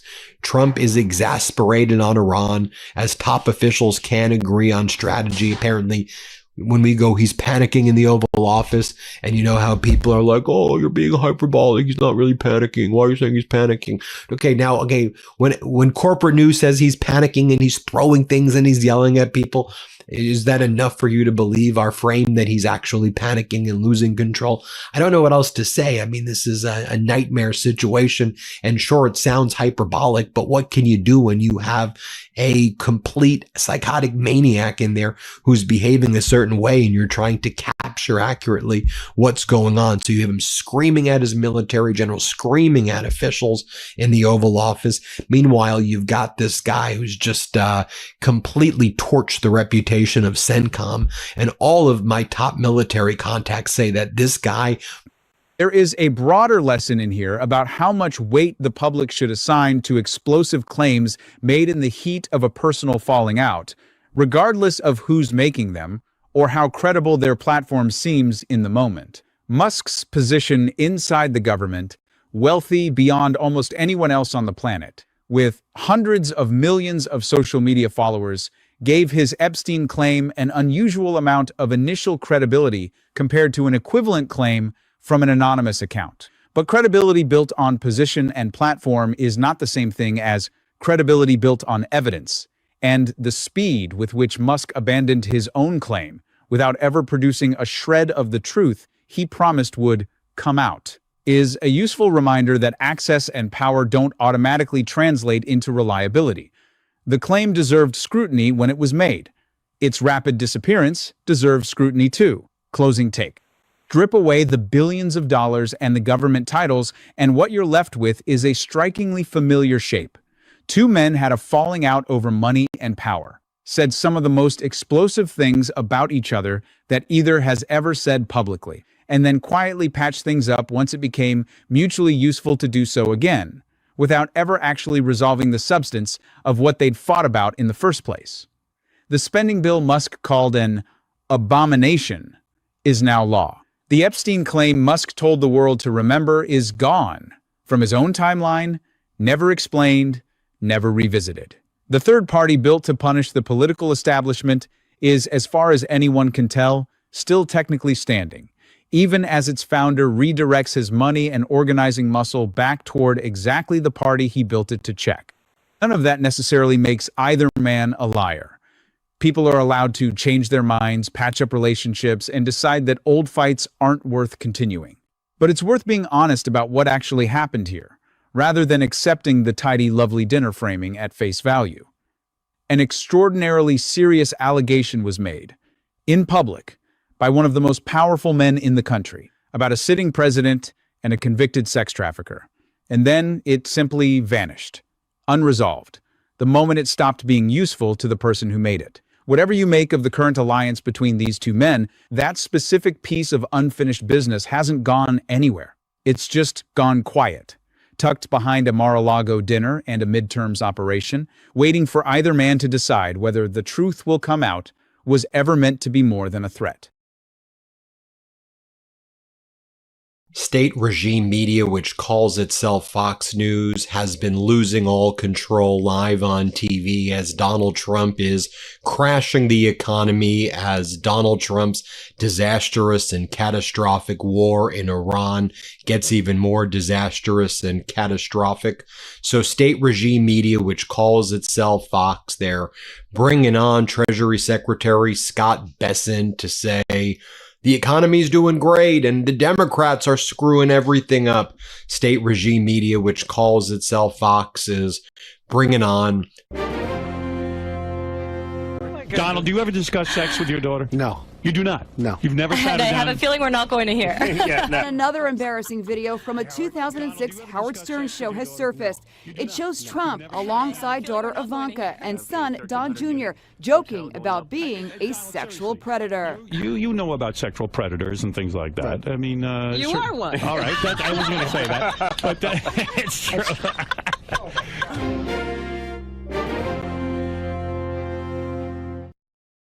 Thank you so much to everyone who has joined our membership. We are now 60 plus members strong. This is just $9 a month, and our goal is to reach 1,000 members so we can continue running America Facticity as an independent journalism platform without corporate funding, outside pressure, or influence. Your support helps us keep this work real, clean, and focused on the truth. If you haven't already, please like the video, share it, subscribe, and leave a comment so this video can reach more people who need to see this reality. Thank you again for standing with independent journalism. Howard Stern didn't need to ambush Donald Trump to expose him. He just needed to keep the tape running. For nearly 3 decades, Trump sat across from Stern in a New York radio studio and said things about women, about age, about his own mind that he clearly assumed would stay locked inside a shock jock's archive forever. They didn't. This year alone, 2 separate old clips from Stern's show have resurfaced at exactly the moment they're most damaging. One, a 2006 exchange about a sexual age limit that landed right in the middle of the Jeffrey Epstein scandal, and another, a segment where Trump couldn't correctly multiply 17 by 6, dug up the same week Trump stood at a podium bragging that he'd aced 3 cognitive tests. Trump's response to all of it has followed a familiar script: dismiss Stern as washed up, claim his ratings have gone down the tubes, call him a beta male, insist he went woke. Not one word of it has actually addressed what's on the tape.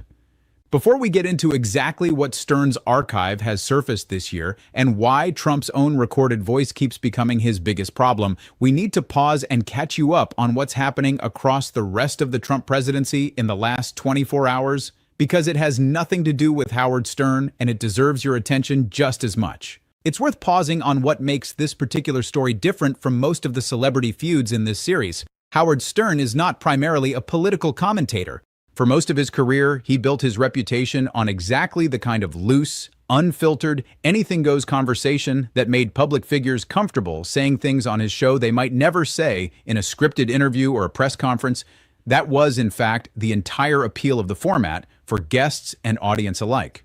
Trump understood that appeal as well as anyone. He appeared on Stern's show dozens of times over the years, by many accounts more comfortable and more unguarded there than in almost any other media setting he's ever occupied. That history is exactly what makes the current situation so uncomfortable for him. The tape causing him the most trouble right now isn't hostile interview footage extracted by an adversarial journalist. It's footage of Trump, by his own choice, at his most relaxed and unguarded, saying exactly what he actually thought in the moment. Right now in U.S. politics. As of this week, the war with Iran has taken its sharpest turn back toward escalation in months. On Wednesday, Iran's Islamic Revolutionary Guard Corps launched ballistic missiles at a U.S. airbase and central command post in Jordan, home to roughly 4,000 American troops. RFK Jr. to say, all trust in public health has been lost because of Dr. Fauci. That's why nobody... No, it's because of you and this despicable Trump regime. State regime media, which calls itself Fox, is bringing on Stephen Miller to say, you know the problem with the Democrats? They're a bunch of freaks, weirdos, losers, and crazies. Meet the mirror, Stephen Miller, and your entire regime is, I think, what you're describing right there.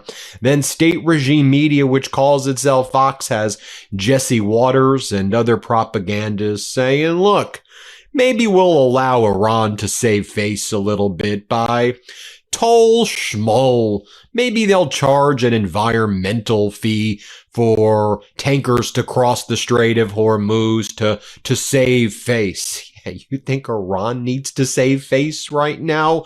Donald Trump has put the United States through humiliation ritual after humiliation ritual. How many times does Donald Trump restart this catastrophic and unlawful war? The opposite of woke to me is asleep, and I think I'm awake. This must have gotten Trump all charged up, because at 3 o'clock in the morning on a Saturday, technically Sunday morning, he starts tweeting out, Howard Stern is a broken loser, jerk off, not loyal, the usual, tirade. And I thought to myself, I'll tell you my thought on it was, what? Imagine you got to be the 45th president of the United States, and you're sitting and writing about Howard Stern.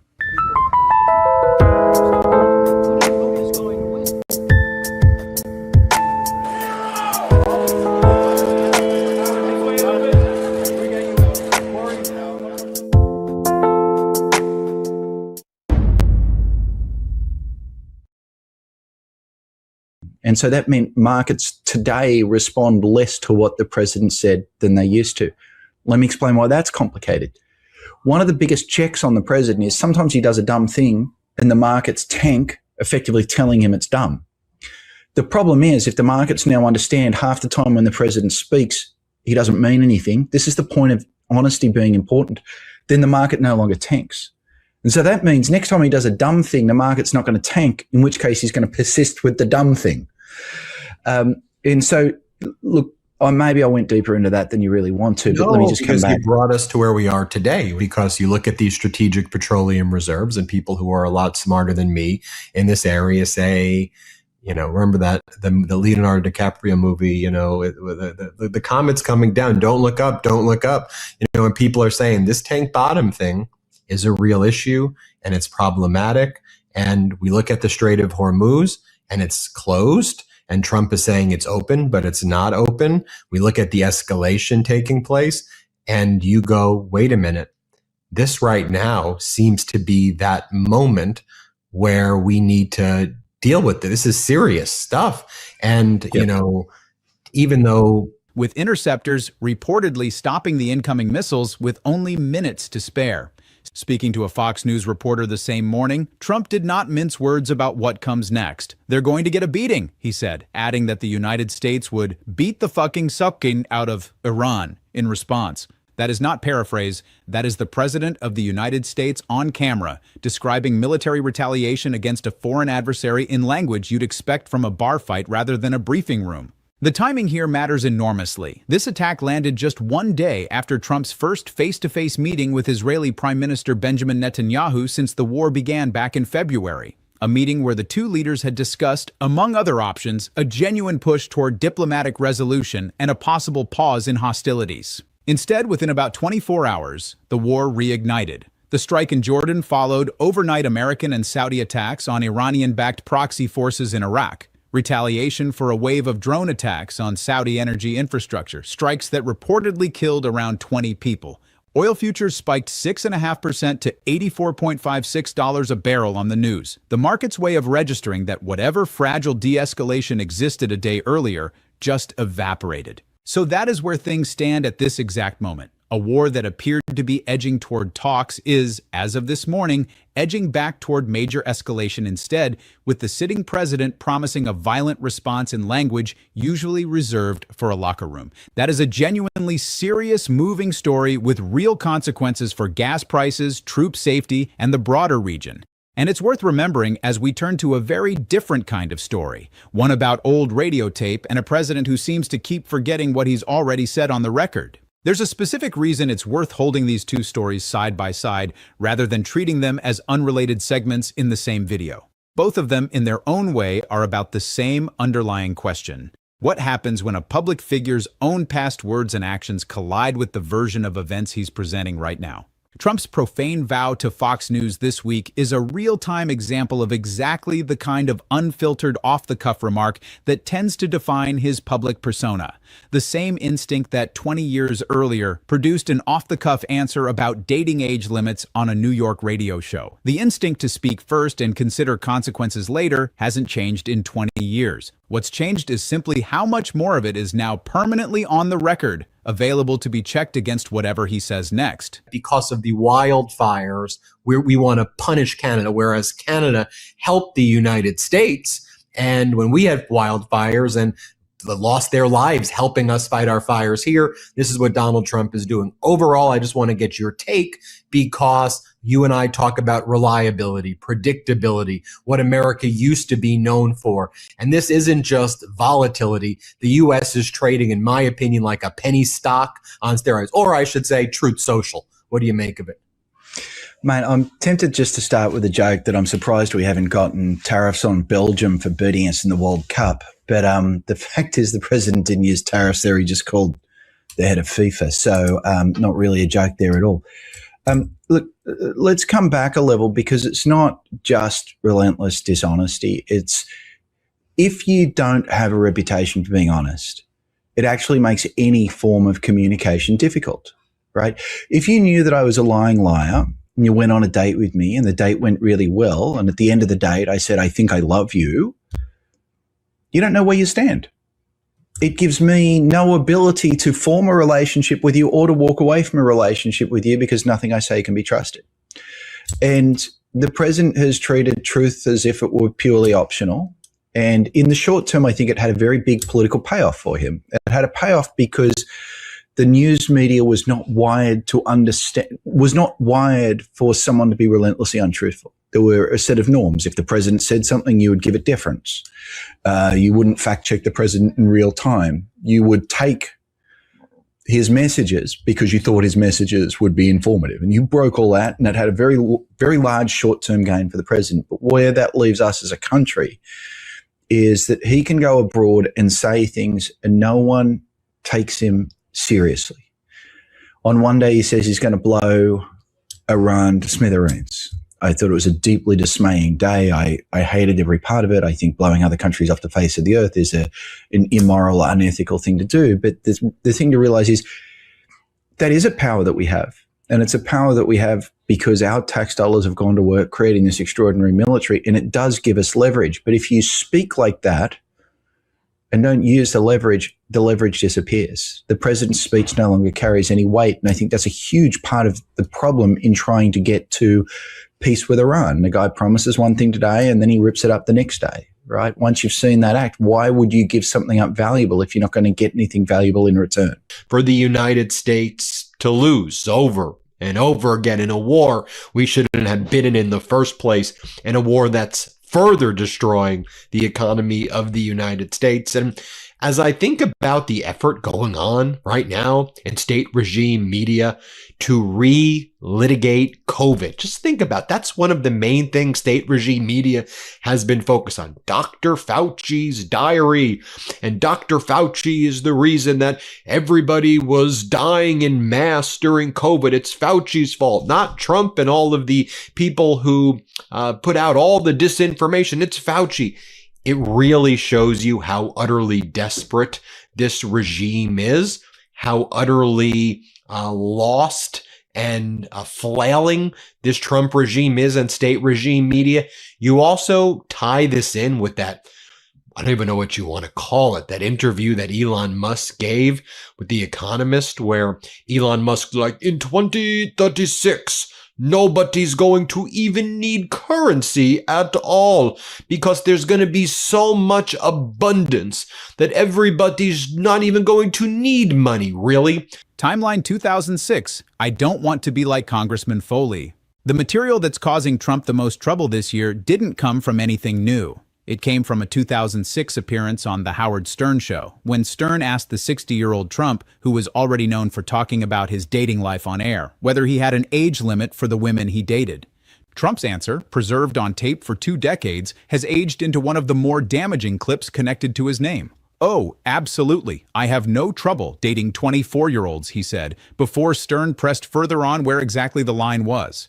Trump's response, No, I have no age. I mean, I have an age. I don't want to be like Congressman Foley with, 12-year-olds. The reference was to Mark Foley, a congressman who resigned in 2006 amid a scandal involving sexually explicit messages to teenage congressional pages. That clip sat mostly dormant for years, filed away as one of many crude moments in Stern's decades of interviews with celebrities and public figures. It resurfaced with new intensity in 2025 and into this year, specifically because of the Wall Street Journal's reporting on Trump's documented friendship with Jeffrey Epstein, including a disputed 2003 birthday letter allegedly containing suggestive language, which Trump has denied writing and which prompted him to file a $10 billion lawsuit against the newspaper. Once Epstein's name and Trump's name were back in the same sentence in a serious, sourced news story, the old Stern clip stopped being a curiosity and became something much sharper, a recording in Trump's own voice, distinguishing himself from a convicted predator of minors by drawing the line specifically at 12-year-olds, rather than simply saying the question itself was inappropriate. It is worth being precise about what this clip does and doesn't prove. It is not evidence of any specific crime. It does not, on its own, establish any wrongdoing connected to Epstein. What it does is something narrower but still significant. It shows Trump, unprompted, in his own words, treating a question about the sexual age limit for dating adult women as one worth answering seriously enough to specify a cutoff rather than rejecting the framing of the question altogether. In the context of a widening scandal about Epstein's trafficking of minors and Trump's known social relationship with him, that specific framing takes on a weight it never carried back in 2006. Consider, too, why this specific exchange has proven so much stickier than the countless other crude moments Stern's decades of interviews produced with dozens of different celebrity guests. We set it up perfectly. $19.2 trillion we brought in. Like, when, they didn't bring in they didn't bring in $1 trillion. The entire thing's a gigantic Ponzi scheme. They're lying about all their numbers in general right now. All right, I know I gave a big intro there, but I want to give you the appropriate context of what's going on right now. Treasury Secretary Scott Bessent, he's there going on regime media. He's like, with these Democrats, with these democratic socialists and all, common sense has just passed them by. That's probably why they can't hold a day job. I don't know. Maybe it's the fact that right-wing oligarchs like you, with your data centers, with your suppression of a living wage, with your despicable hoarding of the wealth, have systematically tried to screw over the American people. How about that? Here's what Besson says. Let's play it. I think you said there are 35 candidates running. Look at the New Hampshire poll that came out last week. AOC leading. Now, I'm convinced that AOC is his hand-picked successor. I'm convinced of that. That's why they did the Fight the Oligarchy tour with their private jet.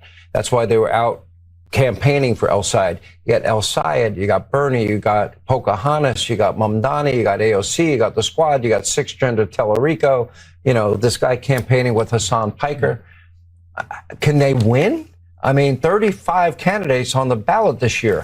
I don't think so, because it's not where the American people are at. It's where a small urban elite group is. I saw a study the other day that said these are mostly urban voters, and it was interesting. Highly educated, but under-earning. So they feel like something has passed them by, and it has. It's common sense. Common sense has passed them by. Not so common. That's probably why they can't hold a day job. You mentioned Belgium, and the joke that you were giving, though we should say Belgium gave Donald Trump a golden ring with all of these rubies and diamonds. True story. And that was one of the reasons that he made a tariff decision that reduced certain tariffs after getting a gift from Belgium, before.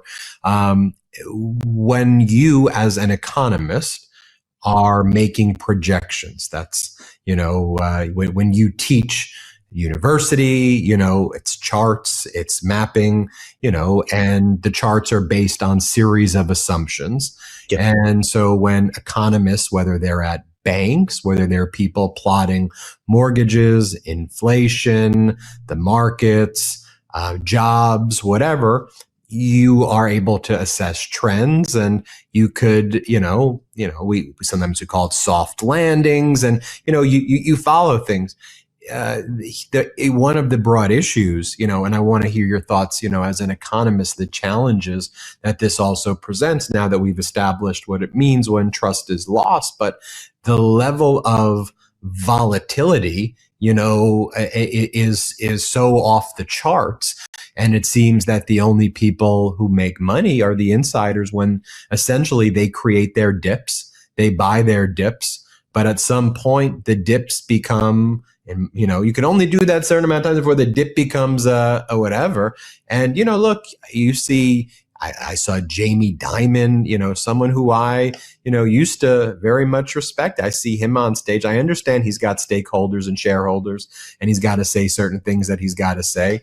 But, he's up there on stages with Trump saying things that make me, to be honest, a little bit kind of sick to my stomach while Trump is doing all of this. And so I just want to get your take broader about how you deal with this as an economist, the volatility. Stern built an entire career on pushing subjects toward exactly this kind of uncomfortable candor, and plenty of public figures have said things on his show over the years that would embarrass them if surfaced today. What separates this particular clip is the collision between what it captures and what has since become public knowledge. In 2006, the Mark Foley scandal was fresh, and Trump's reference to it read at the time as a topical joke distancing himself from an unrelated controversy involving a different politician entirely. 2 decades later, with Trump's own documented friendship with a convicted child sex trafficker now central to one of the defining scandals of his political career, that same joke reads less like distancing and more like an inadvertent data point about how Trump, unprompted, chose to frame the boundaries of his own conduct at the time. The clip didn't change. The context around it did, and that context is what turned an old radio joke into a genuine liability. 1992, the Entertainment Tonight precedent. The Stern clip did not surface in isolation. Alongside it, a separate clip from 1992 recirculated as well. This one not from Stern's show, but from an Entertainment Tonight interview in which a 46-year-old Trump standing near a group of young girls remarked, "I'm going to be dating her in 10 years, can you believe it?" That clip, paired with the Stern material, created a pattern rather than an isolated bad joke. Multiple separate instances, spanning more than a decade, of Trump making off-the-cuff comments about the ages of women and girls in a way that, viewed individually, might be dismissed as of-their-time crudeness, but viewed together, form a documented pattern that predates and now intersects directly with the most serious scandal of his political career. Trump's communications team responded to the resurfaced coverage by calling it a disgusting insinuation and attacking the credibility of the reporting outlets involved. Notably absent from that response was any specific denial that Trump had, in fact, said the words captured on tape. The pushback targeted the framing and the insinuation. It did not dispute the recording. That distinction, attacking the framing without disputing the underlying facts, is worth sitting with because it's a recognizable pattern that shows up again and again whenever old audio or video surfaces of a public figure saying something now inconvenient. It's a strategically sound choice in the narrow sense that a recording cannot be unrecorded, and disputing something demonstrably true only draws more attention to it. But it also means that, functionally, nobody on Trump's side has ever actually contested the accuracy. The first trillionaire, who, by the way, screwed up so many people's mutual funds by sticking SpaceX into that, when it should never have even been in the NASDAQ 100 at all, right? SpaceX, which is tanking, the guy who's spent his entire life hoarding money, is out there saying money doesn't matter. It's going to just be abundance from everyone. Yeah, that's someone, in my opinion, who's picking your pockets, not just Musk, but Treasury Secretary Besant, Trump, and this entire despicable oligarchical regime. Notice how they previously were saying, second quarter 2025, it's going to be great. Fourth quarter 2025, amazing. First quarter 2026, it's going to be great. 2027, that's going to be our year. You know what? We're not even going to need money in 2036. We should be looking at that horizon because AI is going to be so powerful that people aren't even going to need to work anymore and everything's just going to be perfectly utopian. So just slave away over the next, I don't know, 12 years. You'll be taken care of in the next 10 to 12. Because idea swipe to get rid of him, but you'd swipe to get rid of him. You're close to the same age. I never used those apps. We're both old men then, Ben. I'm not much of a swiper either, but I think you swipe right to get rid of him. And in some sense, as it works in love, so it works in war, which is the Iranians are here to swipe right. They don't need a relationship with us, but there is an off-ramp that we saw continuously through the trade war. The trade war provides a really interesting map for how Trump operates, which is we actually did have deals. We had very real trade agreements with Canada, for instance, and the president came in and just ripped it up. As you said, he just comes to the table whenever he wants and rips it up whenever he wants. And what he wanted was a belief that he struck a deal. And so the cleverest countries in the world, the Brits were very, very good at this, the Japanese did this as well, is they would basically let the president walk out the front, hold a press conference and say, I extracted an incredible deal. I just screwed this country absolutely from here to kingdom come. And the Prime Minister of Britain, for instance, just sat there and nodded. He understood that there was no deal. He understood that there's no follow through. This is not a particularly competent administration. So he understood if he wanted to best represent his country, he had to let the president declare the win while quietly actually doing nothing that the deal ever required because there was not, in fact, a deal. That's the way out of this. The problem is that, the Prime Minister of England was able to do that and the Prime Minister of Japan was able to do that. But this seems like the sort of thing that would be a lot more difficult for a country like Iran to stomach. Of what's on that 2006 tape, the strategy has been to make the conversation about media bias and insinuation rather than about the words themselves. And that strategy only works if the audience listening doesn't stop to notice that the actual content of the recording has gone completely unchallenged the entire time.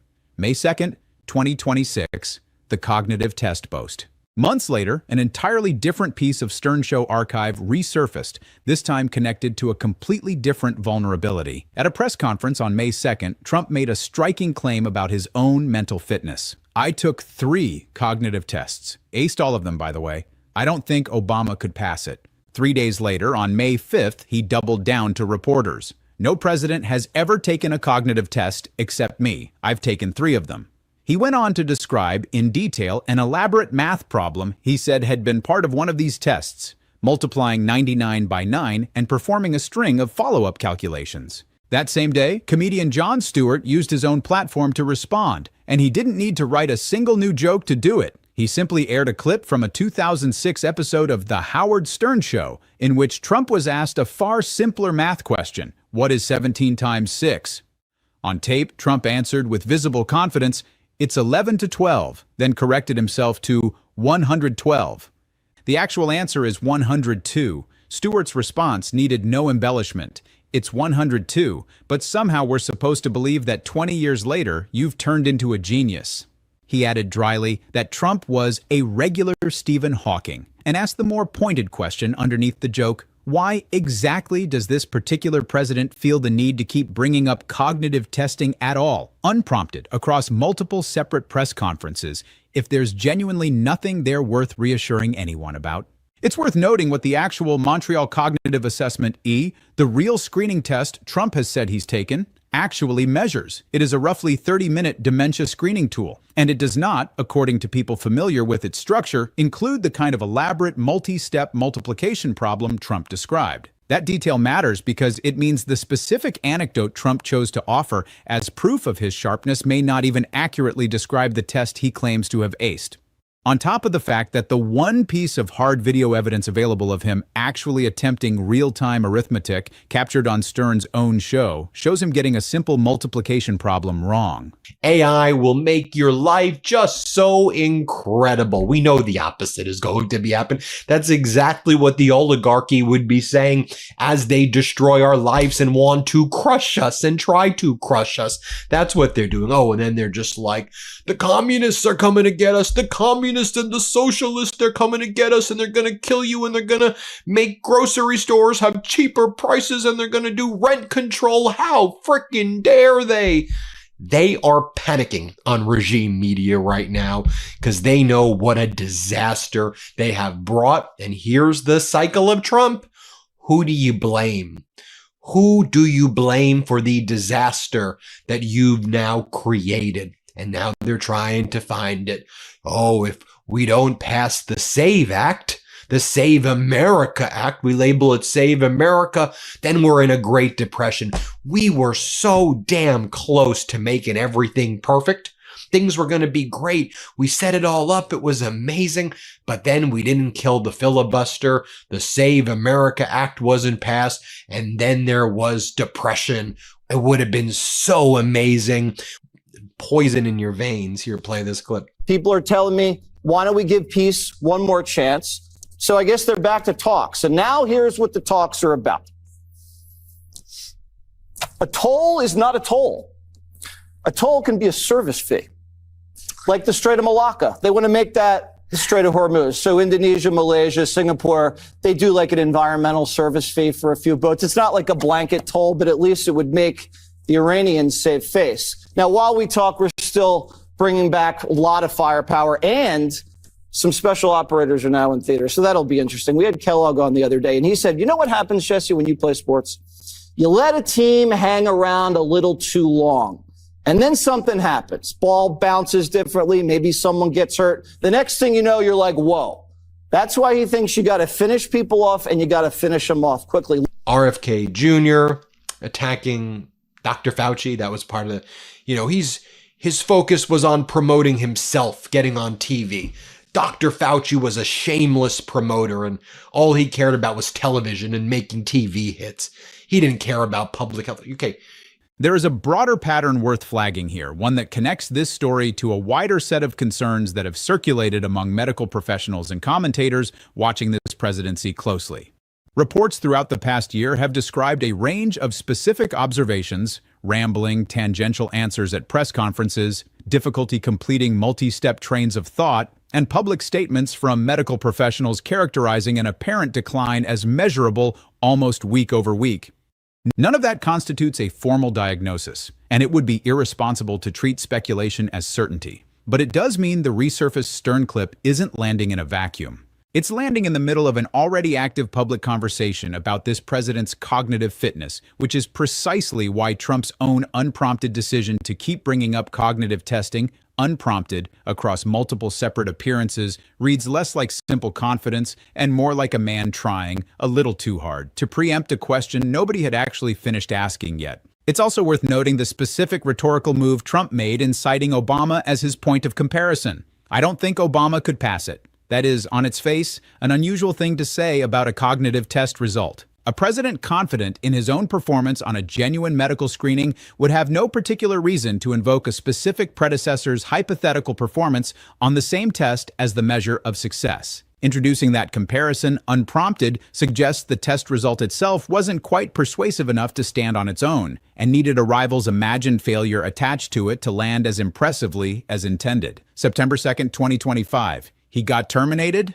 Threaded through both of these substantive controversies is a separate, ongoing thread. Trump's public commentary on Stern's career itself, which has never engaged with anything Stern has actually said about him, instead focusing entirely on Stern's ratings and relevance. When reports emerged in the summer of 2025 that Stern's Sirius XM contract might not be renewed, a reporter asked Trump directly about it. His response was dismissive, bordering on gleeful. "It's a name I haven't heard in a long time. What happened? He got terminated?" He then offered his own explanation for Stern's supposed decline. He went down when he endorsed Hillary Clinton, adding, "Since he's gone woke, his ratings have gone down the tubes." There are two problems with that response, and both of them are easily checked. First, Sirius XM does not publicly release detailed ratings data for its shows, meaning Trump's specific claim about declining numbers is not something that can actually be verified one way or the other. It is an assertion, not a fact. Second, and more concretely, the cancellation rumor itself turned out to be false. In December of 2025, Stern announced he had signed a new 3-year contract extension with Sirius XM, running through at least 2028 with a schedule adjustment that gave him more flexibility rather than pushing him off the air.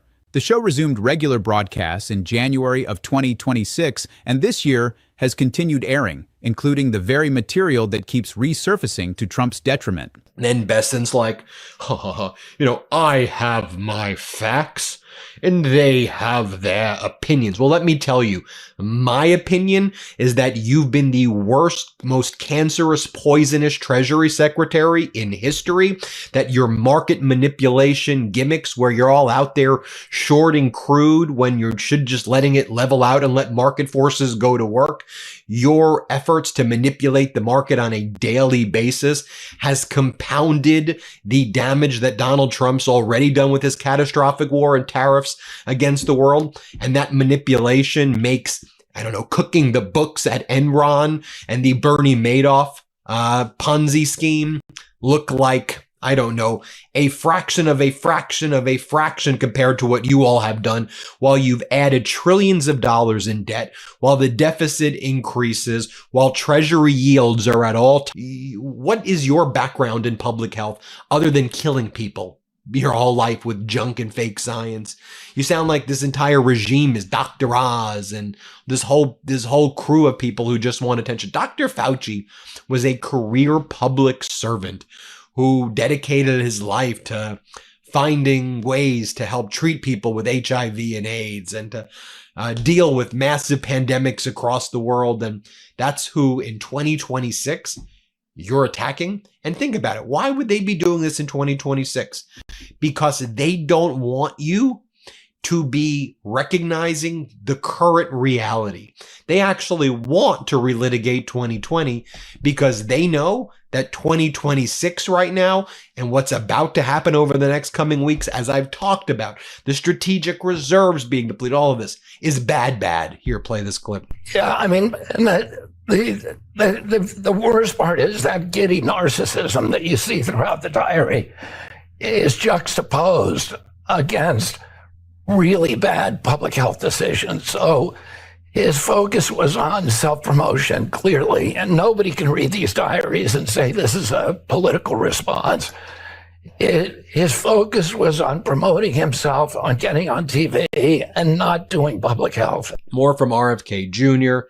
saying, Dr. Fauci's leadership, we had the highest mortality rates imaginable. Because of him, that's why more people died of COVID. It's because of you anti-vax crazies. And y'all were spreading lies and disinformation, and you were creating a situation of polluted data. You all turned COVID into a political thing when it shouldn't be a political thing. Does that mean that everything was done correctly by the CDC and the NIH? No, it doesn't. But this should not have been a politicized issue. This should have been an issue where we follow the scientific method. And you know what? The scientific method occasionally means you don't get everything right 100%, but you don't use that to politicize the thing. We use that. We should unite and come together and figure out the best ways to eradicate pandemics as one, as united, not to use it like Trump and MAGA does as everything as a tool to divide. Here, play this clip. Let me add one thing to that kind of litany of parade of horribles that we just saw. We had in our country, because of Dr. Fauci's leadership and other reasons, we had the highest mortality rate from COVID of any country in the world. So we literally did worse than any nation in the world. In July of 2026, some further changes emerged around the show's weekly schedule and staffing, prompting a wave of listener complaints on social media. But even that story, examined directly, traced back to ordinary business decisions about broadcast frequency rather than to anything resembling the political cancellation Trump had gleefully anticipated 2 years earlier. Think about the actual sequence of events here, because it undercuts Trump's framing almost completely. He was asked about a rumor. He responded not by expressing indifference or declining to comment on another network's internal staffing, but by actively embracing the idea that Stern's career was over, offering his own theory for why, and tying that theory directly to Stern's political choices rather than to any actual business explanation.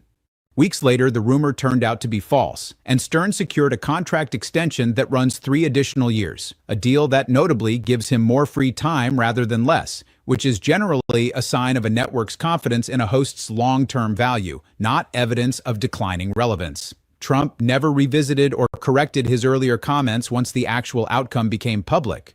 The prediction was wrong. The correction never came. It's worth remembering, too, just how long and genuinely warm the earlier relationship between these two men actually was, because it makes the current dynamic more striking by contrast rather than less.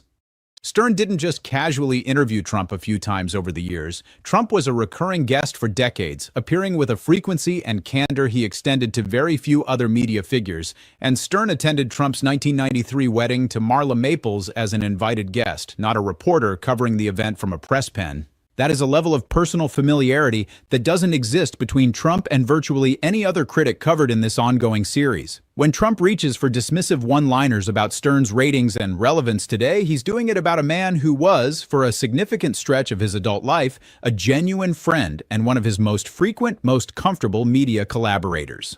2024, I hate the people who vote for him. None of this happened in a vacuum, and it's worth remembering the specific political history driving so much of this back and forth. In September of 2024, Stern told his Sirius XM audience directly, "I don't hate the guy. I hate the people who vote for him. I think they're stupid." He said it knowing it would cost him listeners, and said so explicitly on air, acknowledging he expected hostile messages from Trump supporters as a direct result. Trump and Stern had once been genuinely friendly. Stern attended Trump's 1993 wedding, and Trump has previously credited Stern's show with giving him some of his earliest national media exposure. That relationship soured specifically after Stern endorsed Hillary Clinton in 2016 and declined an invitation to speak at the Republican National Convention, and it has never really recovered since. It's worth taking Stern's own framing of that 2024 statement seriously rather than reducing it to a simple insult, because he was explicit about the distinction he was drawing. He did not say he hated Trump personally. By his own account, a man he had known and interviewed for decades, someone he'd once considered close enough to attend a wedding for. Then they just start reading passages from Dr. Fauci's diary. This was all night on State Regime. Reading passages from Dr. Fauci's diary. Barbara Streisand. Ooh. There are so many issues afflicting the American people right now, and this is what they choose to spend their time on. Why? Because they don't want to deal with, they can make the socialist boogeyman, communist boogeyman. I'll tell you right now, Donald Trump is seizing control of companies, enriching himself. He's taken $20 billion from Venezuela. God knows where that money is. Donald Trump is out there screwing, begging for data centers in every community right now. They want data centers in everybody's backyard. That's what y'all are doing here. Play this clip. Had great call with Barbara Streisand. I told her that at work listening to her songs on Alexa. She really didn't know what Alexa was. I then explained to her more about Alexa. I brought the phone over to Alexa and asked to play songs by Barbara Streisand. When the song came on loud and clear, she started laughing and absolutely loved it. Fauci beamed over an exchange with Tyra Banks. Quote, one person said that Tyra was sexy, but I was even more sexy than she was. She read it and put a big smiley face on and said that she agreed with that, but then beautifully and gently shot this down by saying, Dr. Fauci, that is true, and my mother is in love with you, zing. And remember this, the viral moment when Chris Cuomo emerged from his basement. Then they bring on RFK Jr., and he's like, look, now the American people no longer even have trust in public health care. It's because of you. It's because of Trump. It's because of all of you people who have been attacking the scientific method, who have been attacking public health care. Here, play this clip. Americans no longer trust public health. That's terrible. Because they were lied to. And then they bring on Stephen Miller, who says that the problem with the Democrats, they've become the party of freaks, weirdos, losers, crazies. And I just want you to, again, see the tactics that these losers actually use. They want to label the other.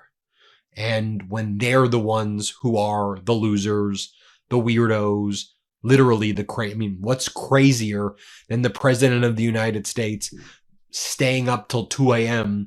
doing 100 AI images of blowing up Carg Island and civilian infrastructure? What's more deranged than saying, I'm going to open up the gates of hell? He specifically directed his frustration at the tens of millions of people who chose to vote for him, a much broader and more diffuse target than a single political rival. That is a meaningfully different statement than a simple partisan taunt, and it's one that cost him real audience goodwill by his own admission and his own explicit acknowledgement on air. He wasn't naive about the backlash it would generate, and he said so before the backlash even arrived. Whatever you think of the underlying sentiment, that is not the behavior of someone testing a cheap applause line. It's the behavior of someone willing to absorb a real professional cost for saying something he believed needed saying. Reactions.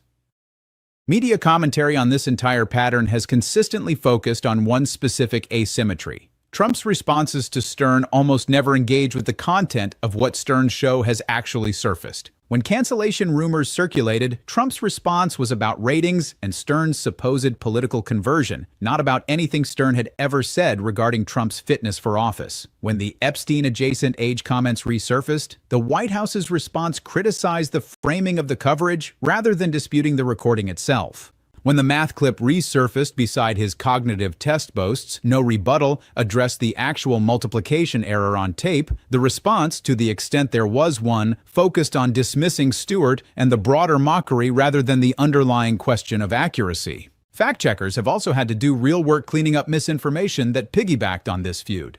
A viral claim asserting Stern's show had been canceled specifically because of his 2024 comments about Trump voters was formally debunked. Stern's contract had, in fact, just been extended through 2028, and the timeline of the rumor didn't match the actual sequence of contract negotiations at all.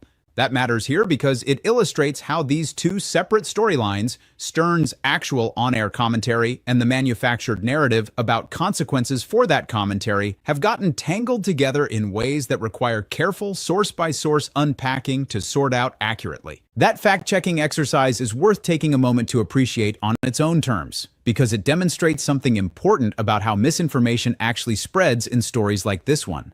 The false "he got canceled for criticizing Trump voters" narrative didn't emerge from nowhere. It took two genuinely true, separate facts. Stern criticized Trump voters in 2024, and Stern's contract status was genuinely uncertain at one point in 2025. and fuse them into a single, tidier, more dramatic story that never actually happened in that sequence or for that reason. That is a useful reminder for anyone consuming any version of this story, including this one.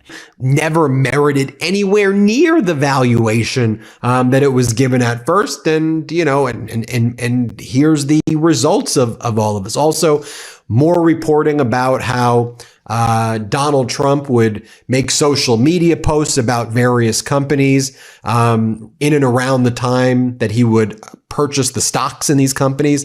And CNN did a pretty good expose where they said Trump trades stocks before favorable Truth Social posts. And they gave tons of examples how Trump made stock trades shortly before posting favorable comments about them. So with all of this taking place, and I know the struggle is real, what's Treasury Secretary Scott Bessent saying? How is he dealing with all this? Well, he went on a podcast called The Way I Heard It, and Treasury Secretary Bessent's of everything is, look, if you do the right thing and you work hard and you make good decisions, there still may be the American dream for you. I mean, just what an asshole this guy is, huh? Here, play this clip. I really think it's up to us to let people know that the system does work for them. If you do the right thing, if they want to work hard, if you want to make good decisions, then there is still the American dream.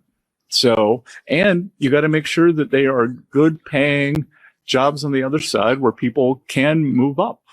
Then finally, you have Roger Marshall, MAGA Republican senator, also attacking Fauci. This was their whole play. Let's play it. We got to talk about Dr. Fauci here. Look, it's amazing. He has a very detailed diary recording every moment. He's not only reading his press clippings, he's posting his own press clippings as well, and really seems to have a lack of concern for the number of people that are dying. I just think there's a huge inconsistency between what's in the diary versus what he was telling the American public. You already mentioned one of them, January 24th, 2020.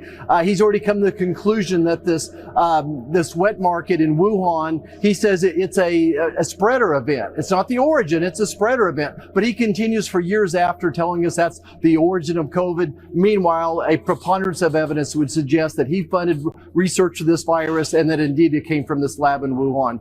There you have it, everybody. Let me know what you think. I know it's so utterly despicable, but this is MAGA. This is who MAGA. It's why we got to call it out and we got to give the context of what's going on here. Now, if you want to know what Elon Musk has been saying, what this message is that's coming out from these right-wing oligarchs, just so you know, it's like, yeah, we don't need money anymore. Why would we need money? Abundance. Things are so great. Everyone's going to have so much wealth that you're not going to need money. Okay, well, if you think that's the case, take all of your money and donate it away. All of it. Maybe if it doesn't matter, why do you need to hoard $1 trillion? Right? Just give it all away. Give it all away right now. Oh, you're not going to do that. You're just going to hoard more and more and more and more and more money. And really, this is what, as they screw over the American people. Anyway, here, let's play this clip. On how then you make money? Because in the end, people are buying your shares because they expect you to make money. Do you sell I'll robots? make another prediction. Money won't matter in 2036. I'm not sure that the people who bought your shares think that money won't matter in 2036. Well, what do you want money for? You want money for goods and services, right? You want money for obviously food, housing, transport, entertainment.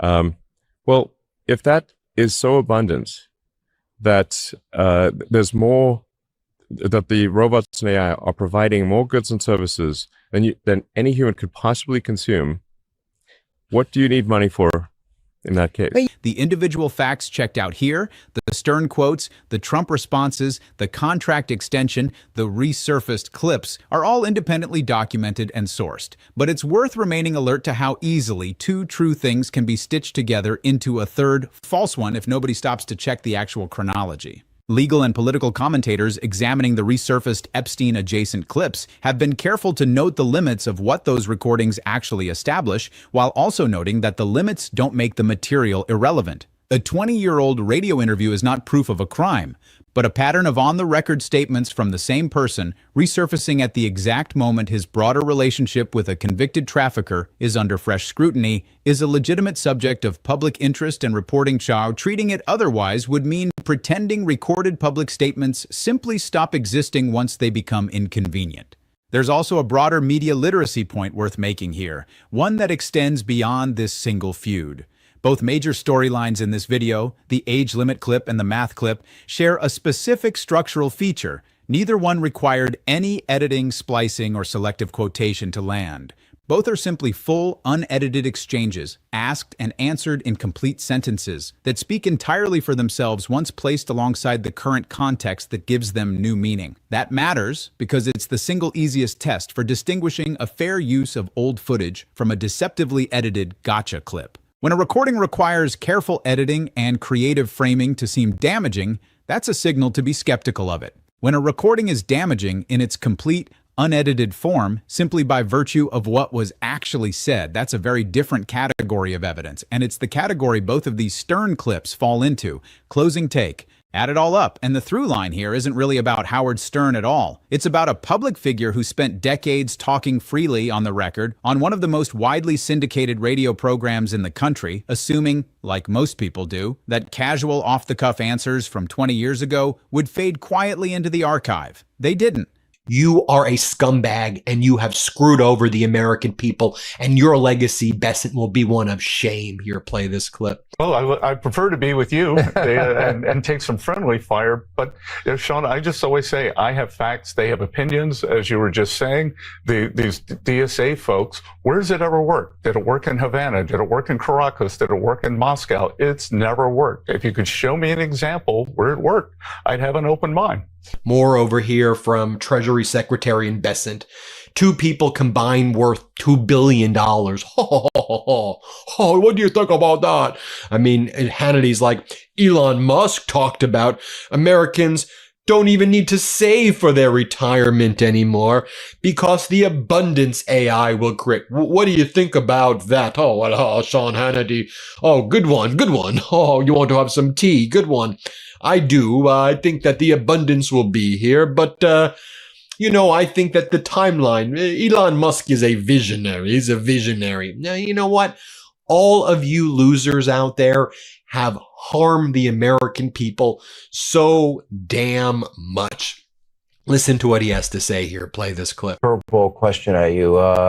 Elon Musk gave an interview, I believe, to The Economist, and he said that in 5 to 6 years, we will have more than we'll have 5 times the size of the economy we have now. And he talked about abundance. And he talked about every American having every need. And there won't be even a need to save, for your retirement like we have historically because of this, quote, abundance that he believes AI will create. Do you believe that? I do. But I think I would change the timeline. Yeah. That I've seen Elon speak for a long time, and he is look. His record speaks for itself, both in terms as an inventor, as a venture capitalist, as a great American. But he's normally early. He's just so far ahead of the curve. He sees things that no one else sees. Right. But I do think we are building this incredible economy that we can't even imagine. Sean, 25% of the jobs that exist today did not exist in 2000. That's an amazing thing. Now, on Iran, and then saying they want to make a deal when none of this is true. Here, play this clip. They're the soul of the party. So the Democrats have become a party of freaks, weirdos, losers, and crazies. But you can't laugh it off because it's deadly serious. Wow. When you give these people power, everything you know and love in this world falls apart. You have chaos, corruption, decay, violence, poverty. Then you have propagandist Jesse Waters, and Jesse Waters is, I guess, trying to further justify the U.S. continuing to go through this humiliation ritual. And mind you, Jesse Waters was out there back in March. Oh, we're so close to defeating him. We're days away. April. Oh, we're going to make the greatest deal and Iran's going to surrender. Oh, May. They're about to surrender. Oh, the MOU. You'll see. This is all part. Trust the plan. June. July. The American people don't want this crap. Do you all see that these are 2-bit snake oil salesmen? No offense to snake oil salesmen, because these people, they ain't even pretending it's snake oil. They just injecting. They resurfaced at precisely the moments they were most damaging. A joke about a sexual age limit, right as an Epstein scandal made that joke look considerably less like a joke. A fumbled multiplication problem, right as its speaker stood at a podium insisting he'd aced a battery of cognitive exams. Neither piece of tape was manufactured, edited, or taken wildly out of context. Both were simply preserved, exactly as recorded, and replayed at the moment they mattered most. Trump's response to both has been identical in structure, if not in substance. Attack the messenger, dismiss the relevance, never actually address what's on the recording. He has called Stern washed up, woke, and irrelevant. He has never once explained the math. He has never once explained the age limit answer. A president who is confident that his own record can withstand scrutiny does not need to spend this much energy trying to change the subject away from his own recorded words. There is something almost instructive in how differently these two men have handled the passage of time on the exact same set of tapes. Stern has, at various points over the years, expressed some discomfort with his own older material, acknowledging that not everything from decades of largely unfiltered radio holds up by today's standards, a fairly ordinary act of accountability for a public figure looking back at a long career. Trump's approach to his own decades-old material has been the opposite. Not reflection, not acknowledgement, just a flat refusal to engage with any of it at all, paired with an aggressive insistence that the person who happens to still have the tape is the one with the problem. One of these two approaches treats an old recording as something to be reckoned with. The other treats it as something to be outshouted. Howard Stern didn't destroy Donald Trump on live television. He just left the tape running for 30 years and waited for the rest of the story to catch up to it.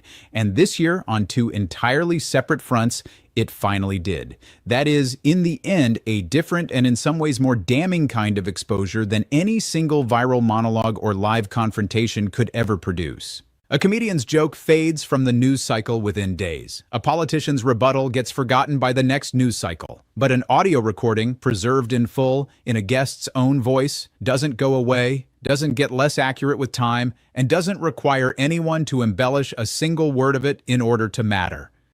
Trump spent decades talking freely into Howard Stern's microphone because it was, for him, one of the most comfortable rooms in American media. It may end up being the room that keeps proving the most difficult for him to ever fully leave behind.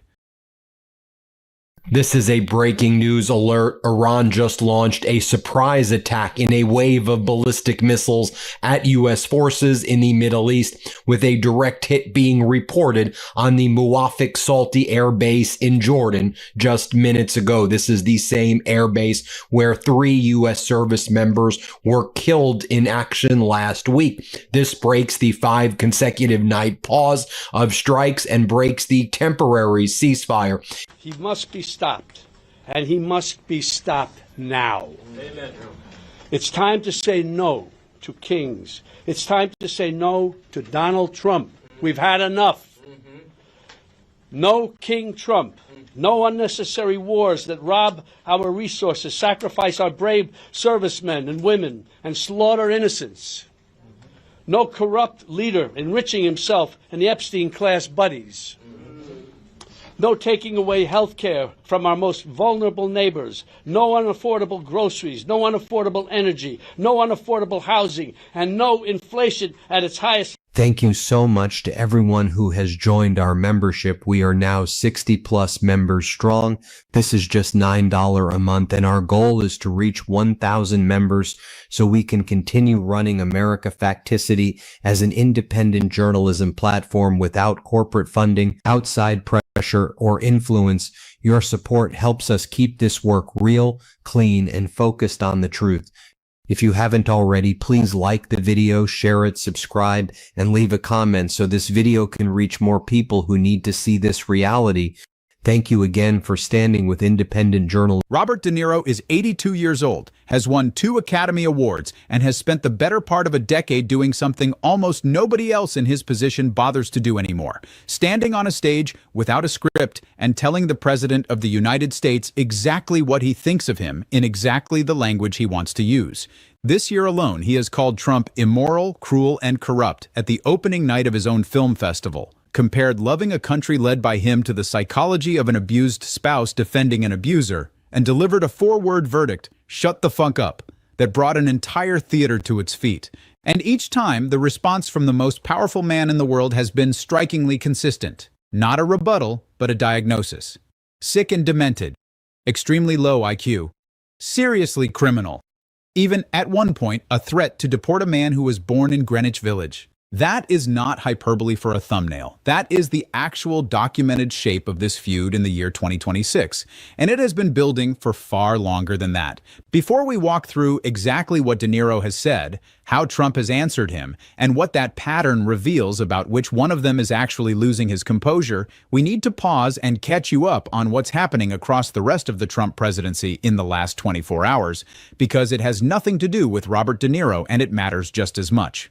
It's worth noting, before we go any further, what makes De Niro a different kind of critic than some of the other names that have shown up in this recurring story. He is not a politician with a competing agenda. He is not a comedian whose entire profession revolves around finding the president's weak points for a nightly monologue. He is one of the most honored dramatic actors of his generation, a 2-time Oscar winner who spent most of his career deliberately avoiding overt political commentary, building a reputation on the strength of his performances rather than his opinions.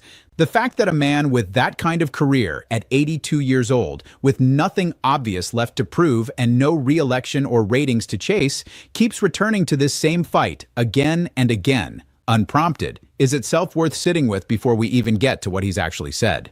Right now, in U.S. politics. As of this week, the war with Iran has taken a sharp turn back toward escalation. Just 2 days ago, President Trump sat down with Israeli Prime Minister Benjamin Netanyahu at the White House for a 90-minute meeting, their first face-to-face since the war began back on February 28th. A source close to MB Ghalibaf, Iran's parliament leader, is saying that this was done in advance of what Iran believed were plans by the United States and Israel to strike Iran following Netanyahu's meeting with Donald Trump earlier today.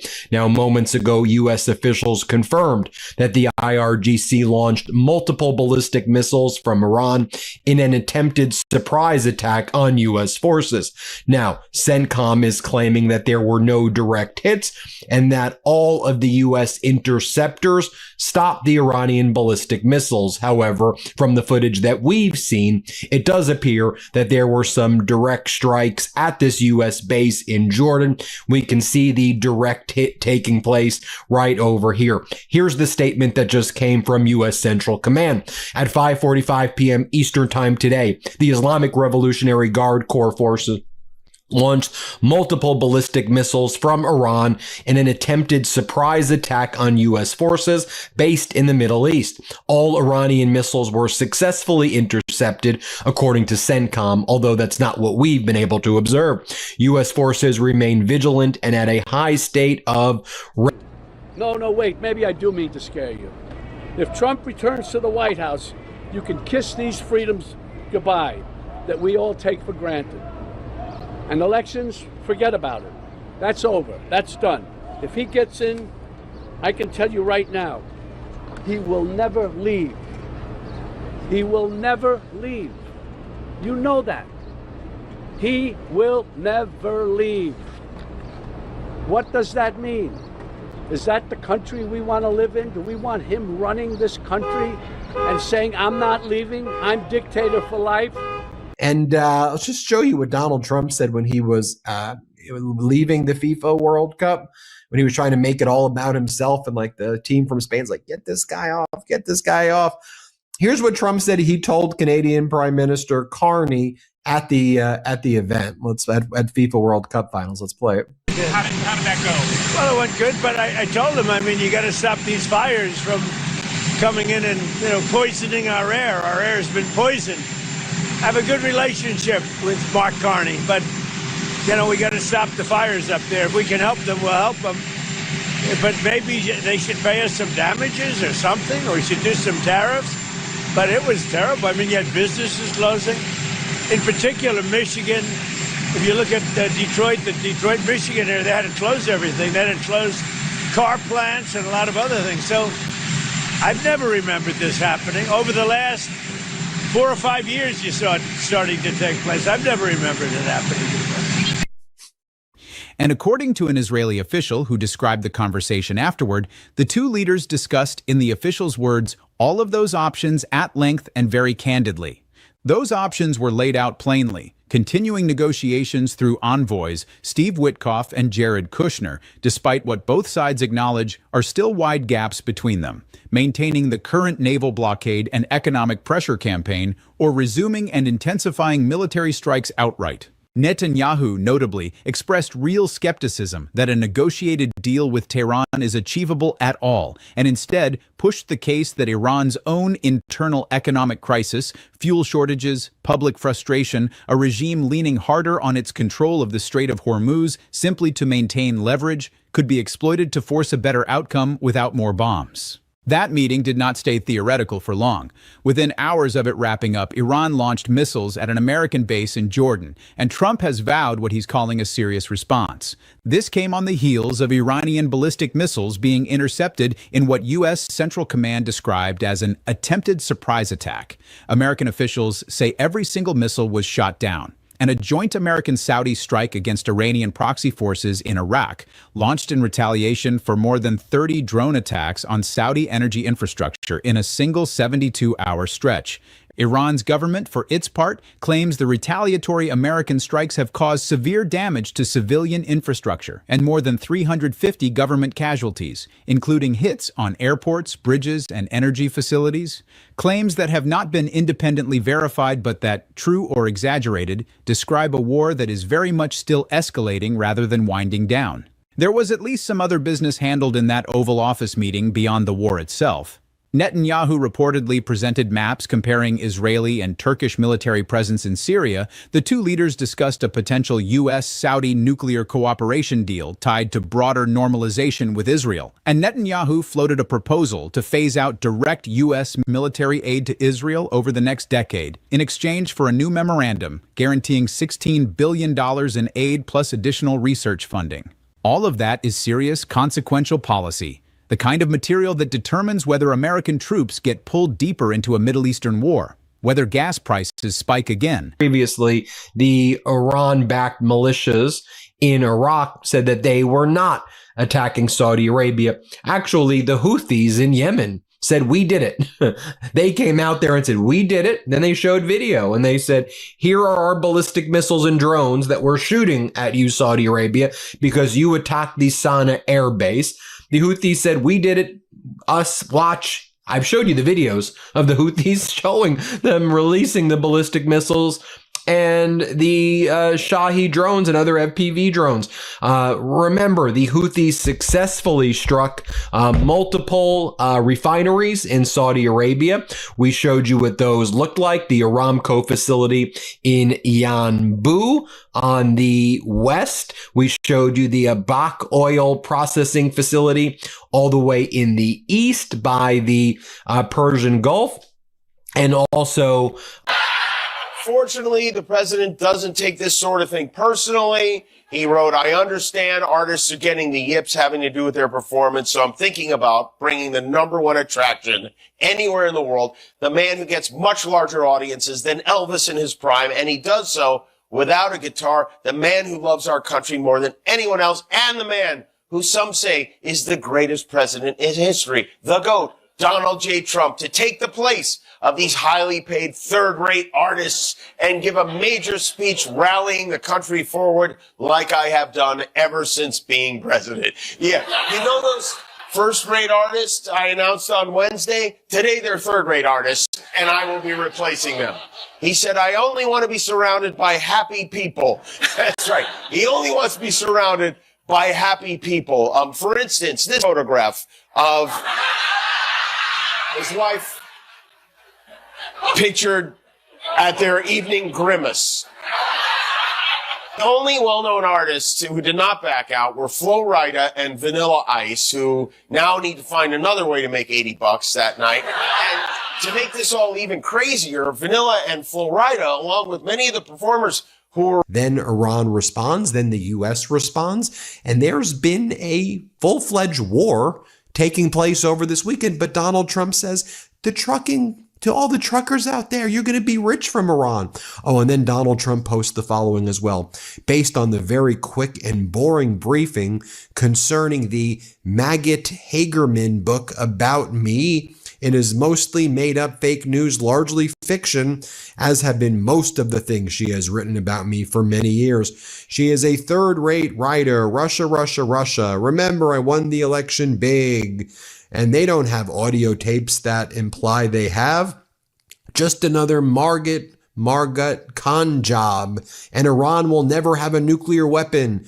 DJT. Again, that's what he's posting at 12:30 a.m. I think he's talking about Maggie Haberman's book, Regime Change, about him. He's also posting weird AI images of former President Biden, Kamala Harris, and Hillary Clinton wearing red AI hats that say, I lost to Trump. And then slightly earlier than that, Donald Trump posted a photo of himself when he was 17, maybe 16 years old, next to former President Obama. And then Donald Trump claims he's 20 years old, where he's wearing this outfit from the military boarding school that he went to. Of course, he was never actually in the military. And whether a fragile regional order holds together or comes apart entirely. Keep all of that in mind as we turn to a completely different kind of Trump story, one involving a Hollywood legend, a film festival, and a decade of insults that somehow keeps escalating right alongside everything else this presidency is juggling at once. It is worth pointing out directly why that juxtaposition matters here more than in some of this channel's other stories. A president who is, at this very moment, weighing whether to resume bombing campaigns, negotiate a phased withdrawal of military aid to a key ally, and respond to a missile strike on an American base in Jordan, is a president whose attention should, by any reasonable measure, be almost entirely consumed by exactly those questions. And yet, as you're about to see, this same handful of months has also produced a sustained, personal, repeatedly escalating public campaign against an 82-year-old actor, one that has included accusations of criminality and a floated deportation threat with no basis in law. Both of those things are happening on the same calendar, inside the same presidency, often within days of each other. That parallel is not incidental to this story. It's the whole point of putting it here, every single time. Timeline. 2018. The Tony Awards standing ovation. The modern chapter of this feud has roots going back to June of 2018, when De Niro, then 74, took the stage at the Tony Awards and, with his fists clenched, told the audience, I'm gonna say one thing. Fuck Trump. He repeated it, reframing the entire resistance movement's rallying cry in real time. It's no longer down with Trump, it's fuck Trump. U.S. broadcast censors bleeped the word for domestic audiences, but the room itself rose to its feet. The very next day, at a G7 summit in Canada, De Niro found himself apologizing to fellow attendees, not for the Trump comment, but for the timing, given that Trump had also used that same summit to call the Canadian Prime Minister's conduct idiotic and a disgrace. Trump's response arrived within 48 hours. He called De Niro a very low IQ individual who had taken too many shots to the head by real boxers in movies, speculated the actor might be punch drunk, and closed with a taunt, "Wake up, Punchy." It is worth noting, even at this early stage of the feud, the shape of the response that would repeat itself for the next 8 years. De Niro's actual grievance, anger over specific policies and specific presidential conduct, issued a statement. Let me read it to you. U.S. Central Command and the Saudi Arabian Armed Forces conducted precision strikes in Iraq July 28th against Iran-aligned terrorists, is how CENTCOM frames it, that the Islamic Revolutionary Guard Corps directed to attack U.S. forces and Saudi energy infrastructure. U.S. and Saudi fighter aircraft struck multiple terrorists, that's how they're referring to it, logistics and weapon sites across eastern Iraq in a strong response to over 30 IRGC-directed aerial drone attacks in the last 72 hours. The unwarranted attacks against U.S. forces were not successful. From February through April 2026, there were more than 600 attempted attacks on U.S. citizens and facilities by Iran-aligned terrorist militias in Iraq. The IRGC and its terrorist proxies must cease these attacks to avoid further U.S. military responses. Now, I want to bring in Charlie Angus, heads up Midas Canada. Charlie, big headline. 50%. You then read some of the fine print hockey sticks. He's coming after your hockey sticks, they say. That's a big priority. What do you make of it, Charlie? Well, maybe it's because the crowds didn't boo Mark Carney when anti-fascist Spain won the World Cup and they booed Donald Trump. I don't know. Maybe it's a reflecting pool. He's now imposed a tariff on Canadian swimming pools. I think it would be a lot better, Ben, for Donald Trump, just to be honest, and impose a massive fee on Canada and declare that it's the rent that he's charging for the amount of time we spent living inside his head. Because he's obviously obsessed with us. He hates us, but he's also gutless. So this tariff thing tonight, I think everybody in Canada are saying, what? He's coming after us for hockey sticks? Is that the big threat? And the fact that he's imposing this 1930 tariff, anybody who knows a little bit of history knows that 1930 Tariff Act plunged the United States into the world and the world into the worst economic catastrophe ever. They had to pull that one out of the crypt to come after us. But he had behavioral issues, and his dad, Fred, was worried about a lot of other things he was doing and getting into. And so, but he claims he was 20 years old. You're not 20 years old. You were 17. And what's your infatuation with Obama? Back in the real world, where the American people are psychologically tortured by this behavior and are suffering economically as Trump tariffed the entire world, as inflation is surging, as this war is compounding the problems that people face here, as people in the United States can't afford rent, they can't afford homes or groceries or gas or anything, and people are dipping into their savings and are about to go bankrupt. In the real world, Iran has issued a warning. I think it's very close to closing down the Strait of Hormuz again. Iran's foreign ministry, in an official statement, said the following about everything, that the U.S. violated the peace agreement and it does not place the slightest value and credibility on its commitments. And it's true, under Trump, and the United States does not value a single commitment. Iran's foreign ministry slammed the U.S. strikes on its southern coast as flagrant violations of their interim deal. Tehran claims the targeted surveillance facilities were protected under the truce, fueling major diplomatic crisis. I think that's putting it lightly, but just think about it. Last June, when the Trump regime and Netanyahu attacked the Iran facilities, they were negotiating in good faith. Boom, that's when Trump sucker punches you. Trump is a sucker puncher. Was met with a joke about brain damage from movie roles. Not a single word addressed the substance of what had angered him in the first place. It's also worth remembering the context surrounding that 2018 exchange, because it establishes something important about De Niro's own self-awareness in these moments. He did not simply deliver the line and move on as though it had cost him nothing. The very next day, at an international summit attended by American allies, he went out of his way to apologize, not for criticizing Trump, but for the optics of having done so at a moment when Trump himself had just insulted a foreign head of government. That is a small detail, but it shows a man who, even while delivering some of the bluntest political rhetoric of his career, remained conscious of decorum and diplomatic consequence in a way that the president he was criticizing did not extend to the Canadian Prime Minister just days earlier. The double standard in whose behavior actually required an apology that week is not subtle. February 2026, State of the Swamp and the deportation threat. Nearly 8 years later, the pattern repeated itself on a much larger stage. In late February of 2026, as Trump delivered his State of the Union address, De Niro appeared at a counter-programming event billed as State of the Swamp, designed explicitly as a rebuttal to the president's own remarks. He did not hold back.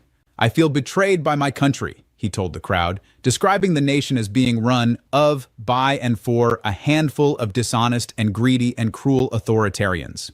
He called the administration failing, flailing, and desperate, and in an appearance that visibly moved him, became tearful while urging the crowd toward collective action, saying at another appearance that same stretch that Americans needed to get rid of him before Trump could do more damage, adding a stark prediction that without that intervention, Trump will never leave office. Trump's Truth Social response arrived almost immediately, and it escalated well past his 2018 playground taunts. He called De Niro a sick and demented person with, I believe, an extremely low IQ, insisted the actor, has absolutely no idea what he is doing or saying. and most seriously, used the word criminal to characterize De Niro's remarks. He mocked the emotional moment directly, writing that De Niro had broke down in tears last night, much like a child would do, and drew an explicit comparison to Rosie O'Donnell, another long-running target of his. Other facilities were struck as well by the Houthis. Now, and it's just fascinating that the Saudi Arabian defense is saying we attacked Iraq, not the Houthis in Yemen, and many are believing that's because the Saudi Arabia doesn't want to get into a larger battle against the Houthis in Yemen. The Saudi defense minister moments ago said, "We are not seeking escalation and we will not respond to any aggression." Now, while it is unclear, it does appear, at least as of now, the strikes on the Jordan base occurred first, and then the strikes on Iraq happened next by the United States and Saudi Arabia, although they seem to have been happening very, very similar in time. Moments ago, Donald Trump posted photos of himself and Benjamin Netanyahu in the Oval Office today. You can zoom in there and see Netanyahu and Donald Trump. Donald Trump says, "Prime Minister Bibi Netanyahu of Israel, along with myself and representatives, had a very good meeting. Obviously, many important subjects were being discussed."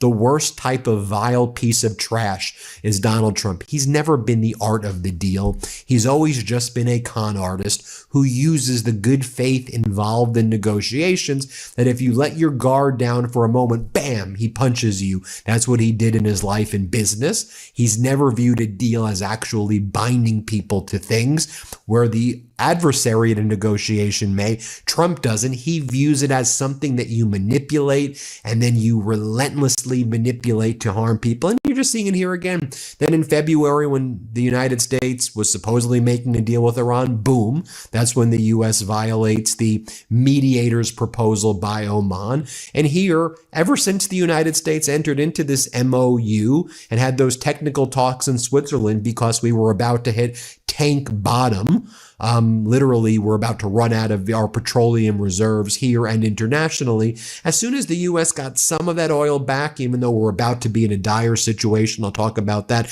in a moment as well. Let's see what the oil prices are tomorrow. Trump's market manipulation, again, is going to backfire in his face. I've been warning about this over and over and over again. If you look at the facts that are actually happening right here, you have a much more dangerous, much more chaotic, much more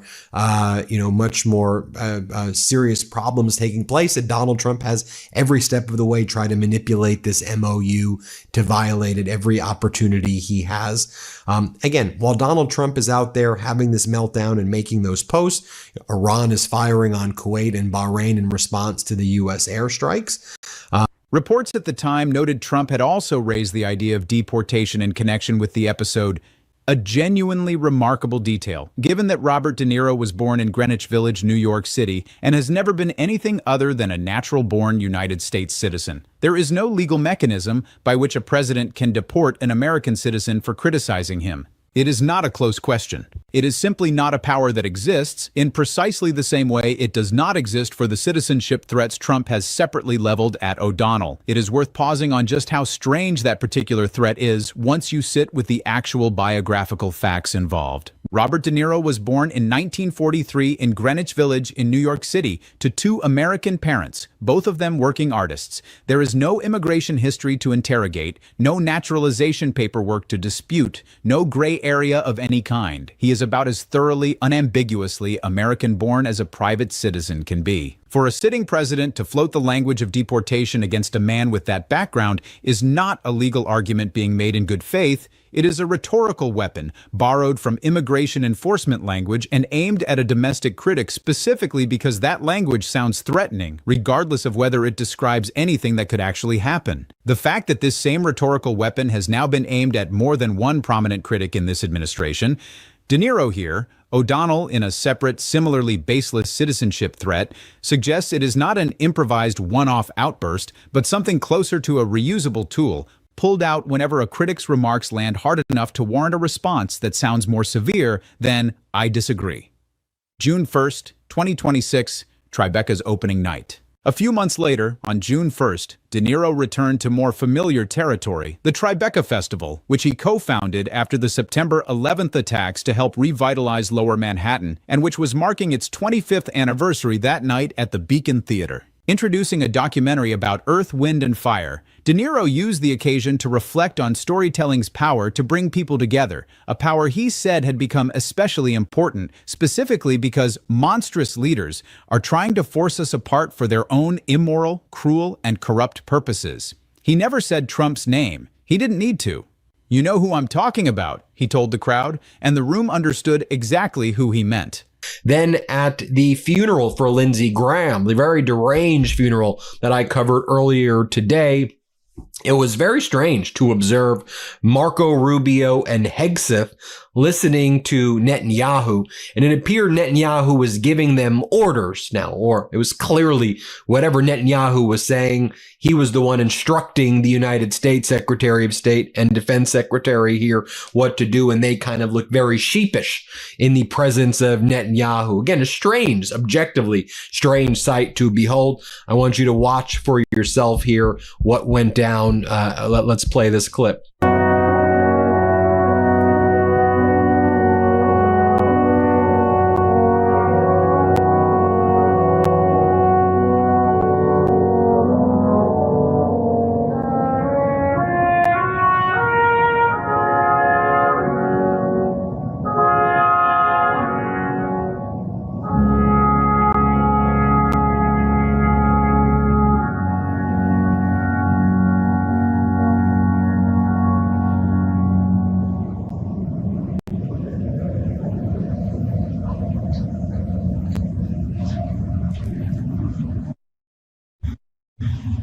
Earlier in the day, Donald Trump said, there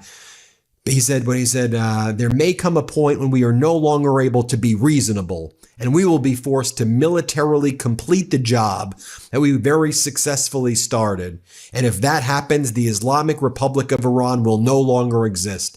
DJT. As I've said, what Trump wants to do with this MOU is achieve that which he couldn't in the war. And now he feels, okay, I just got out of this tank bottom situation. I bought myself a little time. So now I'm going to be threatening and be the predator to Iran again. And Iran's just going to say, stop it. And they're going to shut down the Strait of Hormuz again. I think we're going to hit a situation where we're going to have global economic meltdown as a result of Trump's behavior. He's literally a psychotic human being. And you can see what he's posting, all throughout the day. I mean, he's posting he's going to destroy the Iranian civilization again.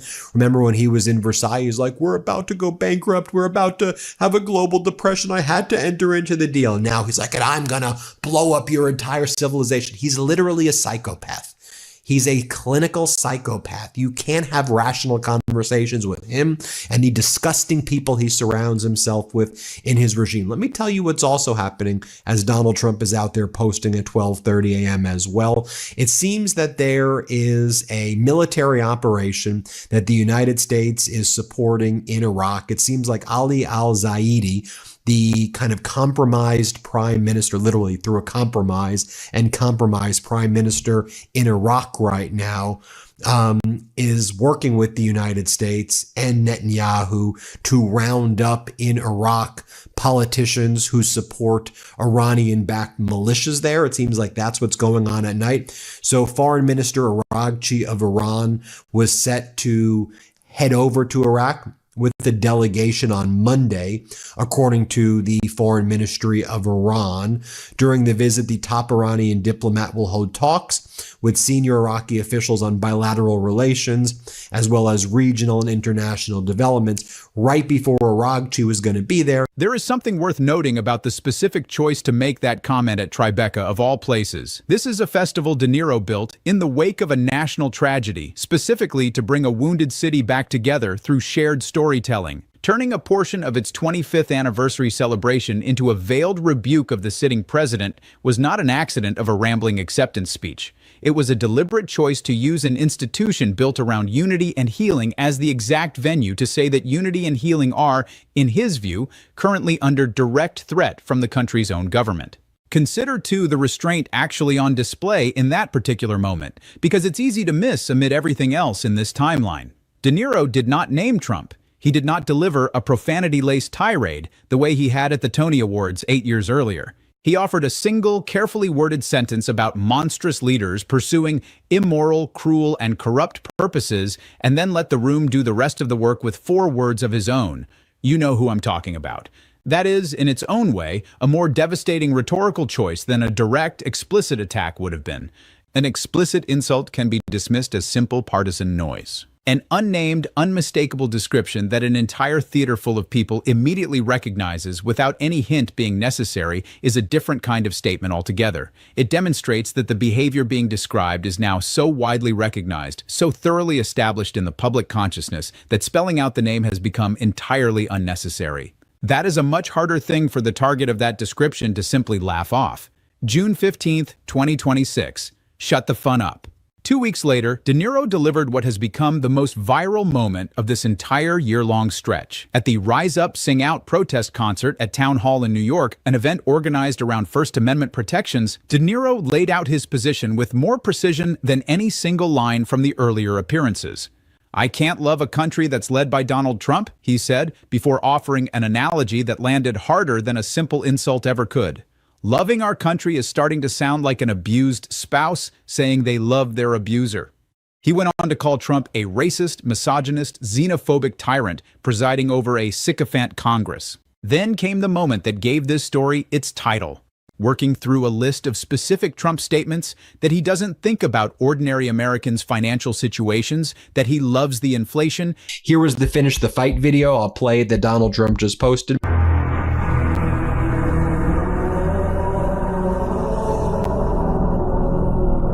And then, of course, earlier today, Donald Trump called into state regime media Fox, and they asked him, who do you claim you're speaking with in Iran? Who do you say you're talking with? Let's play this clip. But Iran has come out publicly and said, we're not talking to the U.S. We're going to pause as long as they're paused. We are talking a little while ago because... So could you tell me who you're talking to, Mr. President? For some reason, we can be in the midst of a beautiful discussion, and they'll come out and say, we're not talking, or we didn't discuss nuclear. Well, that's all we discussed because they'll never have a nuclear weapon. They understand that. And we have had some very good talks, and very interesting with Lindsey. He was very much a hawk, as you would say, on Iran.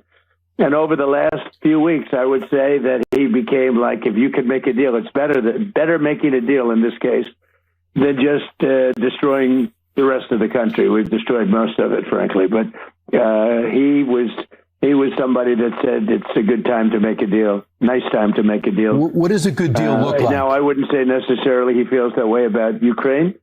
He's very militant about. I mean, Lindsey liked war, to be honest with you, okay? You know, I said, you're a nice guy. How come you like war so much? He was a guy that liked war. Remember, the United States strikes Iran, and now we're seeing the Iraqi security forces continuing to arrest Iraqi politicians who are sympathetic to Iran, and they're being rounded up right now. And you had earlier this month the reports about how Tom Barrack, who's Trump's like ambassador to everything in the Middle East, was heading to Iraq to press Baghdad to eliminate the Iran-backed militias right here. And the point I want to make is, regardless of where your views on this issue, it's obvious that this MOU is BS. Because the U.S. is going to, if you don't want to enter into an MOU with Iran, don't enter into it. If you don't want to recognize Iran's control over the Strait of Hormuz or administration with Oman, don't put that in the clause. If you don't want, to have Israel leave southern Lebanon, which, by the way, to be clear, in my view, Israel should not be in southern Lebanon. And I think what's going on in Beirut by Israel is absolutely horrific. By Netanyahu is absolutely, horrific. But my point is that if you don't want a ceasefire, then don't make that paragraph 1 of the MOU. The point I'm simply making is the Trump regime signed the document, a binding agreement that we were hoping could create some semblance of global stability and peace caused after the chaos that Donald Trump has created and the pain and suffering that the American people are feeling. And we shouldn't have gone into this unlawful and catastrophic war in the first place with Netanyahu. It is horrific. It is unforgivable. Nonetheless, we have to deal with the current reality. And so I think we all are hoping, could we just stop this war, stop the bullshit, help Americans get homes, help Americans eat, and that he won the 2020 election. De Niro responded to each with the same 4 words, delivered as a direct callback to his own line from the 1988 film Midnight Run. Shut the fuck up. The crowd, by all accounts, went wild. De Niro closed by explaining his own philosophy on why he keeps doing this. Appearance after appearance, insult after insult thrown back at him. I'm pretty close to being a free speech absolutist. When I hear something I don't like, I use my own free speech to respond. That framing matters enormously, and it is worth taking seriously, rather than dismissing as a celebrity being crude for effect. De Niro is not simply insulting Trump for insulting Trump's sake. He is directly rebutting 3 specific checkable claims: Trump's stated indifference to household finances, his praise for inflation, and his continued insistence that he won an election he lost, with a blunt dismissal rather than a point-by-point rebuttal, precisely because those 3 claims have already been rebutted at length by economists, election officials, and courts more times than anyone should reasonably have to repeat. At a certain point, according to De Niro's own logic, some claims don't deserve a fresh, patient rebuttal every single time they resurface. They deserve exactly what he gave them. It's worth being explicit about the underlying facts behind each of those 3 claims, because that's what makes De Niro's dismissal land, rather than read as empty crudeness. The 2020 election has been examined by dozens of courts, state election officials from both parties, and Trump's own former attorney general, all of whom found no evidence of the fraud necessary to change the outcome. This is not a live, unsettled dispute among serious analysts, whatever continues to be claimed about it publicly. Inflation is not something any modern president has ever seriously described as a condition to celebrate, given its direct, well-documented effect on the purchasing power of ordinary households' wages and savings. And a president's stated priorities measured against his own public statements and policy choices are a legitimate subject of scrutiny by anyone affected by them, which is to say, by every American. None of that requires De Niro's own political opinion to be correct on every other subject in order for those 3 specific rebuttals to land. It just requires the underlying facts to be what they already independently are. There is also something worth noting about the choice of venue for this particular monologue.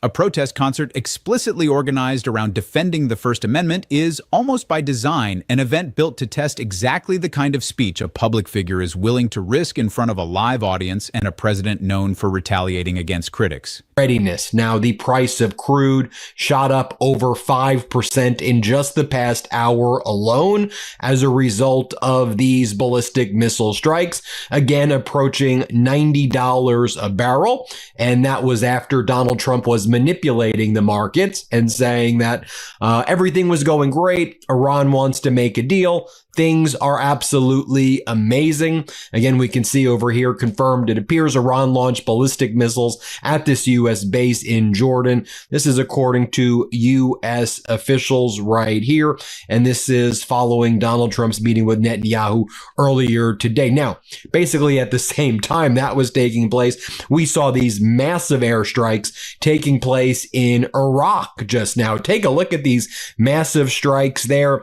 Smoke is rising out of southern Iraq, and CENTCOM there's also this kind of say it to my face aspect of all of this. I mean, Trump's there with Carney. Trump, when he's right there, right next to somebody, whether it's Carney, whether it's the Prime Minister of Spain, Pedro Sanchez, or whoever, you know, Trump talks crap once he leaves, but once he's right there, he never says it to the face. Same thing, Georgia Maloney, you know, he's posting that she basically stalks him and he needs a restraining order. I mean, just think about the president of the United States posting that about a world leader. By the way, a far right-wing leader who you would think that he would get along with, but he's saying because she's a female leader of the country, that he wants a restraining order against her. I'll just show you what Donald Trump said on the tarmac as well when he was asked about, well, so what happened with Spain? You've been spending all of NATO and all these international meetings attacking Spain, the Spanish people, the country, over and over and over again. So what happened when you were there? Did you say something? Did you not want to shake their hands? Because you sure are talking a lot of crap. Here, let's play this clip. As we have to find other alternatives, this middle powers approach, we're now being scolded and threatened that how dare we start thinking of an alternative? Well, we have no ally to negotiate with anymore. We have no one's word that we can trust. In the past, Canada always knew if the U.S. wanted to put the squeeze on, they'd put the squeeze on, but we would negotiate. And then we knew what the word was at the end of the day. We don't know what we're getting anymore. That's why we're dealing with Europe. That's why we're dealing with Australia, other countries, the Asian countries. And that's why literally you can see from global polling that more and more countries are thinking, well, China doesn't seem so bad all of a sudden. China seems like they're just being a little reasonable. They're being moderate. Well, they're not moderate. We know that. But they recognize they can play the long game because we're watching an empire disintegrate in front of our face. And we've got Mr. Caligula in the White House acting like the buffoon and the threat and the menace. And what are they going to get from us? Our hockey sticks? Well, come and get them, Donald. De Niro didn't soften his language for the occasion. If anything, he leaned into it, explicitly invoking his own philosophy as a free speech absolutist as the direct justification for using language as blunt as "shut the fuck up" against a sitting president. Whatever you think of the vocabulary, that is a coherent, stated principle, not a random burst of crudeness. He is using his own protected speech at an event about protected speech to respond to statements he considers demonstrably false and explaining exactly why he considers that response justified as he does it. Reactions. Coverage of this entire arc has repeatedly converged on one specific observation. Trump's responses to De Niro almost never engage with anything De Niro has actually said. Every single documented response, low IQ, punch-drunk, sick and demented, criminal, the deportation talk, targets De Niro's mental state, his intelligence, or his legal status, never the substance of his claims. Nobody in the White House has ever offered a rebuttal to the specific charge that the administration represents a handful of dishonest and greedy and cruel authoritarians.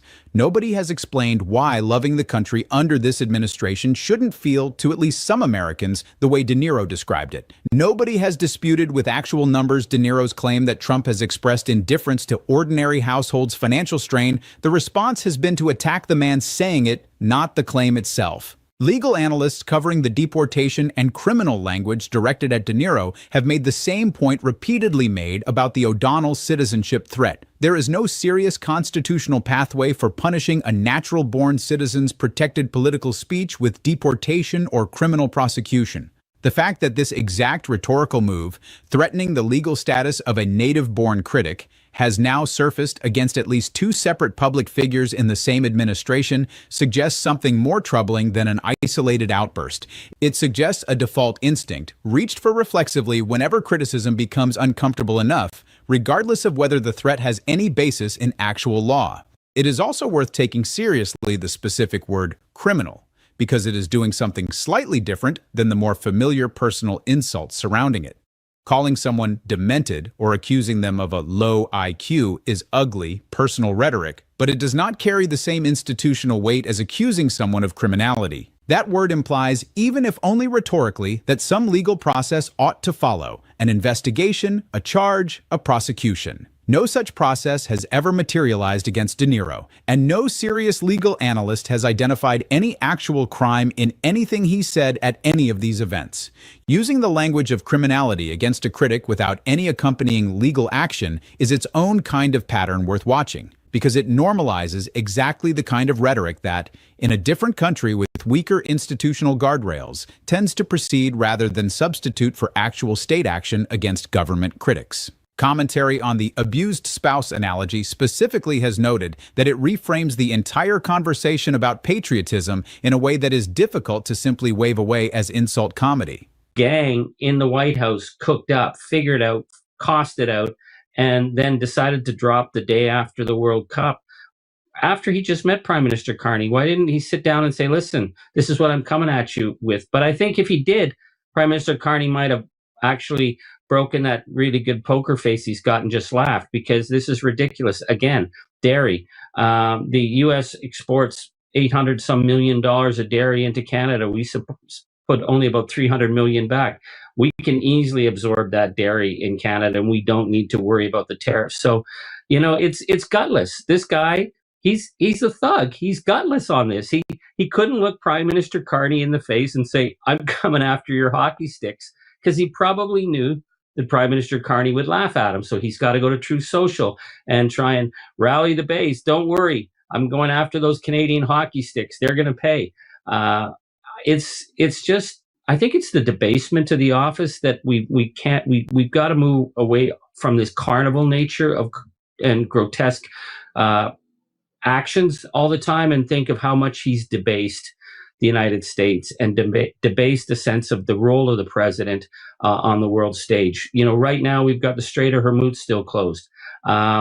We see the people in Cuba suffering terribly. We see his failure on Ukraine. We see his failure in so many areas, and yet his biggest fight right now is Canadian hockey sticks. This man is a freaking disgrace.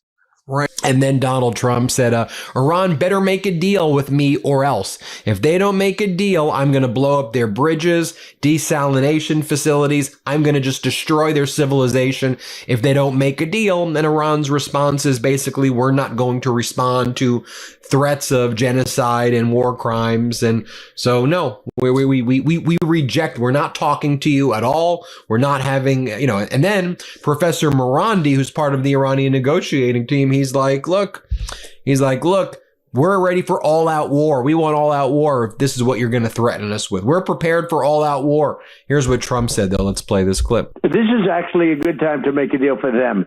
If they don't make a deal, then I go back and I finish the job. But that's going to take them forever to rebuild. Already, it'll take them many years to ever rebuild. And if I go back and finish up the job, as some people would like, with the bridges, with the very easy, I could take out most of their bridges in less than an hour. Less than an hour. But, you know, it takes them 10 years to build a bridge. Bridges take the longest, and power plants are second. I can knock out the power plants. Within one day, all of their power plants would be gone. And I let them know that, you know, with negotiations. I said, look, people want me to do that. I think I get almost the same thing out of it as doing it. But the problem is they'll never be able to, you know, I think about 91 million people without power, without bridges, would have to live. And it's a very, very delicate balance. Yeah. So I think we have a very strong position right now. They know I'm going to do that if they don't make a deal. The bridges are going to be gone. Literally in less than, I would say in 2 hours, most of the bridges, the major bridges, will all be gone. And the power plants in one day. De Niro is not saying he hates America. He is describing a specific, recognizable psychological pattern, continuing to profess love for something that is actively causing you harm and applying it to the relationship between citizens and their government. Whether or not you agree with the underlying political critique, that is a substantive rhetorical argument, not a schoolyard taunt, and treating it as the latter misses what actually made the line resonate with the audience that heard it live.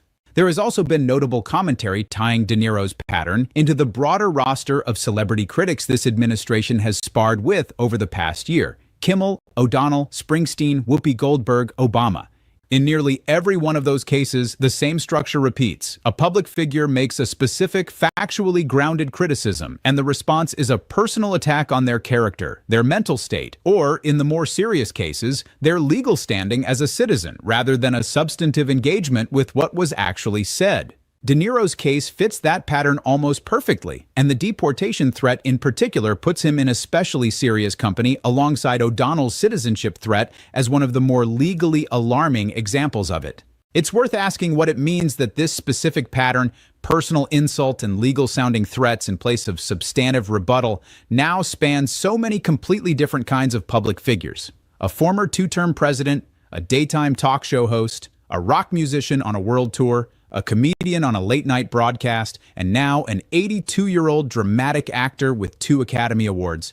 These are not people who share a professional background, a generation, a communication style, or, in several cases, even much political overlap beyond opposition to this specific administration. What they share is simply this. Each of them, at some point, said something about Trump that was difficult to rebut on the facts, and each of them received in return some version of the same handful of moves. A diagnosis of mental instability, a threat involving citizenship or legal status, or both. When the same response pattern shows up across that many unrelated individuals, it stops looking like a series of isolated personal conflicts and starts looking like a single, consistent operating procedure for handling criticism, regardless of who happens to be delivering it. That consistency is, in its own way, more revealing than any single insult could be on its own. If Trump's dismissiveness toward De Niro specifically were about some personal history between the two men, a business dispute, a professional slight, something specific to their individual relationship, you might expect the tone and content of the attacks to differ meaningfully from what Kimmel or O'Donnell or Goldberg have received. Instead, the vocabulary barely changes at all. Sick, demented, low IQ, criminal, deportation, citizenship. That repetition across completely unrelated critics suggests the substance of any individual complaint was never really the point. The response was always going to look roughly the same, regardless of who delivered the criticism or what specific words they chose to deliver it in. Now, Donald Trump moments ago just posted on various social media platforms on official White House accounts the following: "Finish the fight." This is a video that they just posted moments ago as oil prices are now going back up, as there has been this, again, escalation. Look, we've been saying, as Donald Trump's been saying, we're doing a deal. They want to do a deal. We're talking very strongly. I'm like, Iran's saying they're not talking.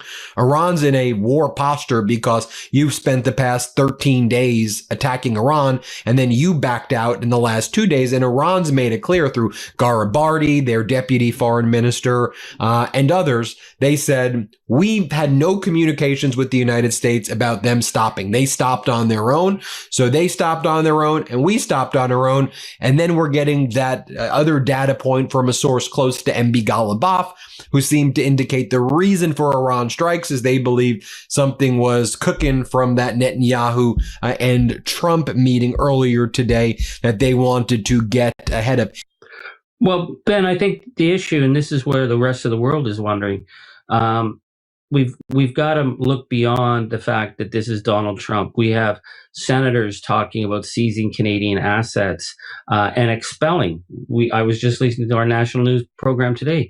A senator, I think from Ohio, is demanding they expel the entire Canadian embassy from the United States, all our diplomatic staff. So you have this absolute crazy talk. It's no longer just coming from Trump, but it's starting to spread out among a whole class of Republican politicians that's making the rest of the world think that the rot is much greater now, because where is Congress? Where is the Senate? Where are the governors to start speaking up and saying, what the heck are you doing? What are you doing with, again, the Strait of Hormuz? The world is more and more destabilized. We got through the first 6 months of the year. We're not going to get through the second 6 months with the pressures on oil and the pressures on fertilizer that's going to be needed by so many countries. And yet we watched the buffoon show of an idiot who only went to the World Cup because he wanted to be cheered, and people were laughing at him. I mean, they were mimicking him. What they're doing now is they're basically mimicking the United States. And then so you get the rage factor back at us. Closing take. Strip away the profanity and the 82-year-old movie star delivering it, and what remains is a genuinely simple pattern, repeated across nearly a decade. Robert De Niro makes a specific criticism, grounded in something Trump himself has said or done, and Donald Trump responds by questioning his mental fitness, his intelligence, or, in the most serious escalation, his right to remain a citizen of the only country he has ever belonged to. That has been the shape of this feud since a bleeped-out expletive at the 2018 Tony Awards, through a tearful, betrayed appeal to save the country in February of this year, through a deliberate, unmistakable rebuke at the festival he built to help heal his own city, to a four-word dismissal that needed no further explanation because the claims it answered had already been debunked so many times before. A president confident in his own record does not need to call a critic demented instead of answering him. He does not need to threaten to deport a man born blocks from where the September 11th attacks De Niro's own festival was built to help the city recover from actually happened. Robert De Niro has spent 8 years saying, in increasingly blunt terms, that he believes this president is failing the country he leads. Donald Trump has spent 8 years responding to that claim with everything except an argument. At some point, the persistent refusal to ever actually engage with what your loudest critic is saying starts to look less like strength and a lot more like an admission that there simply isn't a good answer to give. There is a specific irony worth sitting with as this story closes, one that connects directly back to everything happening in the Right Now segment at the top of this video. At the exact moment this administration is weighing whether to escalate a war, whether to phase out military aid commitments to a key ally, and how to respond to missiles fired at American troops stationed overseas, decisions that will shape the lives of millions of people who will never appear in a single headline about any of it. A meaningful share of this president's public communication energy over the past year has gone toward calling an aging movie star demented and floating deportation threats against a man born in New York City nearly 83 years ago.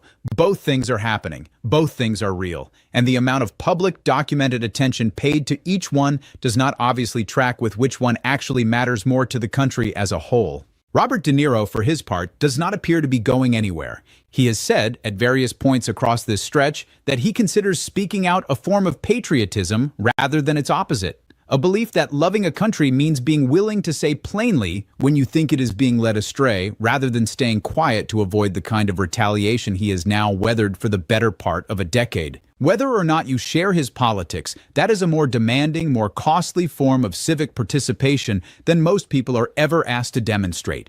He keeps choosing it anyway, year after year, insult after insult, and at 82 years old, with nothing left to prove to anyone, that choice is worth taking seriously on its own terms, regardless of how loudly the response to it keeps arriving.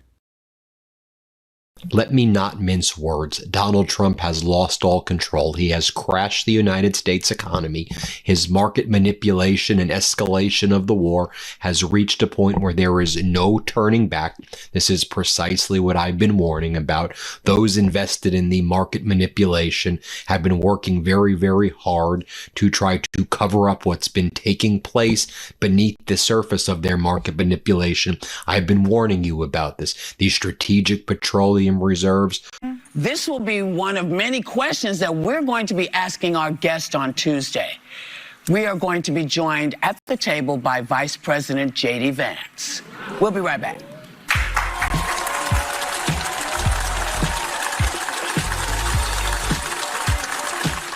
Vice President J.D. Vance. Now Tuesday, for the first time, he comes live to The View. The Vice President J.D. Vance. Tuesday on The View on ABC and stream on Disney Plus and Hulu. Thank you so much to everyone who has joined our membership. We are now 60 plus members strong.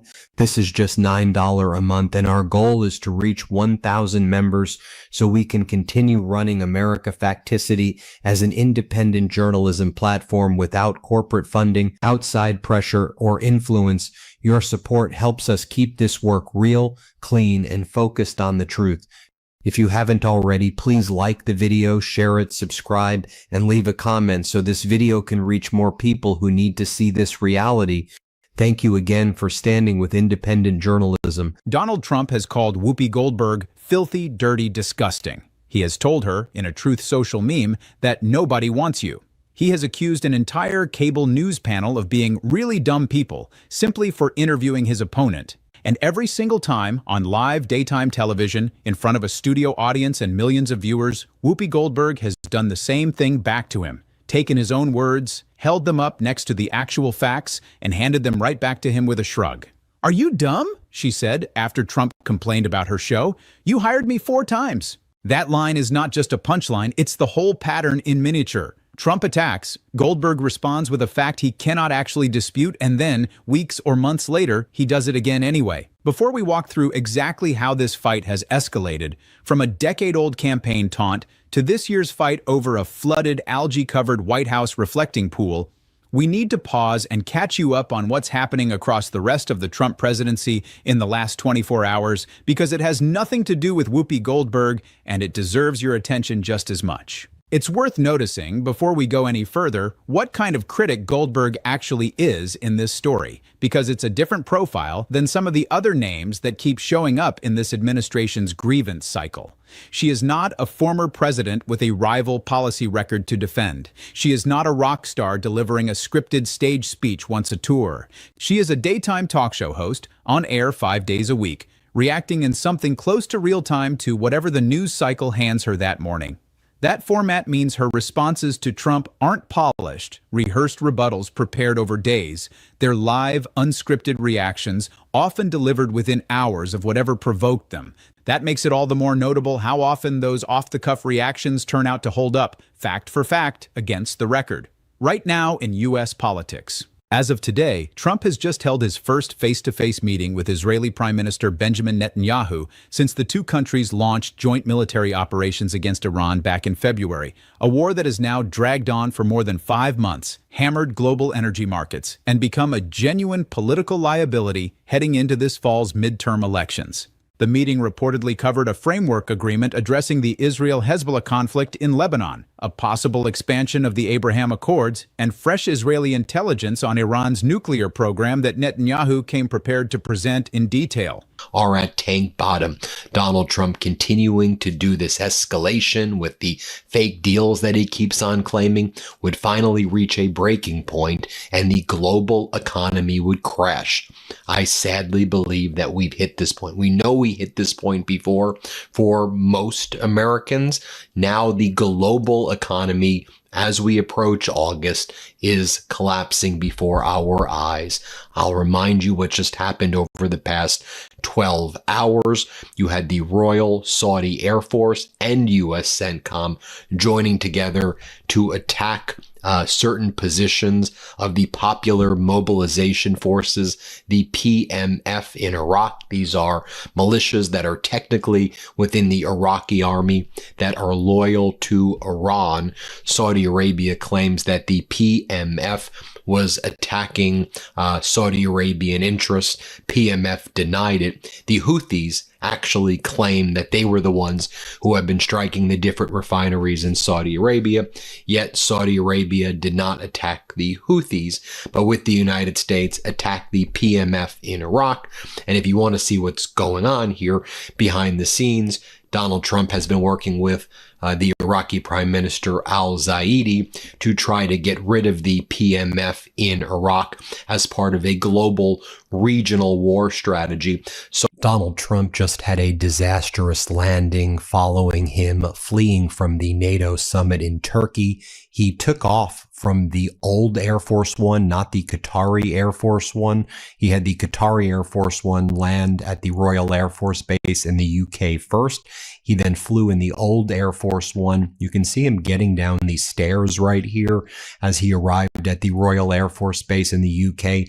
Look how slow he was walking. He really struggled to get down each and every one of those steps right there. It looked like a real struggle. Then he struggled to get up on the new Air Force One, which is the Qatari Air Force One. Just think about the utter waste in taxpayer dollars for whatever the heck is going on here. And of course, this is a cover story for something else. I'm sure we will learn about what really happened, why they couldn't fly using the Qatari Air Force One from Turkey, which is obviously very close to Iran.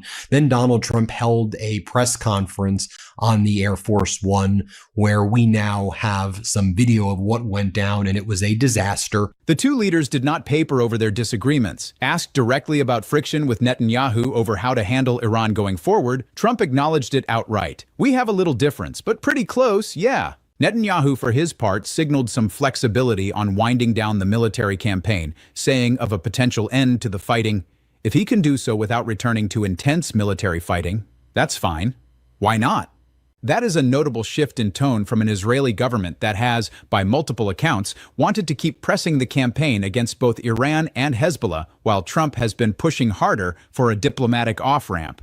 In part because, as several reports have noted, this is a war that has raised prices and become broadly unpopular with American voters just months before they head to the polls. There was also concrete movement on the ground. Israel has approved a limited deployment of international stabilization forces into Gaza and agreed to allow a Lebanese army presence in southern villages as part of a new pilot program, both incremental but real steps toward de-escalation in a region that has been at war in one form or another for the better part of a year. So that is today's actual headline. Two allied governments publicly acknowledging daylight between them on how to end a war that has already cost the American economy real money and real political capital, meeting face to face for the first time since that war began. That is a genuinely significant story, and it is worth remembering as you watch a completely different kind of Trump story unfold on daytime television, one involving a comedian, a flooded reflecting pool, and an FCC chairman. There's a specific reason it's worth holding both of these stories in your head at once rather than treating them as unrelated. A president who is genuinely occupied, hour to hour, with negotiating troop withdrawals, framework agreements over Lebanon, and nuclear intelligence briefings from an ally is a president whose public communications should, in theory, be dominated by exactly that kind of material. Instead, as you're about to see, this same stretch of months has also produced Truth Social posts about a talk show host's citizenship-adjacent taunts, AI-generated images of missiles and aliens, and an unsubstantiated vandalism story about a reflecting pool. Both of those realities are true at the same time, running on parallel tracks, and it's worth asking yourself, as this video goes on, how much of the second track is actually a distraction from how uncomfortable the first one has become. Timeline 2016, 2024, the long setup. Saudi Arabia wants to avoid, for now, a larger altercation with the Houthis, who have been striking the refineries in Saudi Arabia, to go after the Iraqi militias as part of a plan to try to check Iran. Iran saw what was happening before it was going down. Iran also was aware that Netanyahu was meeting with Donald Trump, using Lindsey Graham's funeral as a pretext for this meeting between Netanyahu and Trump in order to plot further escalation of the catastrophic war in the region. So Iran took the initiative and struck the U.S. air base in Jordan, where there were 3 soldiers that were killed a week ago or so. That was the air base in Jordan, the Muafik air base. The U.S. and Jordan claimed that there was no direct hits by the Iranian ballistic missiles, but we see that there were direct hits by the Iranian ballistic missiles in CENTCOM. So as birth rates continue to decline in America, the White House is looking into offering $5,000 cash bonuses, expanded access to IVF, along with other incentives for women to have more babies. Why? And, okay. I am incredibly insulted by this because clearly they don't know how women's bodies work, and they don't know what it costs to raise a child or just have a child. And $5,000? I don't know what $5,000 is supposed to do. And it's not even $5,000 because you have to cut it in half because you got to pay taxes on it. Yeah. So they're offering you $2,500 to have a baby. Now, don't forget about all the stuff they've cut. Yeah. Right, we have a that list you of need. that. Yes, you have a list. Yep. So I'm supposed to say to you all, and are you ready for this? Yeah. What do you think of this proposal? Donald Trump talked about how we just hit Iran very hard, referencing the massive military strikes that just took place. And the U.S. struck pretty deep within Iran, too, targeting airports and other infrastructure as well, railways. I saw Donald Trump says we're going to hit them 20 times as hard as they hit us.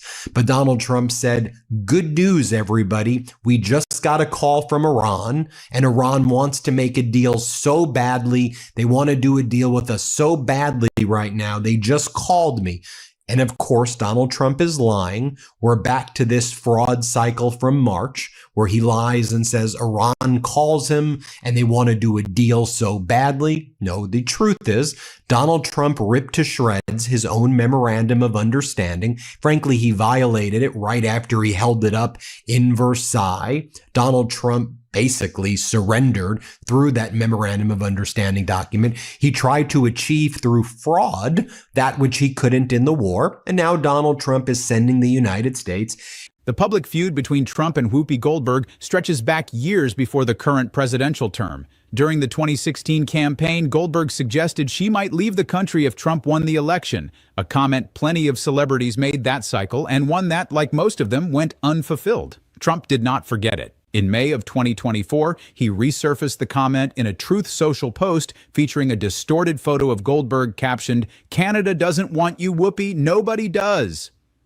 Goldberg, addressing it directly to camera on The View, didn't flinch. "Look, I'm not going anywhere, okay? And it's not for the reason, you little snowflake, it's not for the reason you think." She pointed out accurately that she had a contract keeping her on the show for years to come and said simply that she would stay where I'm wanted. Months later, in October of 2024, after Goldberg and her fellow co-hosts interviewed Vice President Kamala Harris, Trump escalated dramatically at a rally in Reading, Pennsylvania. "She was so filthy, dirty, disgusting, half the place left," he told the crowd, adding that her mouth was so foul and calling her simply, "what a loser she is."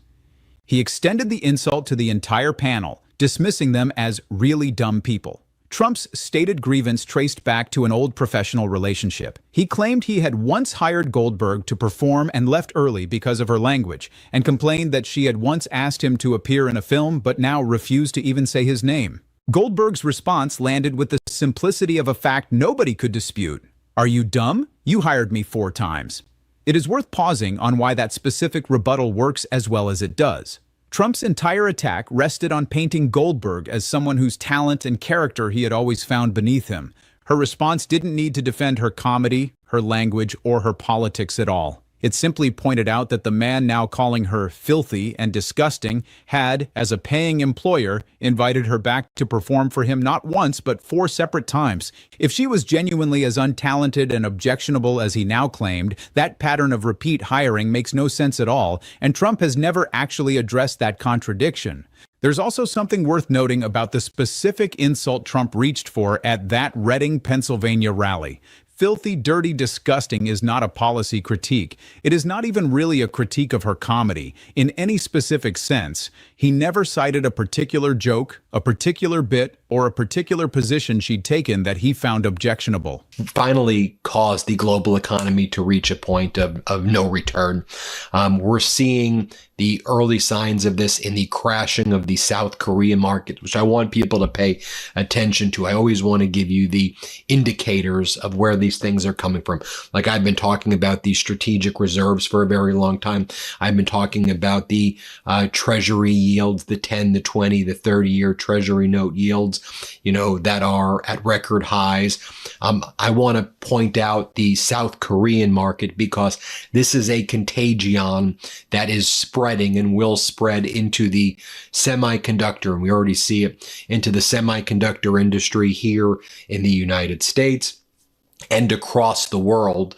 And this, AI bubble that people have been warning about, this semiconductor bubble that people have been warning about. But other people were saying, look, under the policies of Biden and others, it could grow and grow and grow and grow. Well, Donald Trump just put a massive. It's what he does. And the thing that bothers me more than anything is he seems to forget. He says, we could have gotten out. I could have gotten us out, Think about this. All the people who volunteered for our armed services, he's basically saying, I could stop all this, but I'm going to let it go on. Yeah.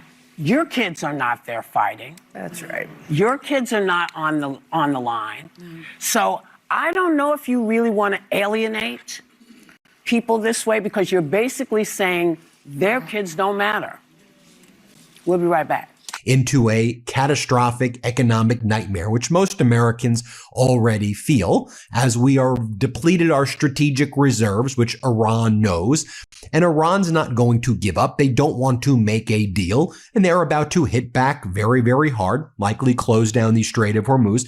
But here's what Donald Trump said so you can hear it for yourself. Play this clip. What do you have, Daniel? Is it conclusive that their strikes on Iran? We just hit them very hard, and I say we hit them 20-1. Every time they hit us, we're going to hit them 20. And we did it last night. They did a little something today, but it was really retribution for last night. They hit actually 3 boats, not 2.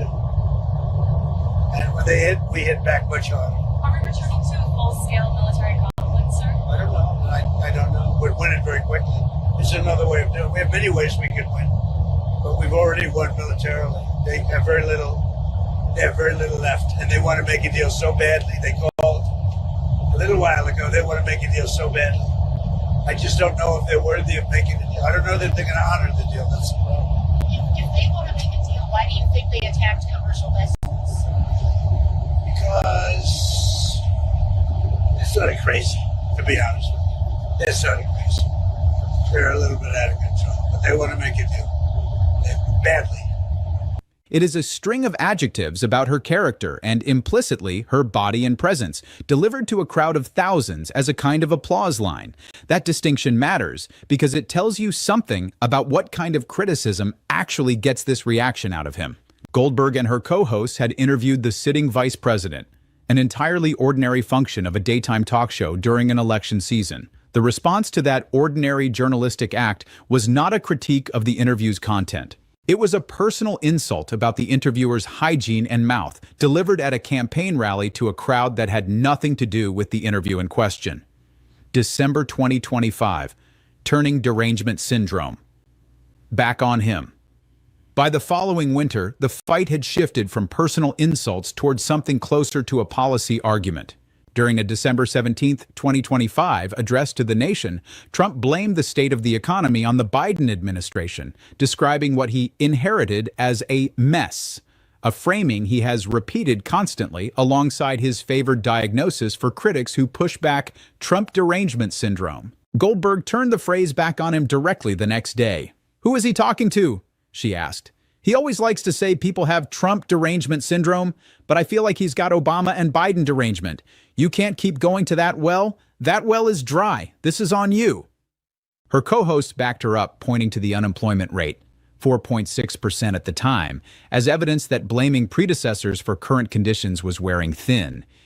It's a simple, testable argument. At some point, a president's own policies become responsible for the economy he is presiding over, and continually pointing backward at officials who left office years earlier stops being an explanation and starts being an excuse. There is a useful timeline to lay out here because it clarifies exactly how thin that particular excuse had worn by December of 2025. Trump's second term began in January of 2025. By the time of his December address blaming Biden for the state of the economy, his own administration had been setting fiscal, trade, and regulatory policy for nearly a full year.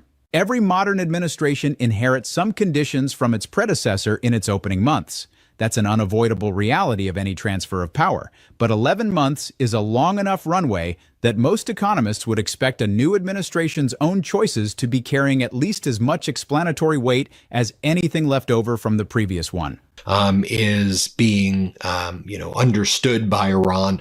Iran working very closely with China right now. Reuters confirming Midas Touch reporting from earlier in the week. This was the exclusive from Reuters this morning. Exclusive: Iran to get Chinese shoulder-launched missile systems in weeks, sources say. Iran is expected to receive within weeks a first shipment out of up to 400 Chinese-made shoulder-fired air defense missile launchers. 3 sources familiar with the deal told Reuters as it rebuilds its defenses amid the war in the United States. The purchase, valued at $60 to $70 million, is one of Tehran's largest known efforts to strengthen its strong its short-range air defenses since the outbreak of the war. The contract covers the purchase of between 300 and 400 man-portable air defense systems, man-pads, including the Chinese-made QW-12 and the FN-16 missiles as well. Now, a lot about this administration doesn't make any sense, but just remember, these are human beings and real fathers and mothers and brothers and sisters of people whose lives were snuffed out because this man decided to go to war and not explain it to anybody, not explain what is the point of what we're doing. Because you say you don't want regime change, you're not going to do it, and then here you are doing it. And I'm sorry, it's just, I don't think people are buying your BS anymore. I just don't think so. And that we have to stop the nukes and that they're building up new nukes. And it was a great meeting with Donald Trump. Here, play this clip. You met with the president today. Yeah. How'd that meeting go? It was great. It was one of the best meetings that we've had. And I always hate to disappoint our would-be critics who are trying to find, cracks in our alliance. And what they find, like today, is a wall of granite, because the president is so clear. I mean, we have a common commitment. We don't want to see this fanatic regime in Tehran have nuclear weapons to threaten every American, and to threaten the peace of the world and to threaten the existence of Israel. So we have a common... Because right after Netanyahu said that, Donald Trump released this video, Finish the Fight. So he does the meeting with Netanyahu. Goldberg's "that well is dry" line captured that arithmetic in 5 words. At some point, the clock simply runs out on blaming the last guy, and continuing to do so past that point starts to look less like an honest diagnosis and more like an excuse that's outlived its usefulness. It's also worth noting how directly Goldberg's response mirrored the rhetorical structure of Trump's own favorite insult. Trump derangement syndrome is, at its core, a claim that a critic's negative reaction to Trump is disproportionate, irrational, and rooted in an unhealthy fixation rather than in anything Trump has actually done. By turning the phrase back on him, suggesting he has developed his own disproportionate, irrational fixation on Obama and Biden, 2 men who, between them, have been out of office for the entirety of his second term, Goldberg wasn't inventing a new insult. She was pointing out that the same diagnostic framework Trump uses to dismiss his critics applies by his own logic just as easily to him. May 19th, 2026.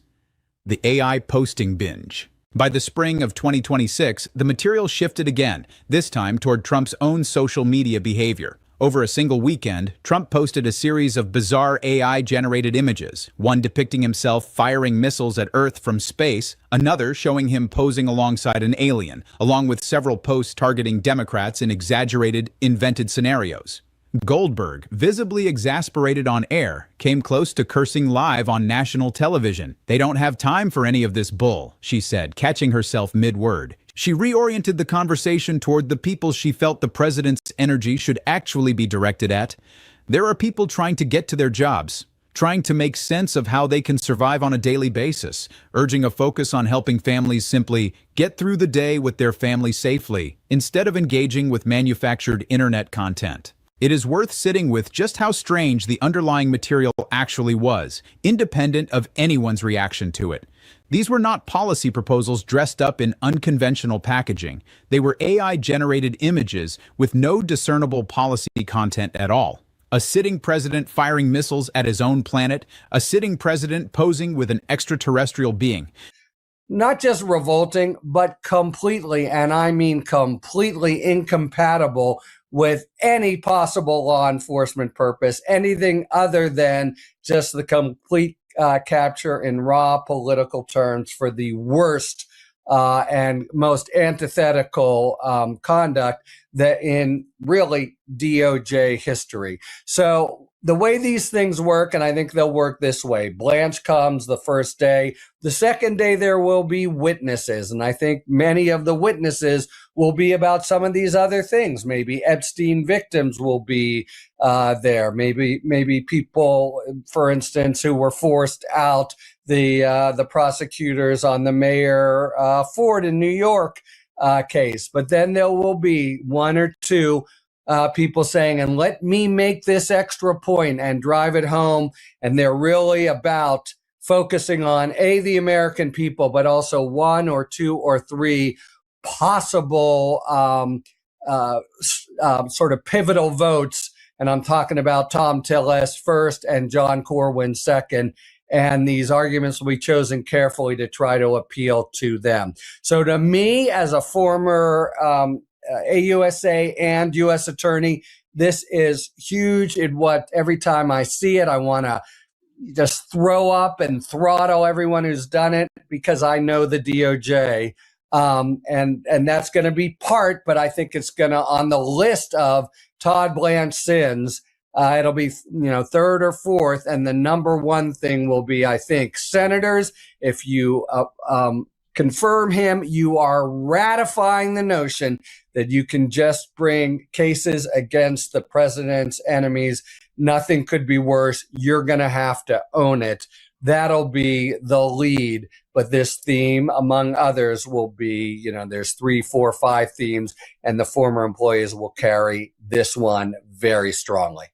And therefore they receive the sanctions. But Donald Trump wants to just be, I hereby decree this, I hereby decree that. And I'll show you how you can see that, he's pitting the House against the Senate, MAGA's in the House versus MAGA's in the Senate to basically shut down all work. This is what James Comer, who chairs the House Oversight Committee, MAGA Republican, here's what he says. He goes, to these Republicans in the Senate, you're too weak. You can't pass this. You can't pass the Save America Act. You can't pass the $350 billion. You can't pass this. Why are you so weak? You need to get out of the way. Watch what he says. Again, this is just performative stuff. He's carrying out Donald Trump's plan. You can see right here. Unless John Thune's talking exclusively with Mike Johnson, all that I'm hearing from the Senate leadership is that they don't have the votes. Not only do they not have 60 votes, they don't have 50 votes, which I don't believe that. Some of these Republicans say we can't vote for that because we could lose our election.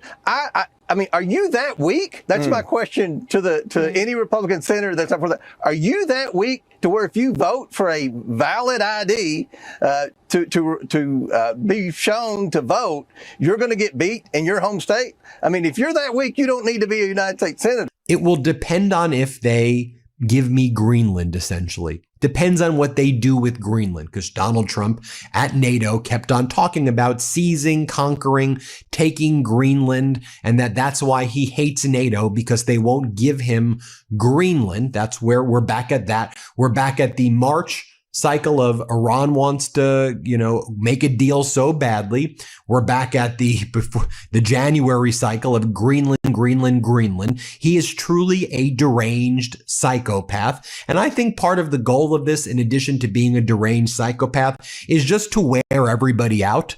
Because the depths of depravity and psychoticness, at some points, they'll be like, really, we're going there. What do you want to do? But it's not going to make Iran stop. Iran is prepared to defend its civilization, and they will be launching massive counterattacks. Here, play this clip. Now, they may have been different if the press was there, but there was tremendous unity and togetherness. It was quite nice. Sir, are you going to pull more U.S. troops out of Europe? And if so, how many and where specifically? I haven't made that final determination. A lot's going to depend on Greenland, and a lot. I think, I'll make a very good deal on Greenland. And if we don't, maybe I will. And a lot's dependent on Iran. I mean, they want to help now. It's a little late to the thing, because essentially there's not that much fighting to be done. But some will depend on Iran. When they had a chance, an opportunity to help, they chose not to. So, but we're sort of forgetting about that. And now they want to help. They all want to go in. They want to help Iran so badly, but we don't really need help. It's little things, but we don't really need help. There is no legislative agenda embedded in either image, no diplomatic signal being sent, no constituency being addressed. They exist purely as spectacle, generated and posted for their own sake over a weekend by the head of state of the country currently prosecuting an active foreign war. Goldberg's near curse wasn't really about the content of the images themselves so much as the question underneath them. What does it say about a president's priorities that this is where a free weekend's attention went, while, as she pointed out, ordinary people were spending that same weekend trying to get through their actual lives? June 2026. The reflecting pool fiasco. Weeks later came one of the stranger episodes of the entire administration. The White House had commissioned a $14 million renovation of the National Mall's reflecting pool. The result was, by any independent account, a mess: algae blooms, peeling blue paint, and visible structural problems. Rather than acknowledge a failed renovation project, Trump instead blamed vandals, claiming that 5 people had been arrested and threatening them with 10-year prison sentences for allegedly placing illegal chemicals in the water and tearing a 300-foot gash in the pool's lining. Goldberg's response was not outrage. It was laughter, and she could not stop. "He is claiming that vandals are to blame," she said, working through the accusation in real time. "He says they illegally placed chemicals in the water and left a 300-foot gash in the pool." She then zeroed in on the actual hole in the story. "To accuse 5 people of doing this, but seemingly there's no proof." She proposed the more obvious explanation instead, that the taxpayer-funded renovation had simply been botched, arguing that if a private contractor left a client's property in this condition, this is what you would do. "The country needs to say we're suing you for proceeding without our permission." She closed by noting the contractors clearly didn't know what they were doing, pointing to the waste of public money on a project that, whatever actually happened to it, ended up in visibly worse shape than before it started. Notice the shape of that entire exchange. Trump did not present evidence of vandalism. No photos of the arrests, no charging documents, no named suspects. He presented a claim with dramatic penalties attached and expected it to be taken at face value. Goldberg's entire response consisted of asking the same question any competent reporter would ask about any unverified accusation. Then Trump releases this video. "Finish the fight" is what he calls it. Let's show you this. Let's play it.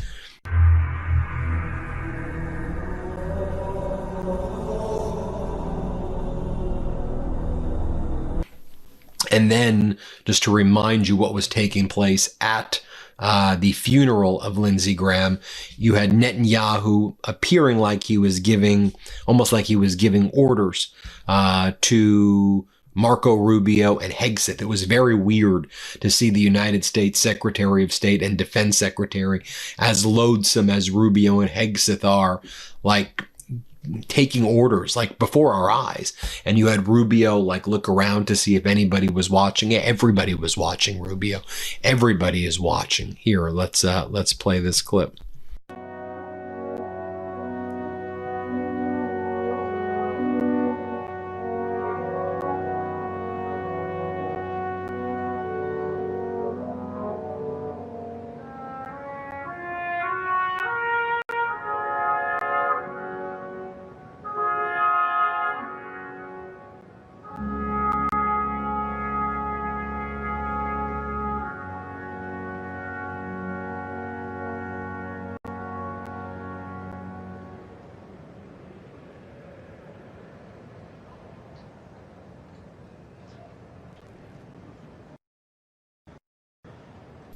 Then Donald Trump lies and says that prescription drug prices have never